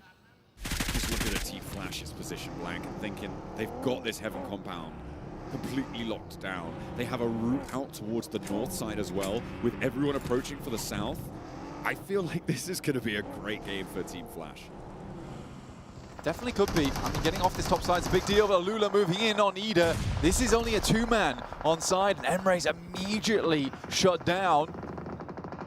Swain's going to pull the pin. They know they have to move upstairs. Alula get forced back. There's a nade down there as well. Yasser will get flushed, as will the other player, and Alula's chances slipping through their fingers. Ooh, Swain doesn't quite make the last jump there. And now Forgot to press the screen. As one player alive, trying to defend their fourth place spot against Vicious and against Loops, as well as all the teams beneath them. A hard north shift, and you've just pointed out something on the screen, Blank. They don't need to stay together, but they do need to be in the middle of the circle. I'm pretty sure they've invented teleportation. Somehow, Nigma Galaxy have not only made the wildest split of all time work, they are now in the center of the circle, playing on the ridge side. It is unfathomable how they've managed to do this. I don't understand it. I'm on board with it, though. Sit me down, talk me through it. Ralph with the quantum IGLing coming in right now. It's real mysterious right now. If you look at it too much, it starts to get all wobbly. But yeah, it's going to work out for them this time around. We'll see how far they can go into this match. They haven't yet chimed in with an elimination as much as they would love to have done. And on 14 points, again, they are a team that is within striking distance. Fourth Rise, unfortunately, taking a knock there and taking the flush as well, leaving them on 3. On the south side, there are a lot of teams. Yeah. There are a lot of teams trying to push in that direction. Yeah, I mean, that first checkpoint has always been Mansion, and Mansion's pretty full right now. You know, this is feeling less like a mansion and more like a house share. It's not great. For Fourth Rise, on the other hand, we do need to state that although they have been looking sublime so far, they are not safe yet. 42 points is under the margin of fourth place, if we were to take past statistics into account. And we've seen before, even Wolves on their day, you know, they had these really, really low count games, and that caused big problems for them at the end of it. Fourth Rise a little bit further this time, but the bar has been raised up to fourth place. Another knock over towards RJC. Only one player now in action. You're talking about Fourth Rise, and I mean, we spoke about it being a momentum-based team. The desk has spoken them, feeling like they are a momentum-based team. They're coming off strong from a big game. If they stumble now, I think that's going to be a massive blow to the mental. It's a killer. Stops you dead in your tracks a lot of times. So I think for Fourth Rise, we've got to try and figure out how they want to make this approach. Coming in with 3 players, so your team fighting ability is severely diminished here as well. Black is going to head over towards that northeast side, start scouting over towards Loops, and the circle moves north, which cuts out 7-2-1, cuts out Alula. It's on Team Flash as well. You saw their Team Flash characteristics spread around the edge of the circle there.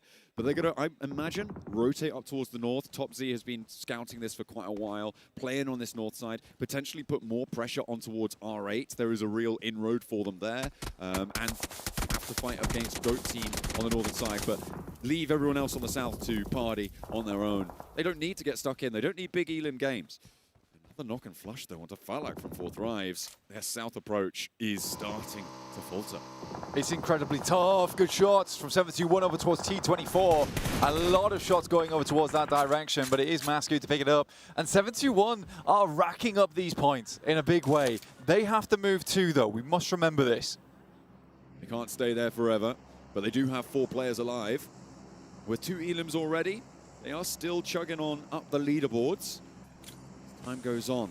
Nigma Galaxy, who miraculously sent it into the middle. Okay, Team Flash. I thought they were going to go rotate up north, but no, they want to get stuck in closer to the middle here. They do have a lot of defilade to be playing around. Nigma Galaxy don't have to put pressure on them, but they are within nade range. And it's this south side that Team Flash can now start to put pressure on towards. Vicious feeling the run of it for now. Again from Zeus, spraying down, not quite fully connecting, goes for another mag. A very rocky area of the map it is where Enigma Galaxy and Flash currently are playing. Easy to avoid one another here. Hazaifa goes down and almost a 0-point game there for 4th Thrive. Just a 1-point gain. But that is 1 point just a little bit closer. Loops able to find some shots over towards the Vicious there as Icy goes down, leaving them just as 2 with 25 points. They are the closest now. But Loops on 4 looking to make a good bid on this game. Got a real chance here. A lot of 4-player rosters behind as well that could jump up towards that 30-point mark realistically, depending on performances. But you're going to really hate to have seen earlier on that Alula got 4 elims and 721 have found 2 and they've got 3 players left. But they're making their move now. And this is the big test, right? This rotation past this glut of teams. They're going to go straight on towards the Vicious. Koa has the hold.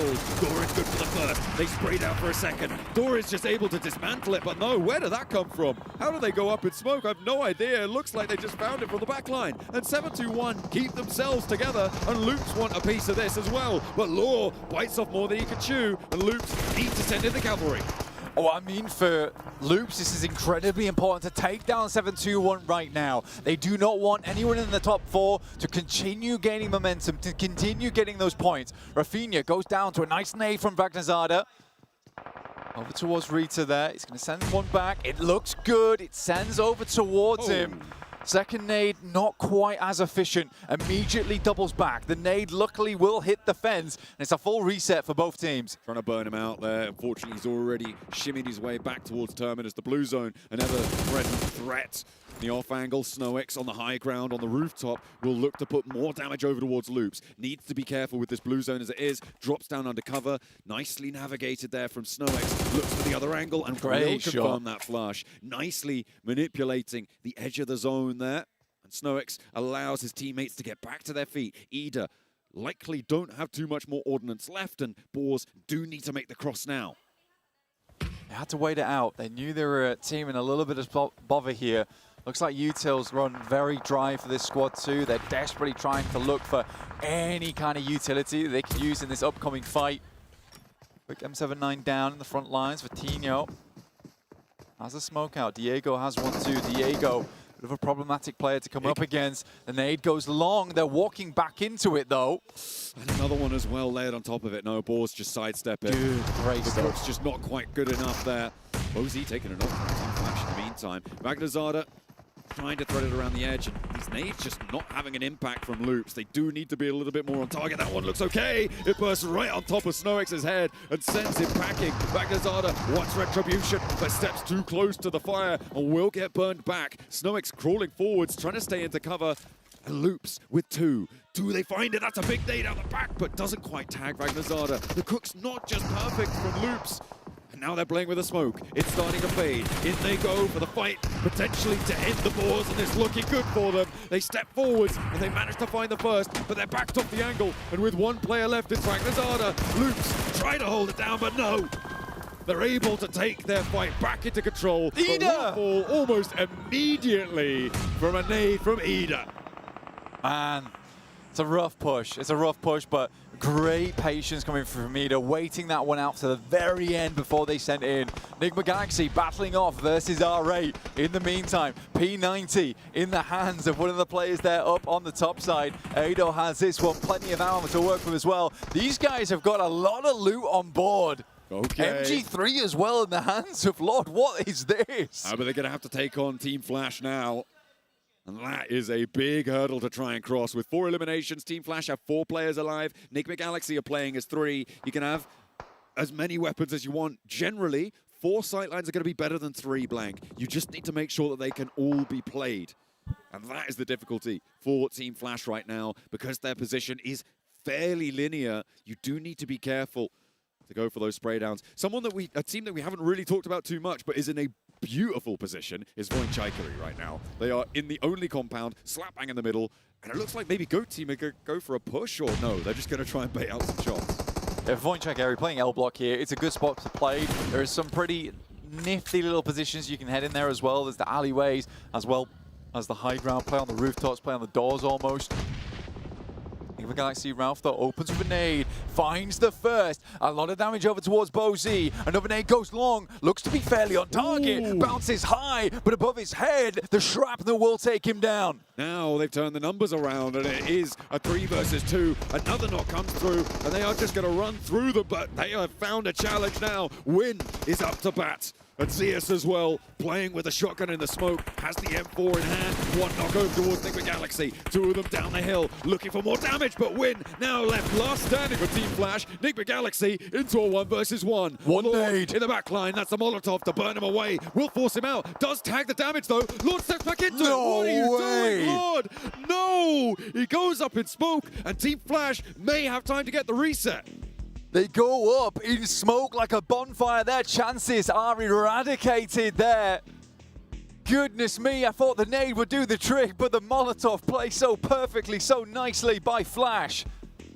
And that's Nick Galaxy running with basically all crate weapons as well. And that means Team Flash potentially running with all crate weapons in a moment, but they don't have a lot of time to be playing around with. The circle is slap bang on top of L block. Point check, Harry. This is it, right? This is it for this team. I don't know if they even have that many eliminations in this match. I haven't really been checking. But if it's down to 0, yeah, they do have 0. They have 0 eliminations. They need the chicken dinner. By proxy, those eliminations will come through from that chicken dinner, but that is the first step and only step.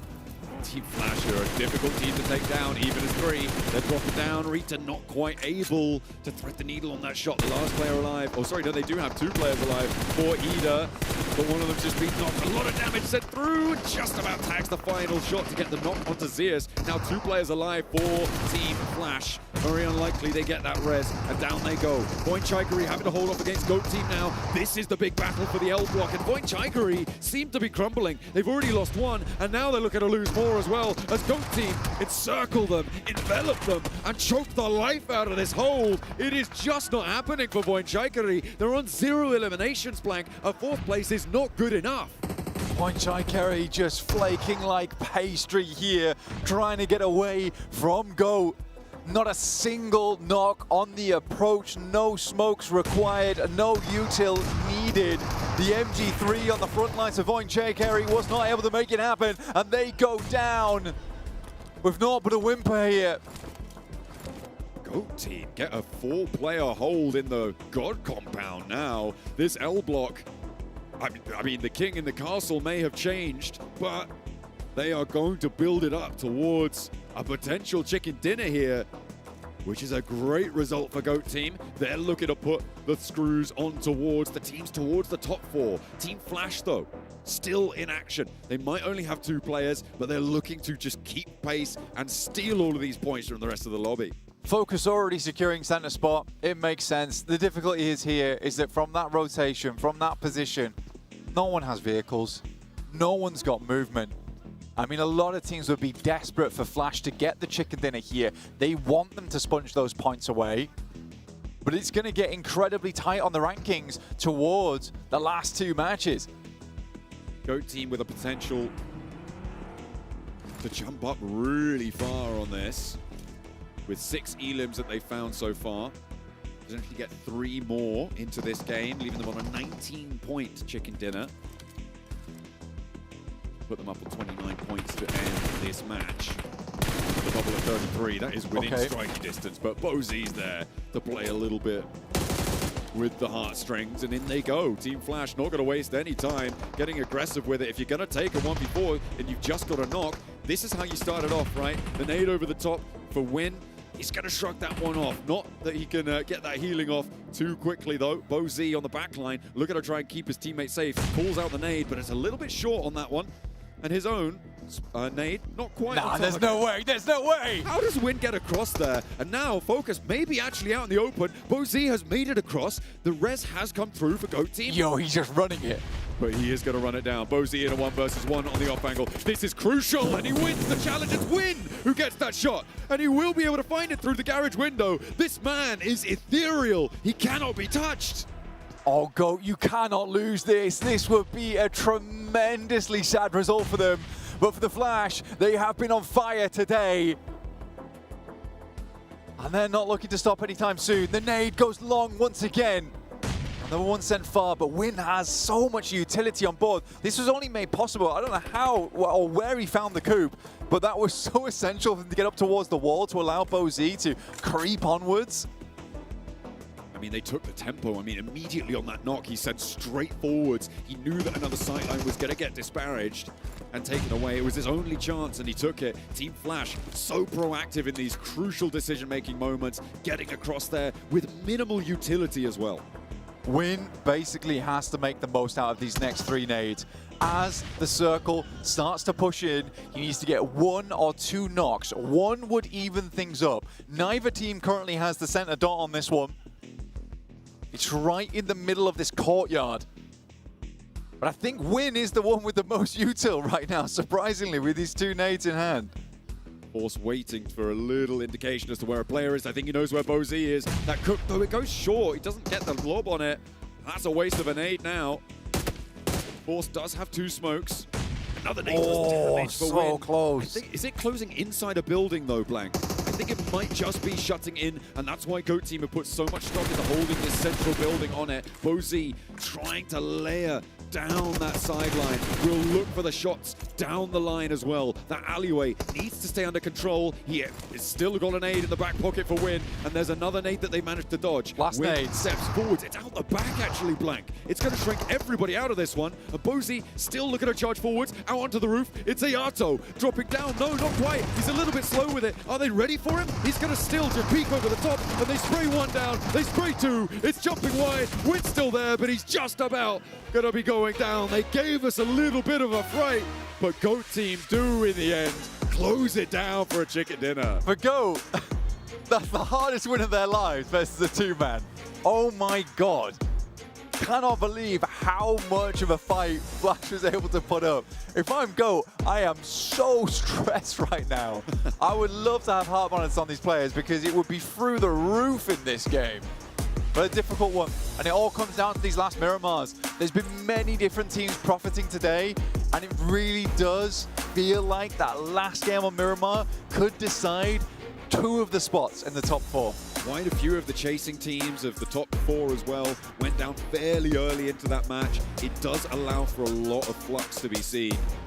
But I mean those final moments, right? That was a team unleashed. For Team Flash, they did not have any pressure on them. They were just playing their absolute hearts out. The speed at which they made that crucial decision towards the end, it looked like it could have gone their way, but GOAT denied them that and crucially earned those 10 chicken dinner points, earned those Elim points as well to put them up and towards the conversation for a qualification spot.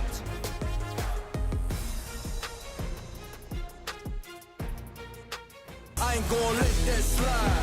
Think you fly, huh? Me and stay wheels up, it's a ride off. Ain't no shortcut, heading to the top floors. Me and too smart to drop costs, and I got 2 fists, I'm a problem. Nuisance, who's with anybody not me? They losing, I'm proof that. Even when you down, keep it moving. Let's fly with us. I said, go and line up.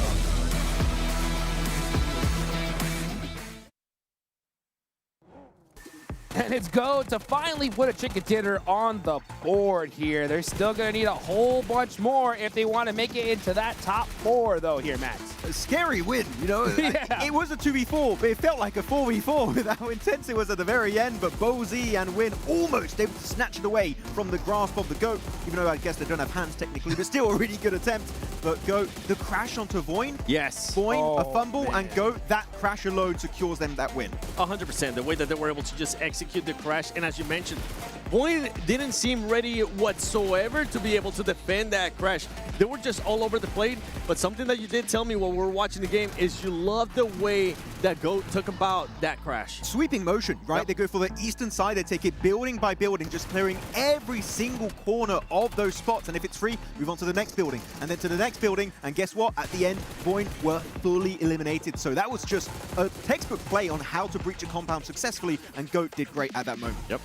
That's how you do it right there. Unfortunately, Voin going out like that, it hurt my heart to just watch them hold that central position for so dang long and not get a single single elimination point.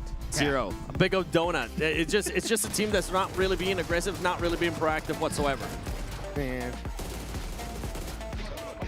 Парни, пушьте быстрее вы его, пушьте.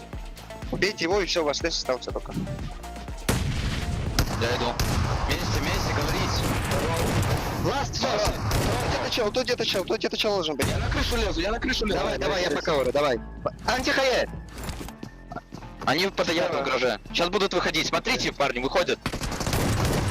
Еще один.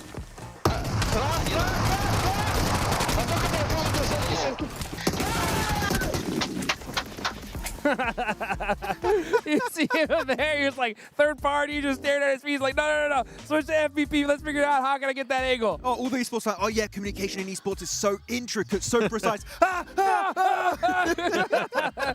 Hey, sometimes that's what you need to do, baby, right? To get that chicken dinner, and good for them. I'm glad they got it because these teams at the top are soaking up a ton of points. Well, with this win right here, they should be able to jump up even more because of what happened during that match. I think it was in Circle 6, we had second place all the way down to 7th or 8th place eliminated. Yes. So it should give them a big buffer to just jump up and close that gap to top 4. If not, maybe Massive opportunity. Yeah, massive opportunity for Boost here as our game MVP. It's not going to be from Goat Team. No. It's going to be Win, which, to be honest, truly deserved. They went for a really good rotation. It's really interesting looking at the playstyle of Flash because sometimes it feels like they're making a mistake going for the wrong position, but they pivot so quickly. I think they were going for Northern Rotate. I was like, please don't go up there. It's not the right entry point. And they go up there, scout it. It's not worth it. Reposition and instead go to the ridgeline right next to Nigma Galaxy. So Flash, the IGLing for me is just absolutely S tier, deserving to be at this global event. It really is. The use of utility too, the timing of this squad, the way that they were able to get that close to go was insane. Now, something that I do want to notate here for top 4 players is we're finally seeing some action from Loops, and it's none other than B Team. We saw them being able to win some fights. They won the fight against T2K. That was impressive because so far today, this squad has just been struggling to win fights. They've been able to get points, but struggling to win fights. Yeah, for a moment there, they were actually in 5th position, so breaching top 4 is possible for the side of Loops. And actually here, we're going to look at how all of these teams rotated. And Yasnai Polyana, we saw this circle, and it was instantly like, go to heaven, and Flash didn't have to wait. Instant rotation, taking that spot. And actually, one thing you did spot yourself, Seven, at one point they went for a 3-1 position, keeping 1 on top of heaven, which just a great macro decision. And this is what we keep talking about this squad. It feels like a completely different squad than what we saw in groups. Their macro is currently on point. Their timing for everything. Honestly, I got to say it again. The timing that they were able to kind of push up on GOAT, making sure that they both work with each other, considering that they were going up against 4 people, was what was so impressive to me. Yeah, I mean, first place of the survival stage, locked and loaded. That's done, right? And the fact that, you know, we had that 2nd through 8th place go out early. That means pretty much all the top teams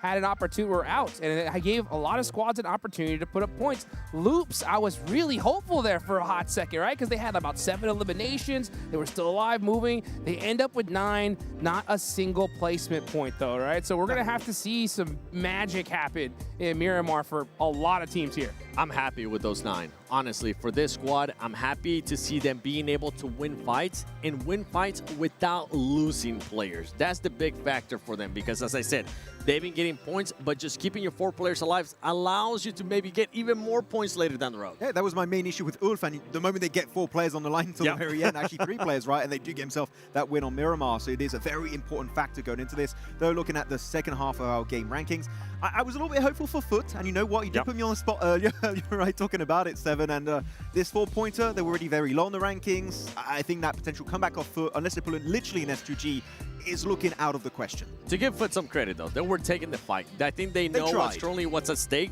They're trying to go for that fight. They actually won the fight against Wolves, which Wolves is going to be knocked out of the first page.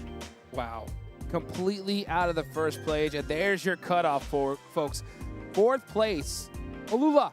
33 points total. Gold, though, are now in the running with that chicken dinner. Only 1 point separated from that golden ticket. And you were talking about it earlier, right, Hodrix, about a team in the top 4. Could there be one without a single chicken dinner? So far, got 7-2-1 and Alula up there without a single win for themselves. Actually, Alula only 7 placement points over the course of 4 games. Not looking too good, not reaching that late game too often. So that's something they do need to work on if they want to try and remain in this position. But Loops, 27 points. Again, the storyline of taking down Alpha 7. Loops, the amount of pressure, like when we have that pressure meter coming up, it should be an absolute 100% because there's so much on the line on these last 2 Miramar games. Yeah, when you saw some of the other squads there as well, from Vicious, from Ida, it's good to see them being able to pick it up. But as I mentioned, Wolves, Nigma now fall far behind those top 8. And you gotta hope that you start reacting here, especially going into Miramar. You need to start reacting. If not, those 2 teams at the top might take it away. Although for 4 Thrives, they really didn't have one of the best performances there, but it was a tough match for them. Yeah, it's going to get a little bit dicey going into Miramar, as you said, but 7-2-1 Alula. I would say right now, it is clearly a race for like the bottom 2 spot of the top 4. 4 Thrives, if they get 2 0-pointers back-to-back, technically could also fall out of contention. Sure. But at this point, I'm looking at 2 teams to realistically be able to make it to that final stage of PMGO Season 1. For 7-1, I'm hoping that they clean fights quick. This fight, they were able to take a fight with Vicious, but they ended up getting third-party by a Loops. What if you chase down Ball like they did in the group stage, right? There were some weird fights happening in Miramar. And honestly, with what we've seen so far, we saw them hot drop earlier, back-to-back, even though one of them wasn't rehosted. Anything can happen with this squad. I don't really think they are too worried about it, which is crazy to say. Yeah, they're not scared of early fights, which I feel like to some extent you might want to be, because if you go out early, even if you win the hot drop, you lose a player, you lose 2 players, your chances of a massive game are pretty much Hodrix, just straight up down the drain. That's right. Yeah, doing a little bit of math right here, guys, okay? So we're going into Miramar. 4th place, going all the way down to 9th, right? That's going to be the Wolves and Nigma Galaxy that are going to be tied with 22 points. That's an 11-point gap, right, to be able to make it into there. Boar's a 16-point gap going into Miramar. If those, 3rd, 4th place teams do well here, I mean, it could be almost a wrap. So, like, I think for these squads in particular, this game is just so critical. It is. It is. They have to put themselves at least within 5 points. Okay. Of top 4. 5 points. If you have anything more than 5 points away from top 4, I think your chances are just going to be pretty much gone. Because now you have some of the other squads that are towards the bottom that they have 0 chance of trying to get to the top 4. And I always love talking about that madness because it does end up coming into play. Teams really just start playing different because they got nothing to lose. Yep. I mean, especially like Ball, right? We looked at them. Hot dropping Pandem back in Hacienda del Patron on the last game on Miramar. Actually, that's the team. You say normally 5 points away, you should be good to go. For Ball, they're 15 points away. I'll be like, hey, it could happen. Oh, really? Wow. I mean, that is crazy because, you're right. I mean, there is that big craziness, and I'm expecting to see it right here, right now. From these teams at the bottom, I want to see them just go straight crazy here. They need that 20-point game to give them a chance to extend their tournament life. And you're talking about teams there towards the bottom going crazy. I'm going to be looking at team there in the top 4. 7-2-1. No hot drops, no craziness. You don't need to early fight right now, okay? Number 5th place, GOAT is just 4 points away from you. Play it safe. Yeah, just one thing on the last game. We had so many airdrop weapons, P90s, MG3s. You also want to look at the loot trucks here. One team that loves to play with the loot truck is GOAT team. That's right. And they usually drop Puerto Pariso, and that's an instant spawn for loot truck. If they get another one of those airdrop weapons, man, GOAT can maybe make the back-to-back happen. Not only that, the confidence is going to be high. That's right. Well, we definitely saw GOAT put that crate weapon to work, right, from that loot truck in the last game. Let's see if they can make it happen here in this one. We got an Eastern play path. Let's take it on over to our casters for some desert action. Oh, it's do or die in the dry, dry desert sun. These teams are going to be parched and ready to slurp up any points that head their way. An Eastern playing path does make things a little bit dicey, though. I think, what have you spotted there, Blank? Well, I mean, RA's dropping Hacienda, right? But that's where Boars would have liked to have dropped. And I think that any other world, Boars might have gone for the instant hot drop. But I think they're worried. They're extremely worried. There is no second chances here. Nigma Galaxy Lord will be starting things off with First Blood over towards Ida right at the start of the game. Luckily, circles over towards that eastern side for teams like Foot. Uh-oh. He didn't want to see it. Over on the desk, I hear the exclamations. 7:21 embroiled in an early game engagement. This north side, Blank, is really just jam-packed full of teams. This East Plane path has given everybody, it seems, too much to think about. Yeah, absolutely. Well, again, for 7-2-1, talked about earlier, these are teams that are very capable of putting up very minimal points, both them and Alula. And I think that, again, they are very close, but it's getting into these early engagements is just not a good idea. There's very big possibility here with Truck Stop being open. El Azahar was very, very exposed. Foot's basically the only team that kind of dropped in this area of the map, and the plane path was directly over it. It definitely allowed them to get down nice and early. GOAT team in Puerto Paraiso as well, as Max was highlighting. Getting that loot truck on as well. See what they are able to snag from that. Ooh, okay. Was that a double line up there on the spray down? Swain doing a lot of damage to Nick McGalaxy. After losing one of their players, this is not how Nick McGalaxy wanted to start their penultimate match and potentially end it if they're not careful. Well, for Nick McGalaxy, completely split off from their teammates. Emre waiting and ready. They know they have to go for this one, but there's a lot of bullets going to be going their way. Ado is sent away from this one. Ida's going to be guarding the flushes. Lord up top of the hill, and for Nick McGalaxy, this is really, really tough stuff for them. That's that 2-2 split that should have been punished in the last game, Blank. They've lost two of their players this time around. Lord does have the LMG on side, though, and that could be trouble for Emre. Neither team has had a lot of time to loot. They got stuck in pretty quickly. Now just looking to finish off these flushes. Nick McGalaxy desperately looking to try and keep this one nice and safe. There is more hot drop action. I think is that Boars and T2K in our picture-in-picture as well. Close to one another, but I think they're extricating. Lord now stepping up, has got the level 2 helmet, which very much might help him indeed, but not to a gut shot from the auto shotty. And that's going to leave Nick McGalaxy down and out. Oh, they go down fully. That is nasty business. And Ida pick up 4 elims. Ida with 4 elims off the back of that. Nick McGalaxy out is really, really going to cause big tension. And I mean, I respect the shots going off there. Trying to test them in the early game, trying to pick up those points, and they suffer because of it. But yeah, for Nick McGalaxy, now they need a chicken dinner on the last match of the day if they want to have a chance in. I'd say anyone underneath 25 points, you need a chicken dinner on the last game, and it has to be a pretty big one. Right now, if you're under 8th place, this game is your foundation to get into top 4. Last game is where you have to pull out the big guns, and I just think it's so tough. It's so tough to do. Let's run it back towards S2G as well, because both their games, first game was kind of well played, but they still didn't have to move all that much. Second game, I'll be frank with you, very gifted that final game. Thanks, Frank. So it was a, yeah, exactly. It's one of those things where you look at it and you're like, okay, they made this miraculous run, but still for S2G, a lot of little factors had to come together to make that happen for them.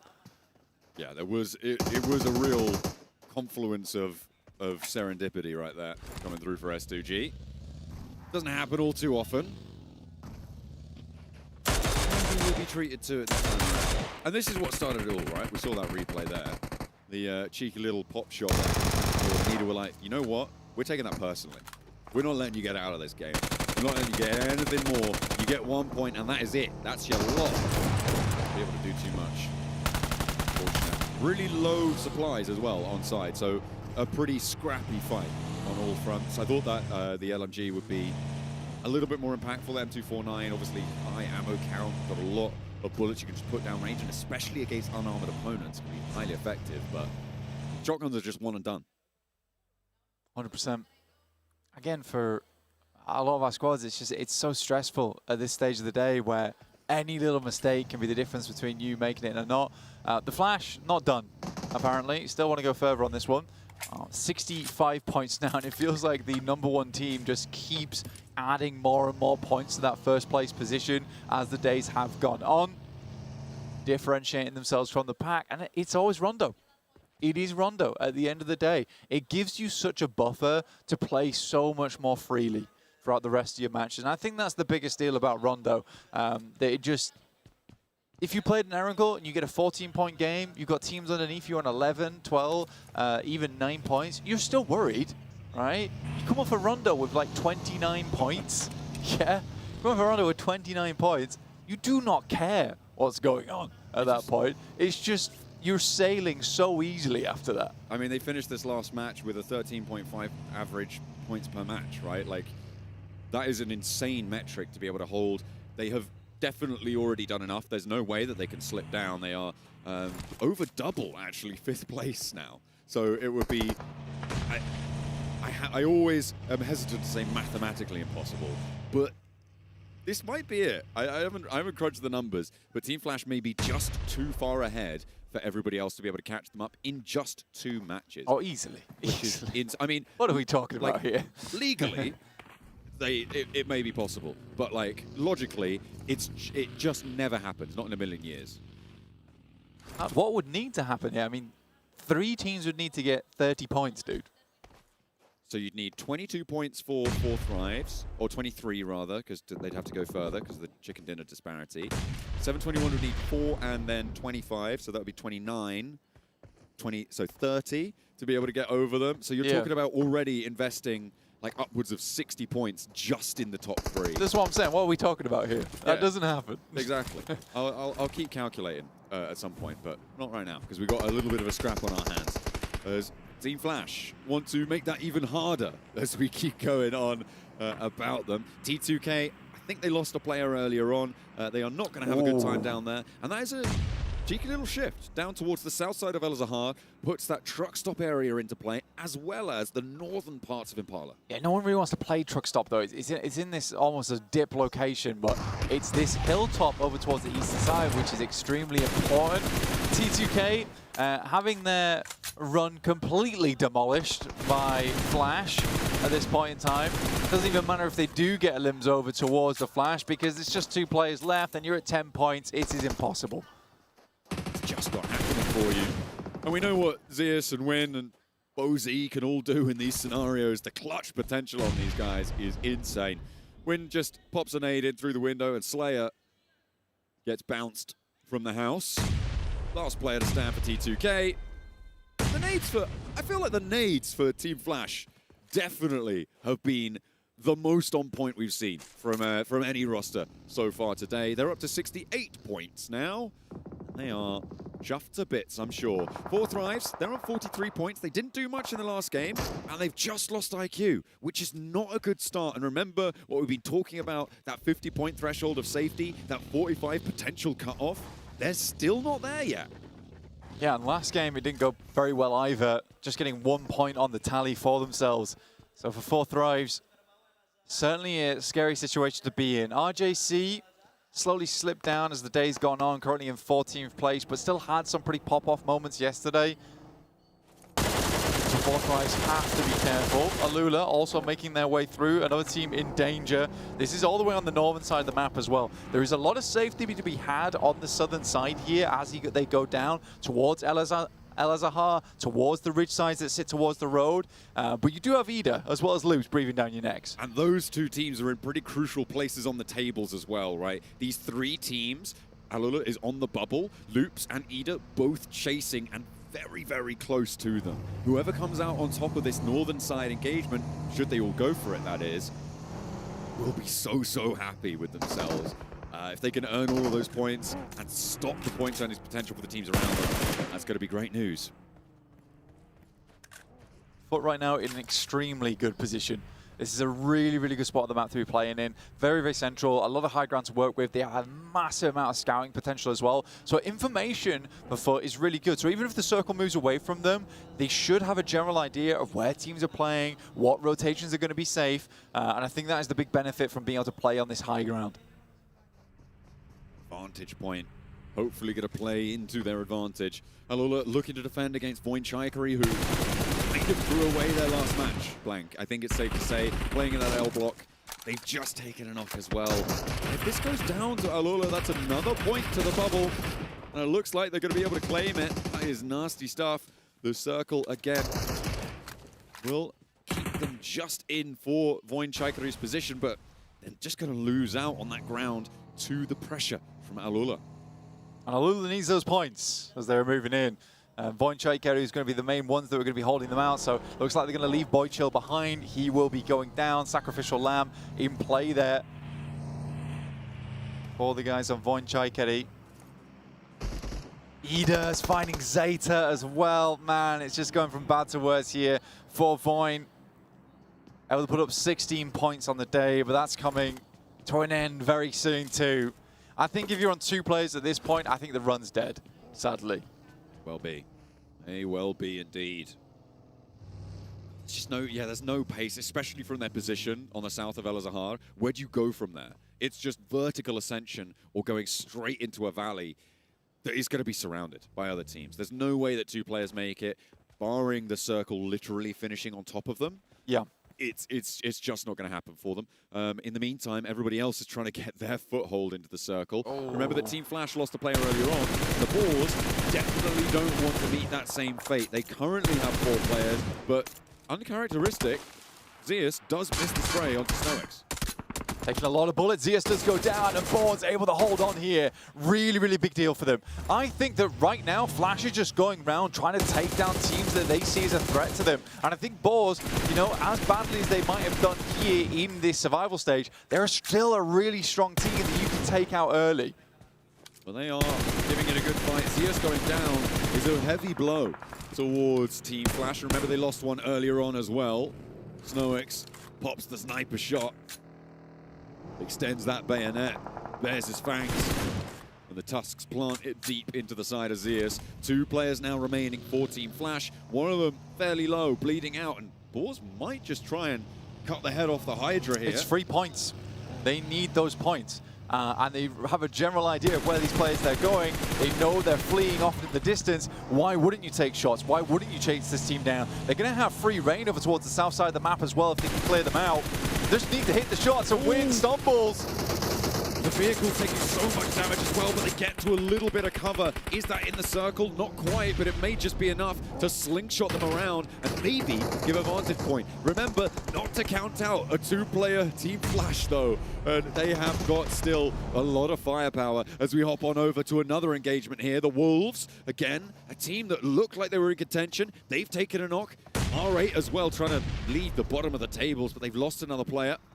Metrix just about dodging enough damage to stay alive, but they need this res and they need it fast. Metrix does go down to Amori on a nice little side swipe here. Does find it. Molotov in hand now, looking to burn out the ground underneath them.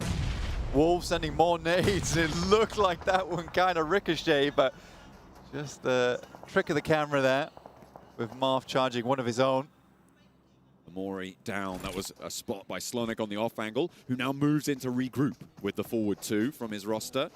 2 players alive for R8. Full stims coming through, the adrenaline shot on for Marth. Dodges out of the way of the fire as it burns the side of his vehicle. Amori flushed away. Marth and SK Ton now trying to hold the angle, or maybe even just get away from it. Marth left alone here.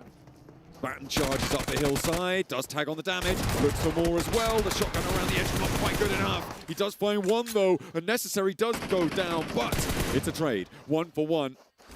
The flash is almost immediate. SK Tun with a nade cooking, wants to find the players pushing around those vehicles. But Slonik on the off angle, finds the nade, blasts it behind his neck, and that is going to see to it that R8 go down once more. R8, they're done. 11 points, no way they're going to make a comeback in that last game.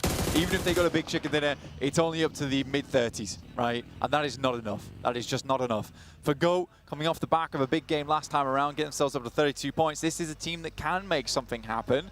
Now looking in over towards the Vicious right now. Redox already sent early, so currently the Vicious are just a 3-man. They have got that regroup coming in through though. Redox now moving back down south, bringing themselves to a bolstered 4, a full roster.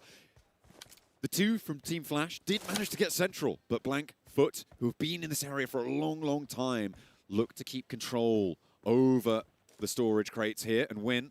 Needs a crossing to get that rescue, and he's just about managed to find it. No, okay. Just through out of nowhere, Foot is able to thread the needle, and Team Flash go down. That's going to open up a little bit more area in the middle, but Foot still have it under control. yeah, trying to play those crates, I mean, it's the best you can do there, but that position a little bit further towards that northern side is better overall. Foot's hoping that the northeast side gets cut out because a lot of that high ground actually does look down upon them at this point in time, which is a little bit frightening. 7-2-1, we're hiding once again. That's what we're going to go for. I think it's a fair enough strategy at this point in time. I think it makes sense. You try and play this early game a little bit safer. And by doing that, you can try and confirm some more of these points, but they are just down to 2 now, which is a rough position to be in. Goat and Boars starting to clash. Good nades over the top coming through from Goat. Chunking some damage at least, so they instantly try and go for a lineup here. Robs goes down first. Snowix has a big off angle here, but the Goat team not really giving him too much to go off of. The nade there potentially pushing them further back, but Rob's already in a res position. Snowix goes low. Now they can start to move forwards without fear of getting spotted by that sideline, and immediately Magnazada falls. Boars are getting churned up here.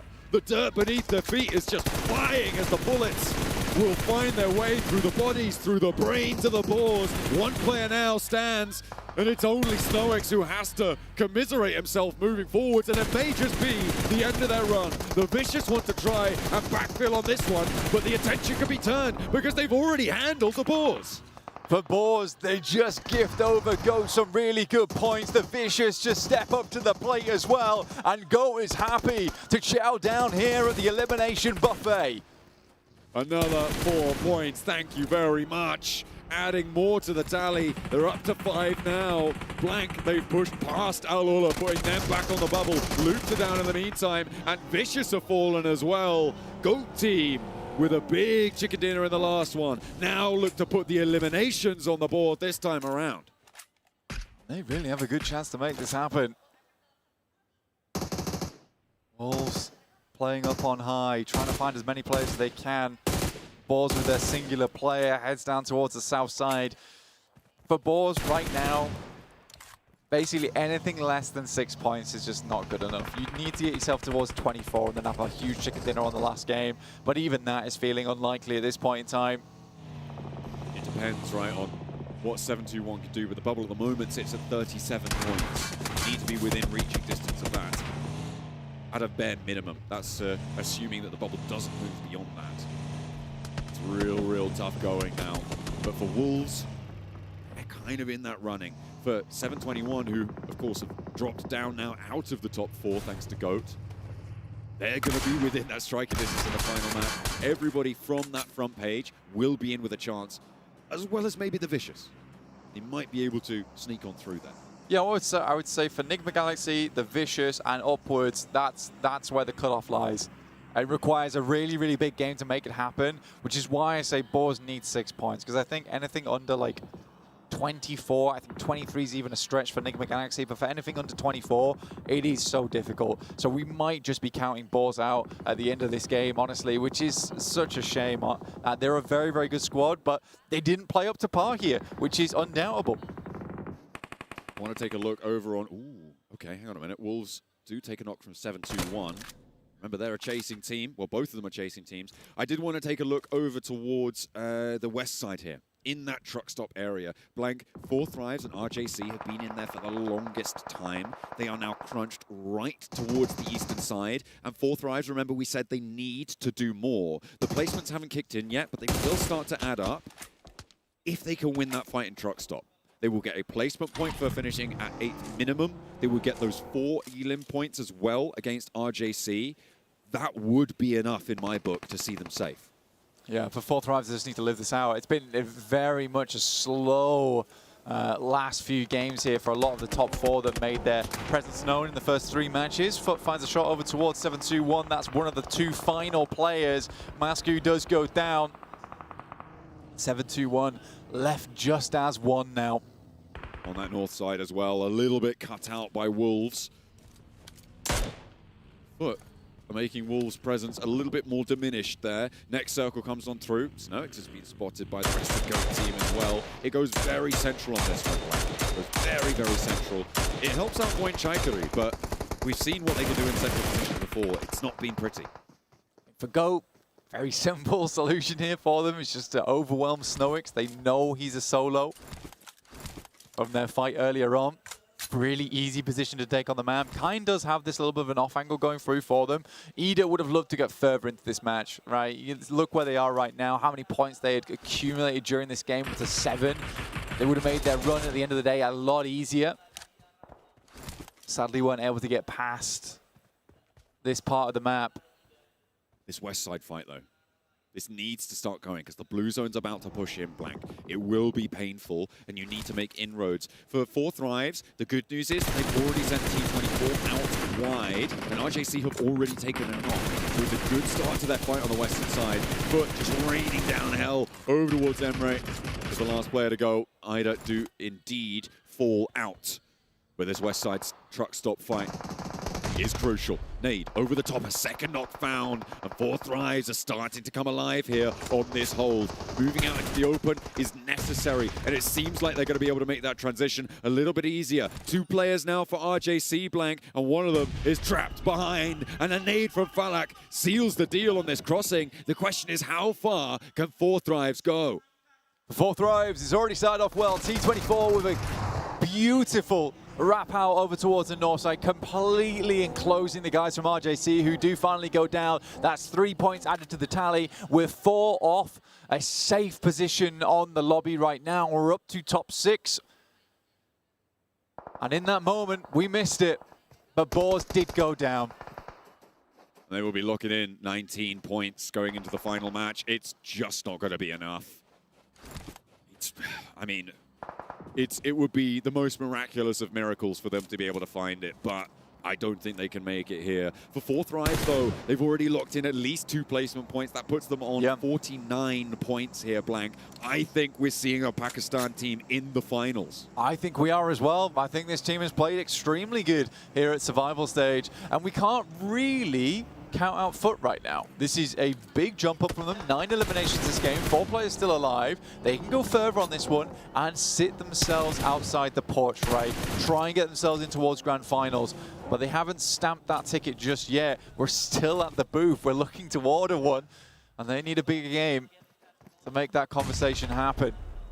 7-2-1. If they could survive, a couple more placement points would be brilliant, but with the Wolves chasing, they're going to want to take care of that player nice and quickly. Goat team have turned their attention on towards the west side, and Falak is under pressure now. 4 Thrives looking to try and suppress Goat team on the approach. The backline will need to volley fire back over towards Goat team. It is going to be difficult to find those angles, but Focus manages to peek over the top and bring Falak very, very low. Moxie goes low as well as the trade-off happens. Healing needs to come on through for Falak nice and quickly if he wants to stay alive in this fight. He's relying on his teammates to keep him safe here, and Goat team can't overinvest because they can't push out to this side of the circle. First aid, a med kit brings Falak to full HP. Black, the secret weapon, the med kit brings out. He's revitalized, full HP. Looking to take it to task with Goat. A nade coming through, but there's backup now as the bullets start to rain in. The nade will take down Falak. Where's the rest of the team? Point Chikaria having shots in as well onto this fight, but T24 is down. Now it's all up to the backline. The Lone Ranger coming through for 4 Thrives. They've already done probably no way, but a big long range nade might from the grave find them another point. They're on to that 50-point margin, and Goat team are about to go down too. This is huge. For the teams, look at a chase. We've got Foot, we've got Wolves, looking to try and push their way in. T24, as he gets knocked, lobs a nade over the top, and it's the nade that does just the enough amount of damage that the rest of the team can all pile in on top of it. For 4 Thrives, they've got enough points, but it's Wolves, Foot, Voin Chikeri, and 7-2-1 once again surviving through to the end game. This man is a survivor. They will surpass Alula into that 4th place spot from the placements they'll earn here. How much further does he go? They've got no eliminations, Blank, right now. It is a full snake game for 7-21. This is kind of insane. They've been hot dropped and gotten into hot drops the last, what, like 3 matches? And somehow they just keep earning these points. Swain goes down. Bad news for them. Foot desperately wants to make this a big game. They've been scouting out. They've been spreading over this match, trying to overwhelm the other squads. Play a similar card to Flash in our first match of the day on Erangel. Wolves with a big game, could jump up into the top 4, so could Foot. Maybe not into the top 4 directly, but the Wolves' chances have just been cut into thirds. But they still have a chance, and that is what they're banking on. Frozen looking to hold the line here. Zedwolf needs to be a backstop, and the Wolves will fall. 2 players down for Foot, and they need to res it fast. A 3rd place guaranteed for 7-2-1. How do you make this happen? Zedwolf, I mean, he knows exactly where he's playing against, and they have no idea. Zedwolf, the rest of Foot able to get them up to 3. Frozen with the frost bite over towards the other teams on that side. Wolves just do not have the fangs to bite back. 14 eliminations this game, a gargantuan result which might be spoiled by 1 player here from 7-2-1 with a good angle over towards Zedwolf, takes him down. This is the off angle as well. This is terrible news for Foot. They don't have any way to get towards him. Still 3 players up though. Voinchaikeri over towards the eastern side, but if past mistakes come to bear here, maybe they just fall over in the face of Foot. We'll wait and see if the boot can be stamped down on them. With the angles that Voinchaikeri have, they've got great position to hold this run out. They can't go towards Rehan, who can crawl closer to the circle than they can. Rehan, again, kept the team alive versus Boars in the second to last Miramar in Group A. Now looking to do the same here. These wee timorous beasties playing up against Foot. 1 elimination for 7-2-1, no eliminations for Voinchaikeri, and 14 for Foot. But they have their back against the wall now, and they need to find a sliver of something, and they might have just spotted the dome at the top of the head of Rehan, who denies the point, which could be crucial, especially given how far behind Foot are. But now it's up to Voinchaikeri. First knock goes in. They're looking to try and flush this one out, but the approach is coming on through. Kine and Swain moving on in, 4 Foot. Foxy on the back line, waiting. 2v2. Good nade. Kine goes incredibly low. Somehow, Voin is not able to get it. The hot potato is sent over from Potato, but it's not received the way he would have liked. Oh, he has the angle. Foxy backs off it, though. The healing potentially could come through if Kine's got a first aid kit to play with. Does indeed pop that one off. No more nades in hand. No more utility there for Potato. He's waiting for the face to peek over the top. Closer towards the edge, and Foxy's playing for the close of this stage. A sideswipe for Potato, but he can't quite get it done. Foxy now needs to come up big, but the vehicle now is over. Potato on half HP, looking for the first aid kit, spots the player pushing up the ramp, and the breakout wide is spotted as well, but they're just not taking the shots, and Kine able to move forward. Foot looking to add the 15 to the tally. Now in a 2 versus 1 to try and charge up the tables. Foot for Turkey want to take the top. Voinchaikeri is their last chance for Foot. This is just the beginning of a great final 2 games. Once again, here from Turkey, the nade goes in. Foxy's in a lot of trouble, and he goes down. A huge game coming through from Foot, revitalizing them at the last moment. A refreshing day here on hot, sunny Miramar. 16 eliminations come through from Foot. They dominated from that high ground. They were helped out a little bit by the circle, S2G style, but that's the Turkish special. What are you going to do? They are going to have to dominate from that high ground in such a brutal fashion to get that sort of elimination tally.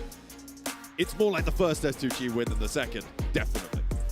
Absolutely, but again, for the guys on Foot, they started in a great spot over towards El Azahar. They had plenty of options to take on. Over towards Truck Stop, El Azahar, practically no one played there, so Foot had an incredible start to their game. But for a lot of teams, it feels like the dreams are beginning to die slowly here. Voinchaikeri, they basically needed that chicken dinner. If they got that chicken dinner, there was a world, a parallel world almost, that maybe they're able to get into that top 4. I just think it's too little, too late for them now.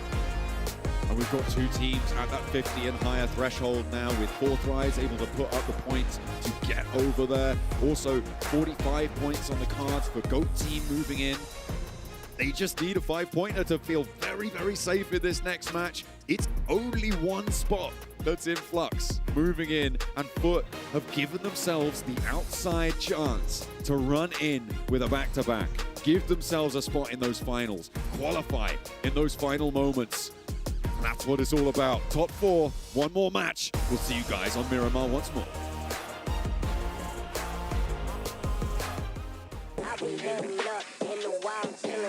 Yeah, foot on the gas, yeah, I'm on the way down. Move out the way, yeah, it's about to go down. Coming in hot, I ain't finna back down. Won't give it to me, I'll take that crown. Moving and shaking, I'm shaking the ground. Gotta stay ready, I'm ready right now. I bring the noise, they ain't making a sound. It's quiet for you, cause I'm hearing it now.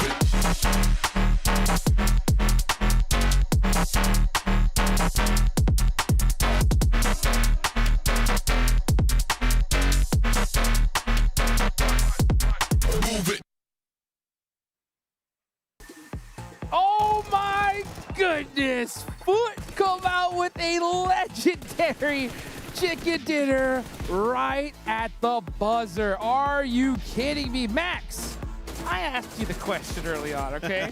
I don't want to hear nothing about this curse nonsense here. I just asked the question, okay, you know, which team do you think could possibly do something special in Miramar, huh? And out of all the squads, you said Foot. And oh boy, were you right. To be honest, I didn't even trust myself fully when I did it earlier because this is such an outlandish performance. This is S2G levels of comeback from Foot. I am loving it. Kane was doing so good, but especially Seven, looking at overall storylines. Remember the era of Nova Esports back in 2020-21, where they won PMGC back-to-back, and one of the players on Next Korea that used to dominate was Frozen, and the fact that to this day he's still putting up massive game. He got an 8 elimination match, man. Frozen, one of the best of Turkey of all time. And I was so impressed with the way that Foot was able to use that 3-1 splits there on the east side of that circle. It was wonderful. It allowed them to be open to third-party fights, which meant easy eliminations, which means, ladies and gentlemen, points, because that's what that team needs right now to try to get to that top 4. Well, let's listen in to their comms at the end.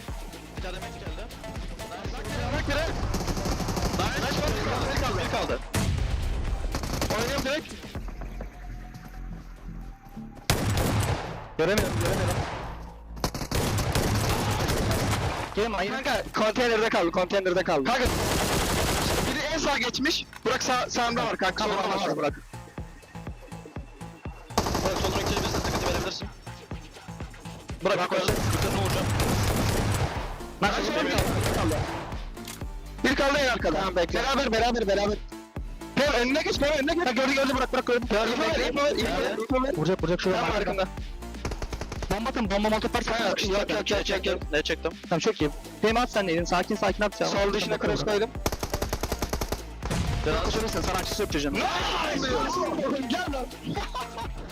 Nice indeed, boys. Oh, wow. I mean, look at that. Frozen with 8 eliminations all by himself. Oh, this guy's been an absolute beast. Just shy of 1,000 damage, but putting up some big moments there. Kane in particular, I think, sure, maybe not as high eliminations as Frozen, but he was really the entirety of this match 7, keeping Voin in check in that building that Voin really didn't have even an opportunity to flex out because every off angle was keeping them deeper and deeper in those crate areas. And when you talk about Voin, I'm going to have to go a bit on the dark side here because what a disappointment, honestly. I expected a lot more of this squad. This squad has just been so passive.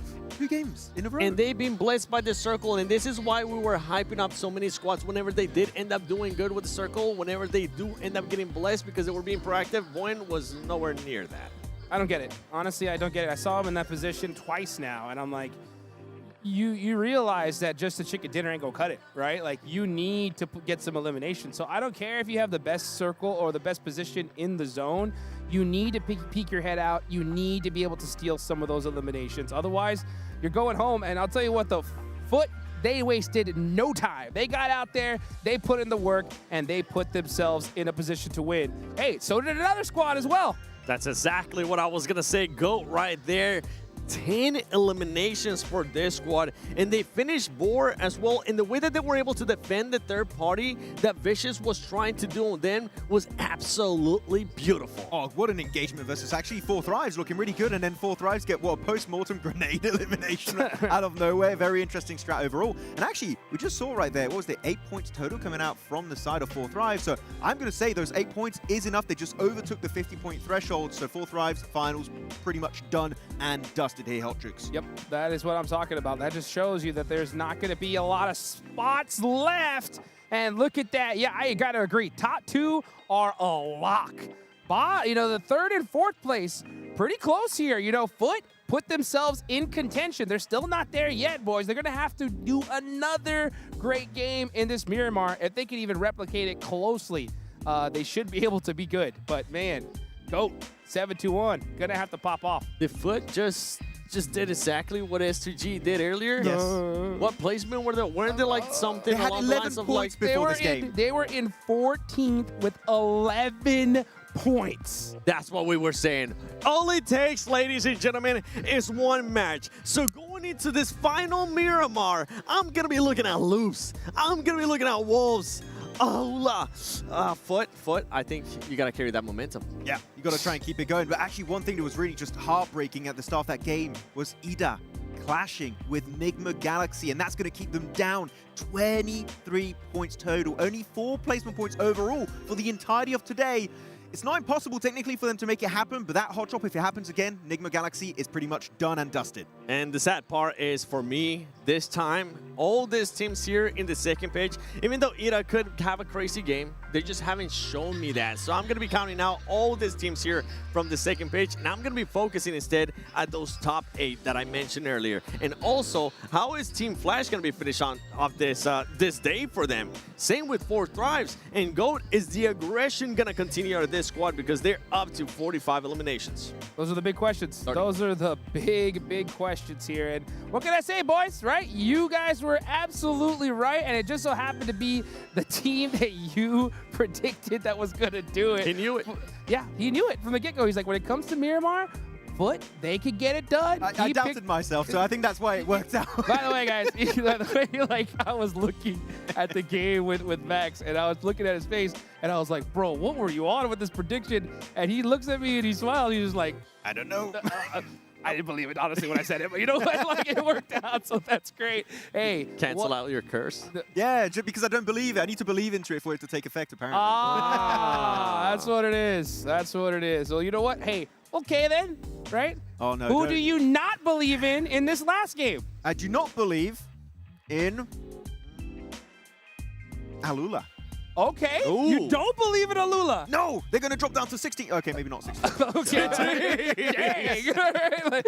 All right. Well, let's see what Alula could do in this last game. That's going to be super interesting. I mean, they went top 4 right earlier, and they've just been slowly slipping, just like Wolves, unfortunately. They are in contention. One big game. I feel like we're going to have a bit of a surprise here in terms of who will do just a final push to overtake 71 and maybe GOAT too, because 45-42, those 2 teams could fall if things line up perfectly. The crazy thing too for Alula is that they do end up having those elimination points. They just don't have those placement points. Even when we ended up looking at Foot, the only placement points that they had today was literally from the win that they just got. So it's going to come down to a consistent match here out of Foot if they want to make it into top 4. For Alula, we need to see that fragging power again, because we know that if you do end up getting some placement points, it might not be enough as we go into the final game. Here we go, baby! Into the last game of the survival stage. We're headed to the desert for one last time. Top 4 teams moving straight to the grand finals. Everybody else, their journey ends right here, right now. Let's get it going. Is that a good playing path that we're seeing? Pretty good. Ooh, you couldn't ask for a better playing path, honestly. Yeah, it's going to be looking really nice. And 71, like, we had too many hot drops happening. Let's go Ruins. Nobody in the entire life goes to Ruin. It should be big chilling there that time around. But I am wondering, we talked about Ball in their respective group for the group stage. They went for a big hot drop on Pandem and Hacienda. Are they going to try and pick another target to maybe keep that dream alive on Miramar for that final match? Squad coming in with 19 points. Top 4, currently the cutoff mark is at 42 points. Yeah, go crazy for me, boy. Don't put a point. Yeah, everybody needs to go crazy. I don't care if you're in the best spot in the circle. Get out there and get some eliminations. And let's get some amazing casting action for this last game as we send it on over to John, Allen, and Blank for the last time in the survival stage. It is time to go crazy. According to Hot Jukes and over on the desk, we are ready to pop some cloaks here, as plenty of players need to go down before we crown our top 4. Final match, Deja Vu from Group A. Can they make it happen again? Foot drops directly central, just towards the south side of Bohr. For Max, the Frenchman, he's still got hope. For me, a Western Europe enjoyer, I just don't know anymore. I just don't know. But for Foot, it looks real good. They start in an incredibly good position on this side, as do the Bohrs. But we're right, you know, you got to go absolutely insane in this match. Do or die moment. Seriously, right now. No, like for real. But for real. Like, come on. But for real, for real. Lose your mind. Maybe some of your marbles also. It's important. It's important to get a little bit freaky with it now as our teams are down to the wire. As they were saying, 42 points. 7's counting anyone below 8th place out. I might extend that down a little bit further, maybe all the way to the Vicious. I mean, that's what we were talking about during that last match. 25 points. Yeah. Yeah, you had that 20. I think that's a very reasonable assessment from you. But with the caveat... It's the profiteering that's the problem. Yeah. The caveat is that you need everybody ahead of you also to have not a great game. Yeah. That's absolutely true, because right now, it's a heavy lanyard of responsibility for these teams underneath that 10th mark, right? Where for you, not only do you have to get above that marker of 40 points, but you've also got to worry about these other teams. And do you take that responsibility of hunting down those squads that potentially lie in your way, or do you just play your own game and hope that it works out? I think this is going to be really down to the wire here. Foot already starting in a really nice position in Via Demar, so far away from everyone else. This is so free, such a free amount of space for them to play in. This is very nice. It's really easy. And they've already scouted out the entirety of Chumacera foothills too. Got a lot of info. They got a lot of latitude. They got a lot of options, which can sometimes be a little bit of a mental overload, right? You're given the pick of the litter. I think the most notable example is when Alpha 7 had that big opportunity to choose a position around La Cobraria. You hesitate, though. You do hesitate. Because there's so many choices. There's so many choices, and the choice that they made right there was to try and get eliminations on the outside as opposed to going in towards La Cobraria, which didn't make sense at the time. And I felt bad for them, honestly, because they take the tougher of the two choices, which is just to try and fight it out on the edge. So I really felt for them. I was fairly sad alongside with them when they did go down. They're an incredibly good team. I don't think anyone can take that away from them. They should realize that as well. Even if they do go home in this tournament, there's always future tournaments. For a team that has been chasing for the longest time, yeah, I think for Alpha 7, you can have an off day. Yeah, that's true. And in that final decision, it brings me back to thinking about what our Foot going to do, right? Because they have so many options. Will they stumble? Will they falter? Or will they be decisive and take the correct action to move forward into this circle? A lot of teams actually pushing down the western road pretty quickly towards La Guerra, so could potentially have some pretty noisy neighbors soon enough on the northern side. For Loops, 30 points. Not that far out. We're looking at a 20-point game, which would secure them happily towards that top 4.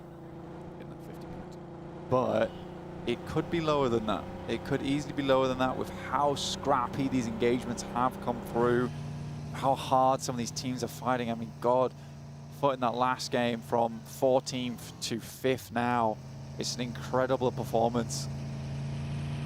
You just can't really count a lot of these teams out to have those massive games. For 4th Rise, they're living life to the maximum. 51 points now. No doubt in my mind that these guys are not going through. They can be forward thinking. But there is so much opportunity here, Blank, to sort of pick and choose who you might want to fight in the finals. When you're talking about teams towards the top, so certainly for Team Flash and very likely for 4th Thrives, they could take one of these rosters out. Maybe they want 7-2-1 to get in towards those finals. Maybe they want GOAT Team to be against them in the finals. They much prefer it to a Foot or to a Wolves or a Loops beneath them. Could potentially be an opportunity to control the enemy that you face. Change things around that way. It could be pretty nasty stuff. But that's easier said than done, I think.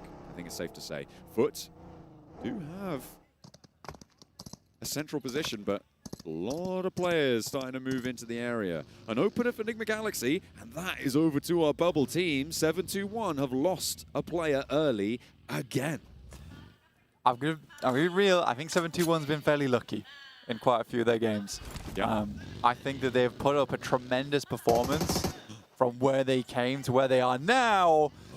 But 4 Thrives opening up over towards Foot is a huge deal. Losing one player at this stage of the game can be nightmarish. Wolves also finding Rahan from 7-2-1. They're dropping the 4th place team out early. That is a really big deal. 42 points, that's not that difficult to jump over. We could have multiple teams vying for that 4th place here. And GOAT team aren't fully secure yet either. If they lose players early on, it could be 2 spots up for grabs, potentially, depending on where these points go. But right now, the story of 7-2-1 could be drawing to a close. They've played on with 2, however, multiple games now, Blank. Yep. They know how to do it, evidently, even though, granted, they have been lucky, they know how to play with that luck when they're given to it. Catch him on the pass, the Enigma Galaxy. For Foot, I think that they're suffering from exactly what you're talking about, but maybe not for the same reasons. For 4 Thrives, I think that this team is just so happy and so ecstatic that they're in the top 4, they're secured in the top 4. They make a direct send over towards Chumasera Foothills. That is maybe a misguided decision where sometimes you can get caught off on the rotate, there'll be teams watching you, and you might struggle because of that. 4 Thrives, they don't care at this point. They'll take a risky rotation any day of the week.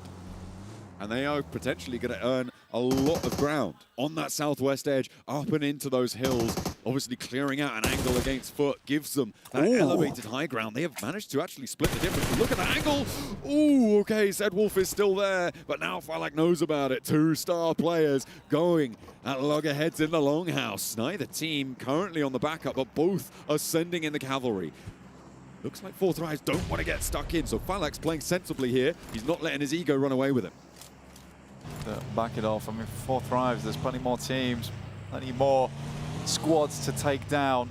As we go through, the circle was diabolical. Heads over towards the western side. Enigma Galaxy all the way on the western roads, but they are joined by Alula. Boars lose Snowix, Boars lose Terminus, and I think that this might just be the terminus for Boar here. This is the end of the road. They're still trying to slam straight into the middle of this circle past Chumasera, but we've seen how hot that ground is. Real difficult going. With 2 players alive, you just don't believe in them. I don't currently.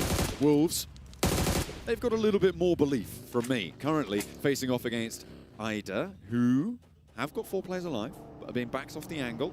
Everybody having to shunt all the way west and in towards Bayadema and the hills to the north of it. A lot of water in this one too. Like down towards the south side, it's a bunch of water still in play. You've got the north side of Minas del Sur in play too. So we're kind of looking at like 70% of the zone, which is currently playable. And even that is very rough around the south side of La Driera in terms of the valleys. There is a couple of good compounds to pick up, but you don't really want to head towards them until later. And Foot will end the run of the Boars. A favorite coming in to the survival stage, and it is cut short now. And crucially, Foot get 2 points for it. That is 2 steps closer to the bubble. Dispatching the French, earning the points. I can't say I'm displeased, as Foot now get a little bit closer. 42 is that metric that they're trying to jump up on over. 39 is where they currently stand, with a position that overlooks a lot of Bayademar, a lot of pressure are on the surrounding teams. Potential to earn points. RJC got themselves in nice and early here. Down towards that south side, but they are just far too far away from the bubble. But they'll play it out. Dignity to the end. The Vicious moving through now as well. Trying to find a position in the circle to play in. You've got Voin Chaikeri.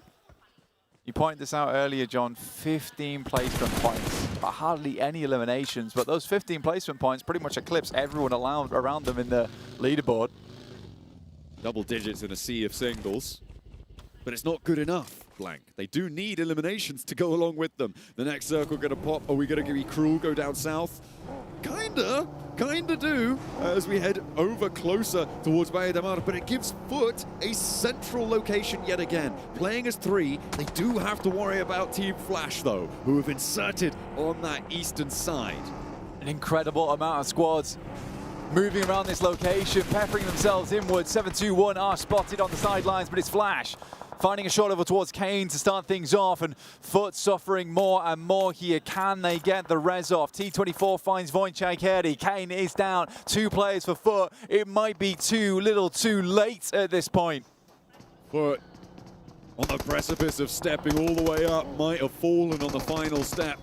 Zedwolf wants to keep it together though. Loops charge in with 4. A 1v4 hold might be able to do it, but Zedwolf falls, and now Foot are on 1 player alive. Loops have 3 elims to their name. They do have an outside chance, remember, of pushing all the way up, but with Foot on 1 player now, it may not be enough. They are 2 points behind.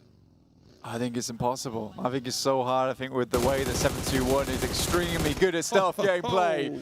Falak will fly on by, a drive-by.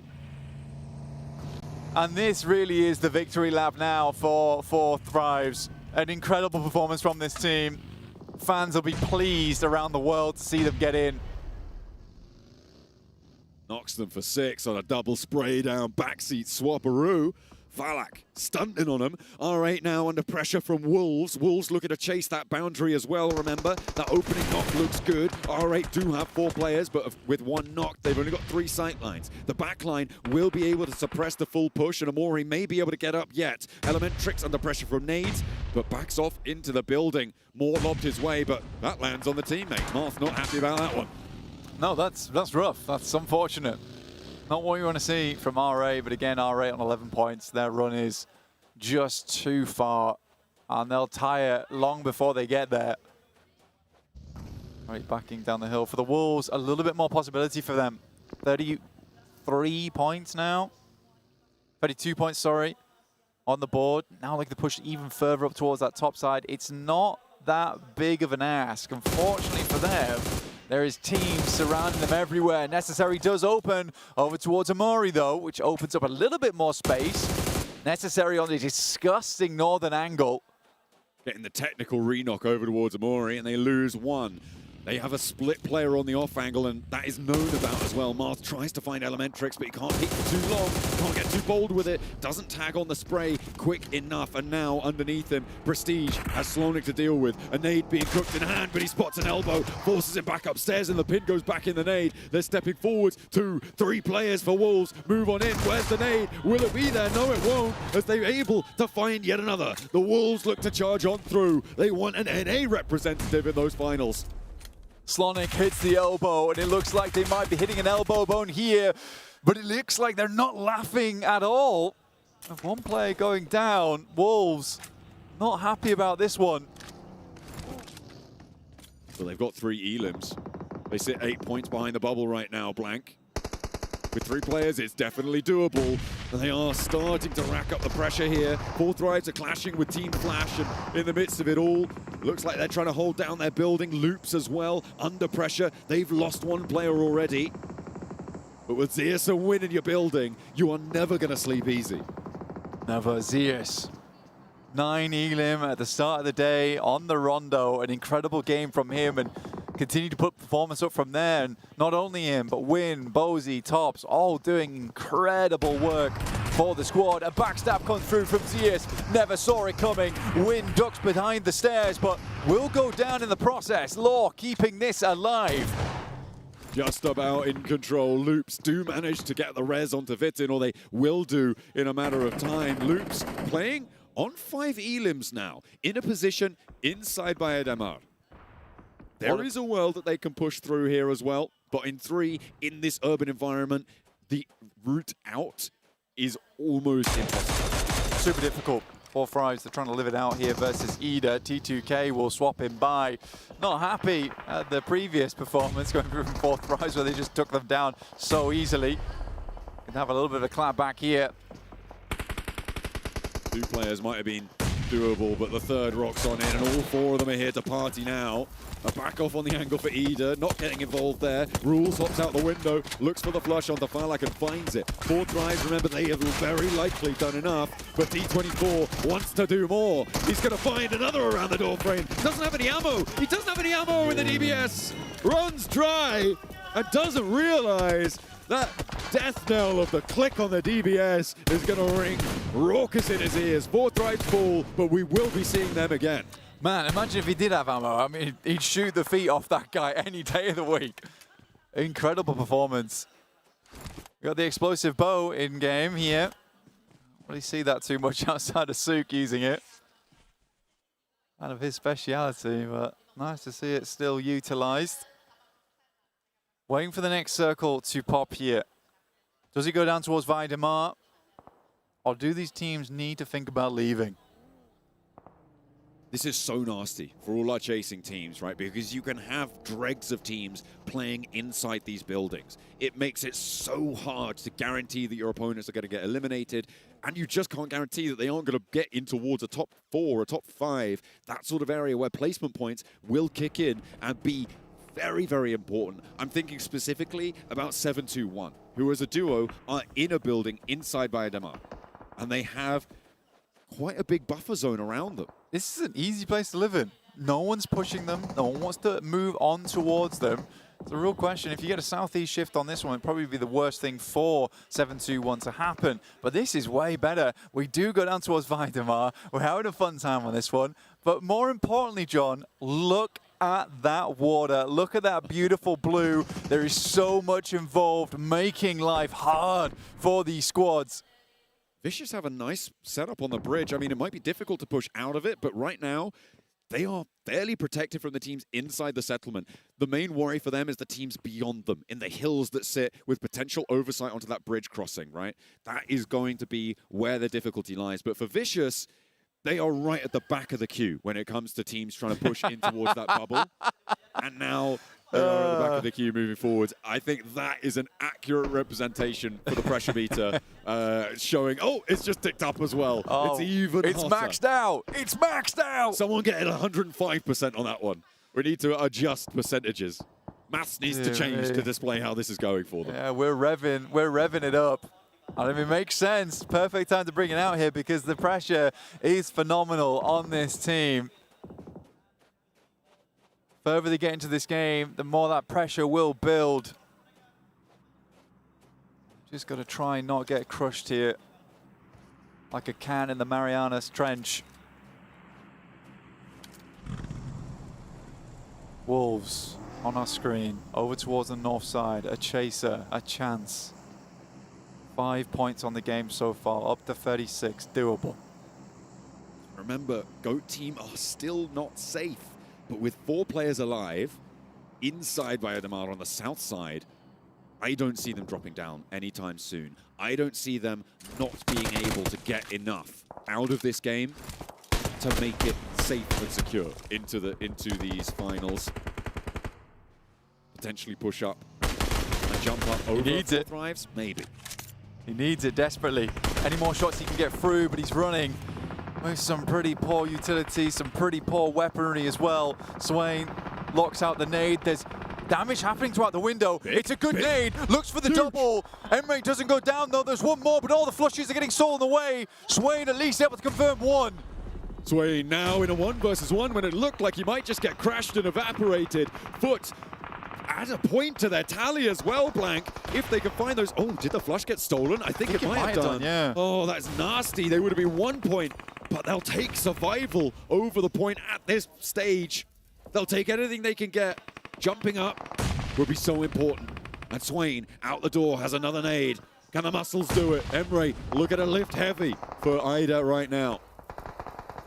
Swain, it's a difficult one, right?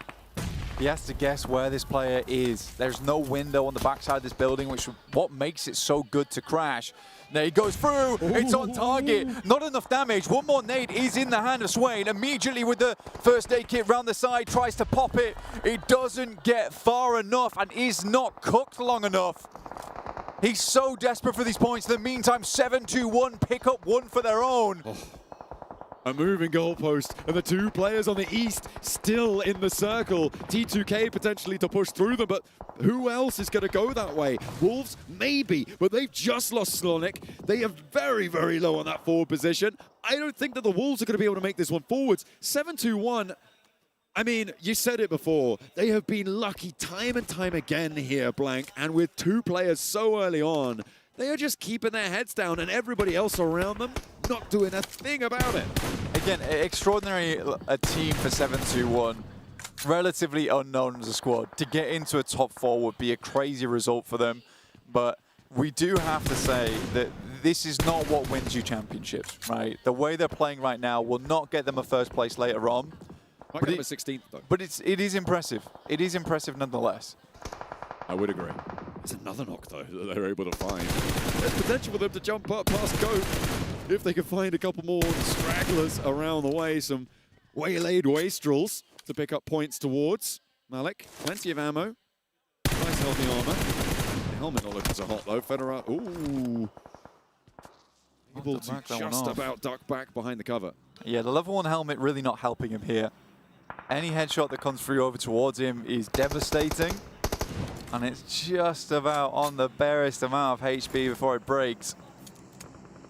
T2K need to make their way through Bose. Bozy is still alive on the south side from Flash. Could get involved if he wants to. We're down to RJC. Goat looking to secure their position in the top 4 right now. Very, very central. Loops also on for the run of their lives. Loops, a team that we thought would make it through in their group, but fell very short. Alula, they've been in the top 4, they've tasted victory, but they crash into the building, and Swain's there. Emre's there as well. This could be troublesome. He steps up, he's going to get a point here. Eden may be able to snaffle that away. No, I think that goes over to Enigma Galaxy, and Swain's still alive on the top 4. The Turkish split duo, the bounce on the nade, takes Emre down, and Swain steps forward, but he's out! Oh, he did so much damage, but Alula able to weather it, and Foot cannot go the distance. They are denied entry. I think it's a whiff nade. I think it's a whiff nade that gets thrown, bounces back onto the stairs and takes him down. They had no way of knowing unless he was still cooking it, pulled the pin on it for the player on the outside, and then just quickly flicks over. Alula, though, 39 points. I can't believe that it is between 7-2-1 and Alula chasing down 4th. I mean, you've also got Loops, and you've also got Vicious, Blank. Vicious, who were our most outside of outside prospects. 4 players alive on this super high ground bridge now. Everybody's starting to get cramped in down towards these buildings, and they can start to unravel the hold that the Hillsides have had on them for the longest time. Vicious, like you say, high ground, looking good. Opponents bare in front of them. Enigma Galaxy still up as 4-2. Everyone make their final attempt at victory. The circle centers up over towards it. The bridge in play, the Vicious in control. Can they get the points? Can they brutalize the competition? Point, I just don't know. I don't think you can get super high elim games from this match, though, Blank, because it's so straggler heavy. Teams are going to take chunks out of each other and drag the player count in this lobby down. Goat are going to take 1. They've already managed to get 5, and Blank, they're up to 50 points now. They are very, very secure, but they do want to go further if they can. 51, 52, 53. That's when you're going to start to wipe the sweat off your brow and feel it not getting replaced by more. Like I said, John, they just don't have the vision right now. They just do not have the vision, and it's so crucial for them to grab that. 7-2-1 looking over towards Alula. Masku yet again takes more damage. Icy trying to find Ado as he makes his insane cross. But they do need to get rid of Enigma Galaxy, because then they will be the one Western team to take shots towards everyone on this eastern side. Alula outside the circle. They have to drop the smoke train and keep this train chugging at this point. But where did Enigma Galaxy go from here, right? They are really penned in. They can stay here for the time being, and it may be profitable to do so indeed. But from here, they can't get across because the Vicious will line them up and knock them down. send them left for dead, and they might just have to wrap around after Alula make this move, which they are desperately trying to go for. Last player alive. 7-2-1. And they move on in. 7-2-1, you're right, they are still alive, and they are racking up another point from the eastern side. And Vicious, okay, they've taken more hurt than I thought they would. And Enigma Galaxy, okay, they can get over the top of this one. Good shots over towards Doran. Really just about getting those bullets through. Enigma Galaxy still on us 3. 7-2-1 starting to make their cross. Malik gets himself to the truck. A nade goes through. Doesn't tag him on. They think he's on the right-hand side. He's not. They know he's there now. Another nade in the right place, and it's all done and dusted. We'll lock in our final bubble position for our teams to aim he's for. barely in! He's so close to the blue zone. You must be joking me at this point. There it goes. So they are on 45. That is a locked-in 45-point bubble for Alula to chase, for Loops to chase, for maybe Vicious to try their best to go for, but they've just lost Doran. For Loops, it's chicken dinner. They're done. They just need to get the 10-pointer here, but they are on the outside edge. The blue is starting to push them. Go down towards their south side. RJC on their west. Fearless still this member of 2TK. T2K who could cause a big problem for them in the future. Lord keeps hitting nasty shots. They've got such minimal count on ammo.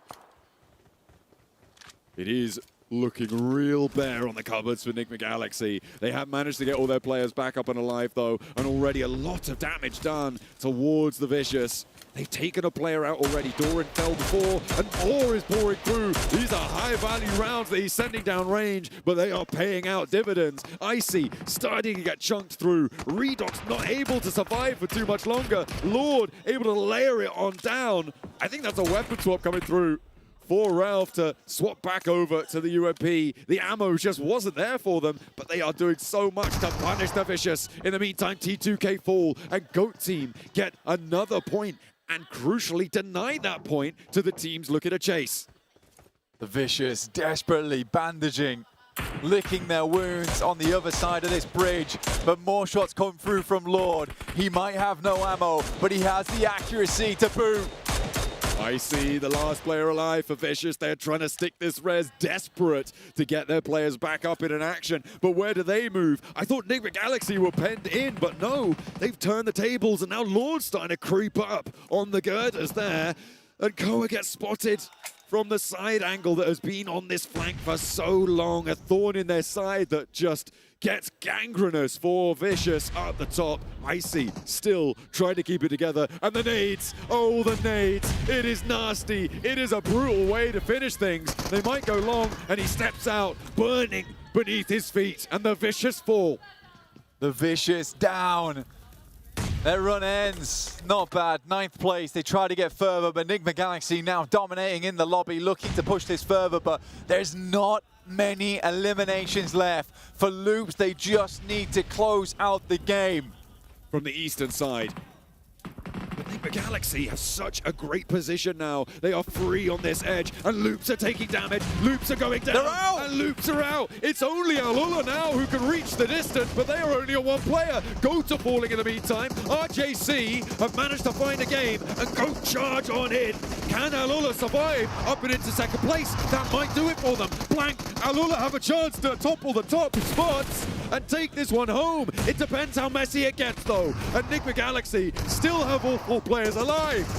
Enigma Galaxy were flying in to try and assist on this one. They knew they needed the points. They knew they needed a bit more action on this game. They've only got 7 elims though, and I don't think there's enough remaining for them. Enigma Galaxy play a blinder at the end, but it is just surely not enough. GOAT team now with 3 players alive, but a nade to seal the deal. Enigma Galaxy may not quite make that margin. I think Alula went down just in time, and I think that 7-2-1 have stayed in that 4th spot, but it is so close. It is really unknowable at this point in time until we head over towards the desk. But honestly, for 7-2-1, what a survival play from them. We felt like they would be going out in this last game, but they just lived this one through. They saw it to the end, and they made it happen. Are they in that top 4? We'll just have to find out. A spectre that haunted the lobby right until the last. 7-2-1 would not give up the ghost, and they find their way. I'm pretty sure they found their way into the 4th place. Now the question is, who threw the flashbang into the room? Because everyone is dizzy.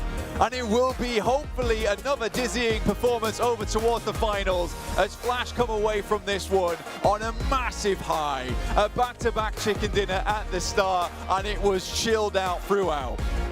They looked so clean as well. A big resurgence from day 1 of the group stages. From Group A, they just about snuck through, but they found their pace here in the survival stage. Moving forward to the finals, it is a team to watch out for. They are a title contender if they stay on this form. Sad to see Boz here. Team with a real chance, and not able to make it at the end. They'll be going home. I'm sure we'll see them again in future. But Flash at the top. But the real question is, John, who is at the bottom?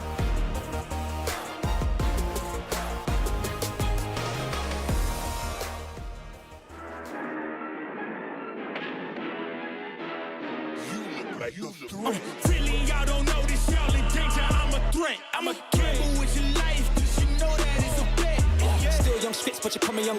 Don't run trap, but I run up a check. Run, do it real big, gotta one up the next. Point to the sky with the one up, I'm blessed. I'm young, rich and black, so you know I'm a threat.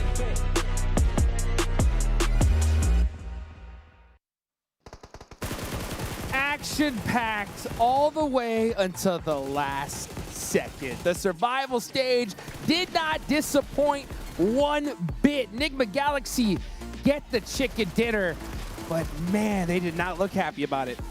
Was it enough? Did they do enough to try to get into the top 4, Max? From their reaction, I would say no, but I hope they're bad at math. Yeah, I hope we all are. But like, it was such a good play taking the not mountain, it was a bridge side position away from the side of Vicious, with the Mini 14 right under those containers and those vehicles. And Vicious still had smokes, and I'm surprised they didn't try and use it earlier to keep themselves alive, Series 7. And I think that, unfortunately, the lack of smokes usage mainly is what caused Vicious to go out and just miss out on a top 4 spot. And going back for Enigma Galaxy, I think one of the things that hurts them in their group stage might end up hurting them here in this final match, and that is that they were a bit too passive.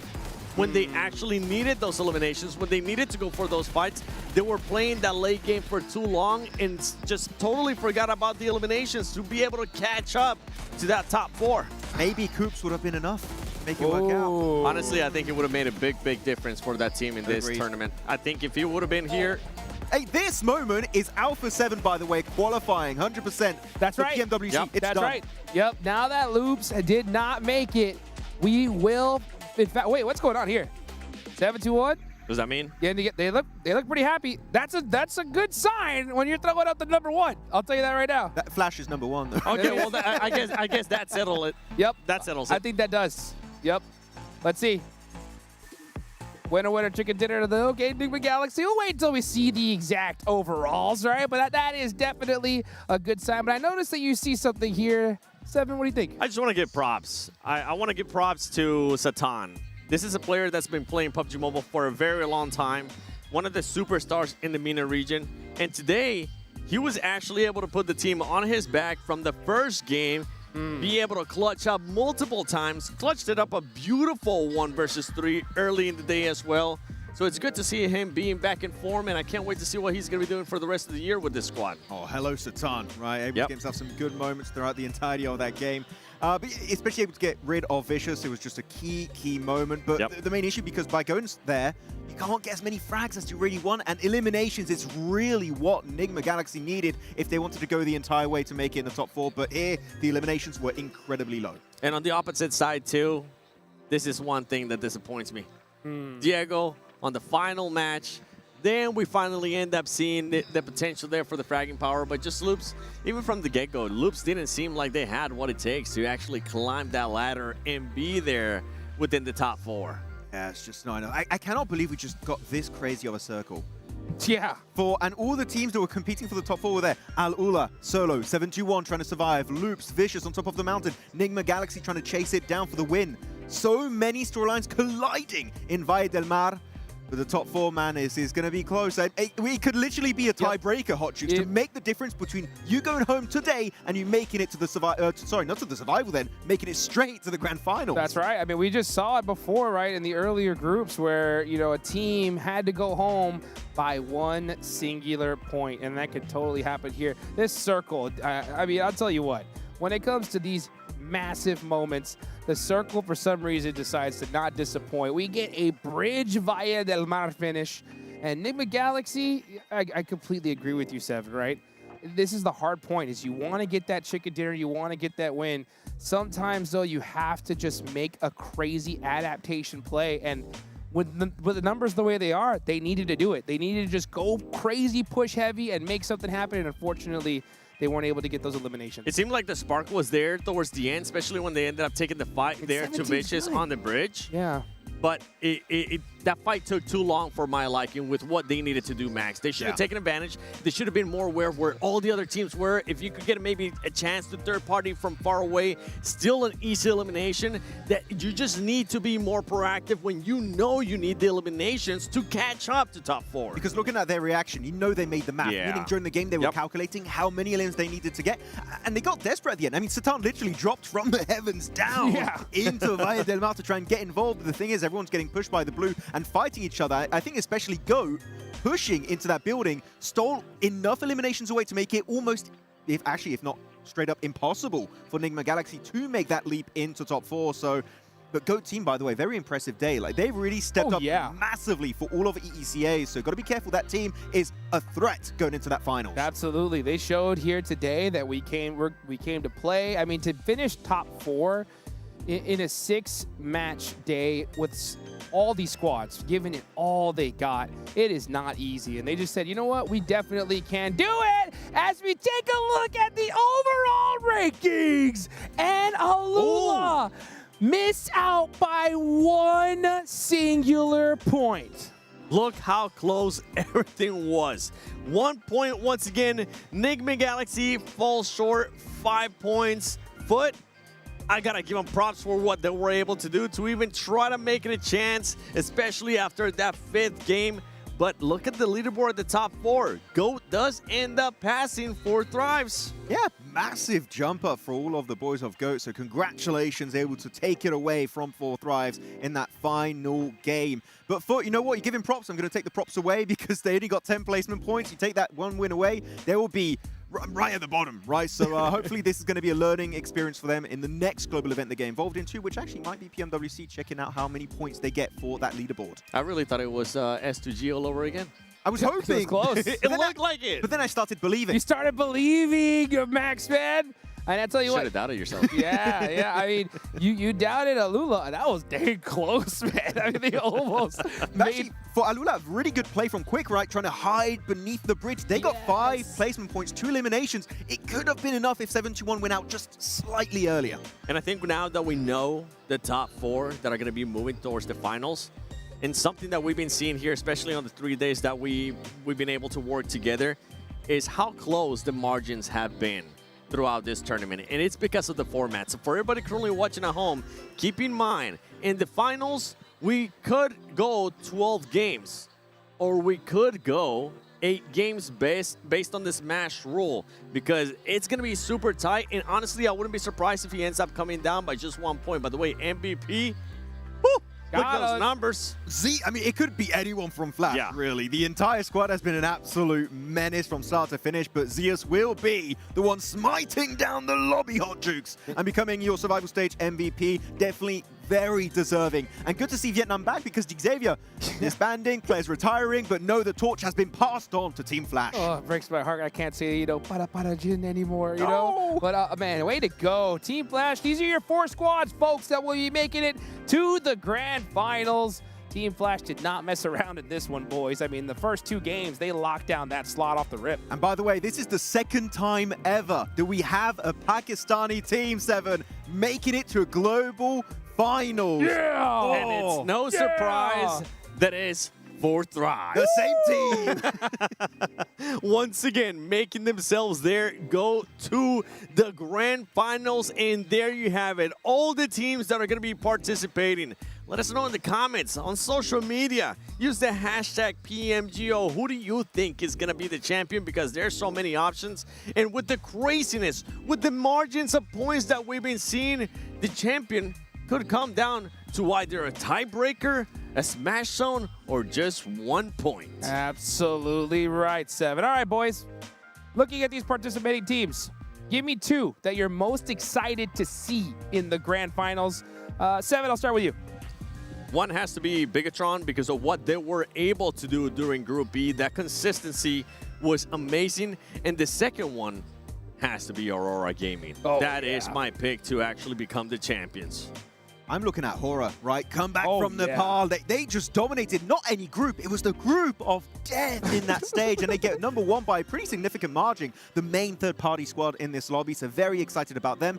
And I would say Ulf. Sure, they didn't show their true potential, in my opinion, but I feel like that ceiling is incredibly high. And if they get back to that, their old days, not that old, that long ago, but PMGC 2025 style, Ulf could be a contender for that #1 position. Absolutely right. There's a smash ruling that is going to be taking effect into those grand finals. So remember, at the end of the first day, it is going to set what that threshold will be, right? Plus 10 points. Yes, yes. So whatever that point is, we go 10 points more once that threshold is met, and the next chicken dinner will be able to smash, and that is the tournament over. So you know how we said Rondo really important for this tournament format. Now we add an extra layer with the smash ruling that is going to be your entry point into the Smash Zone 7. That second rondo of the finals is going to be mental. How big is the gap going to be, honestly, or how tight is it going to be? Because for what we've been seeing so far, it could be multiple teams getting into the Smash Zone on that first rondo, and then we could end up closing it out in 8 games. That would be absolutely insane to watch. And we've seen so many different teams already, use that smash point ruling in their own prospective leagues. As far as the teams I really want to see, I wasn't here personally for the last time, right, in Indonesia. I want to see the hometown squads go nuts. Panda really impressed me. BTR go like that. I want to hear that crowd just roar for these squads. So I'm super excited to see them make it happen. You just mentioned something that we really haven't had to deal with during these 3 days, the first 3 days, is the crowd. Yes! It's the atmosphere that's going to be set here, because last time we were lucky to be here. There was drums. There was people screaming. You could feel the vibration from the crowd, and I know if we can feel it, those players can definitely feel it. But you know what? That last time we were in Indonesia, Ultra Ego were playing very badly.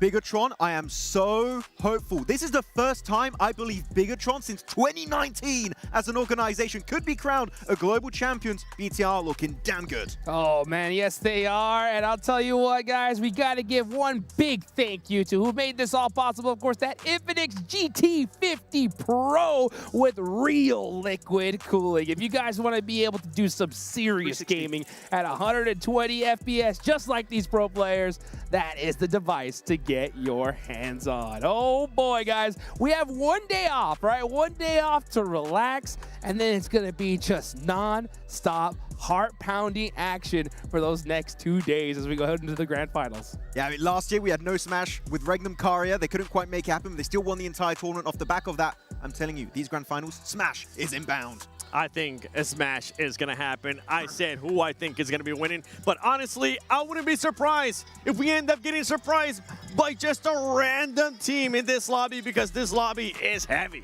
Well, we're going to have to wait and see, guys. It's coming up right around the corner. Mark your calendars. Tell everybody. And we will see you in the grand finals here in Jakarta, Indonesia.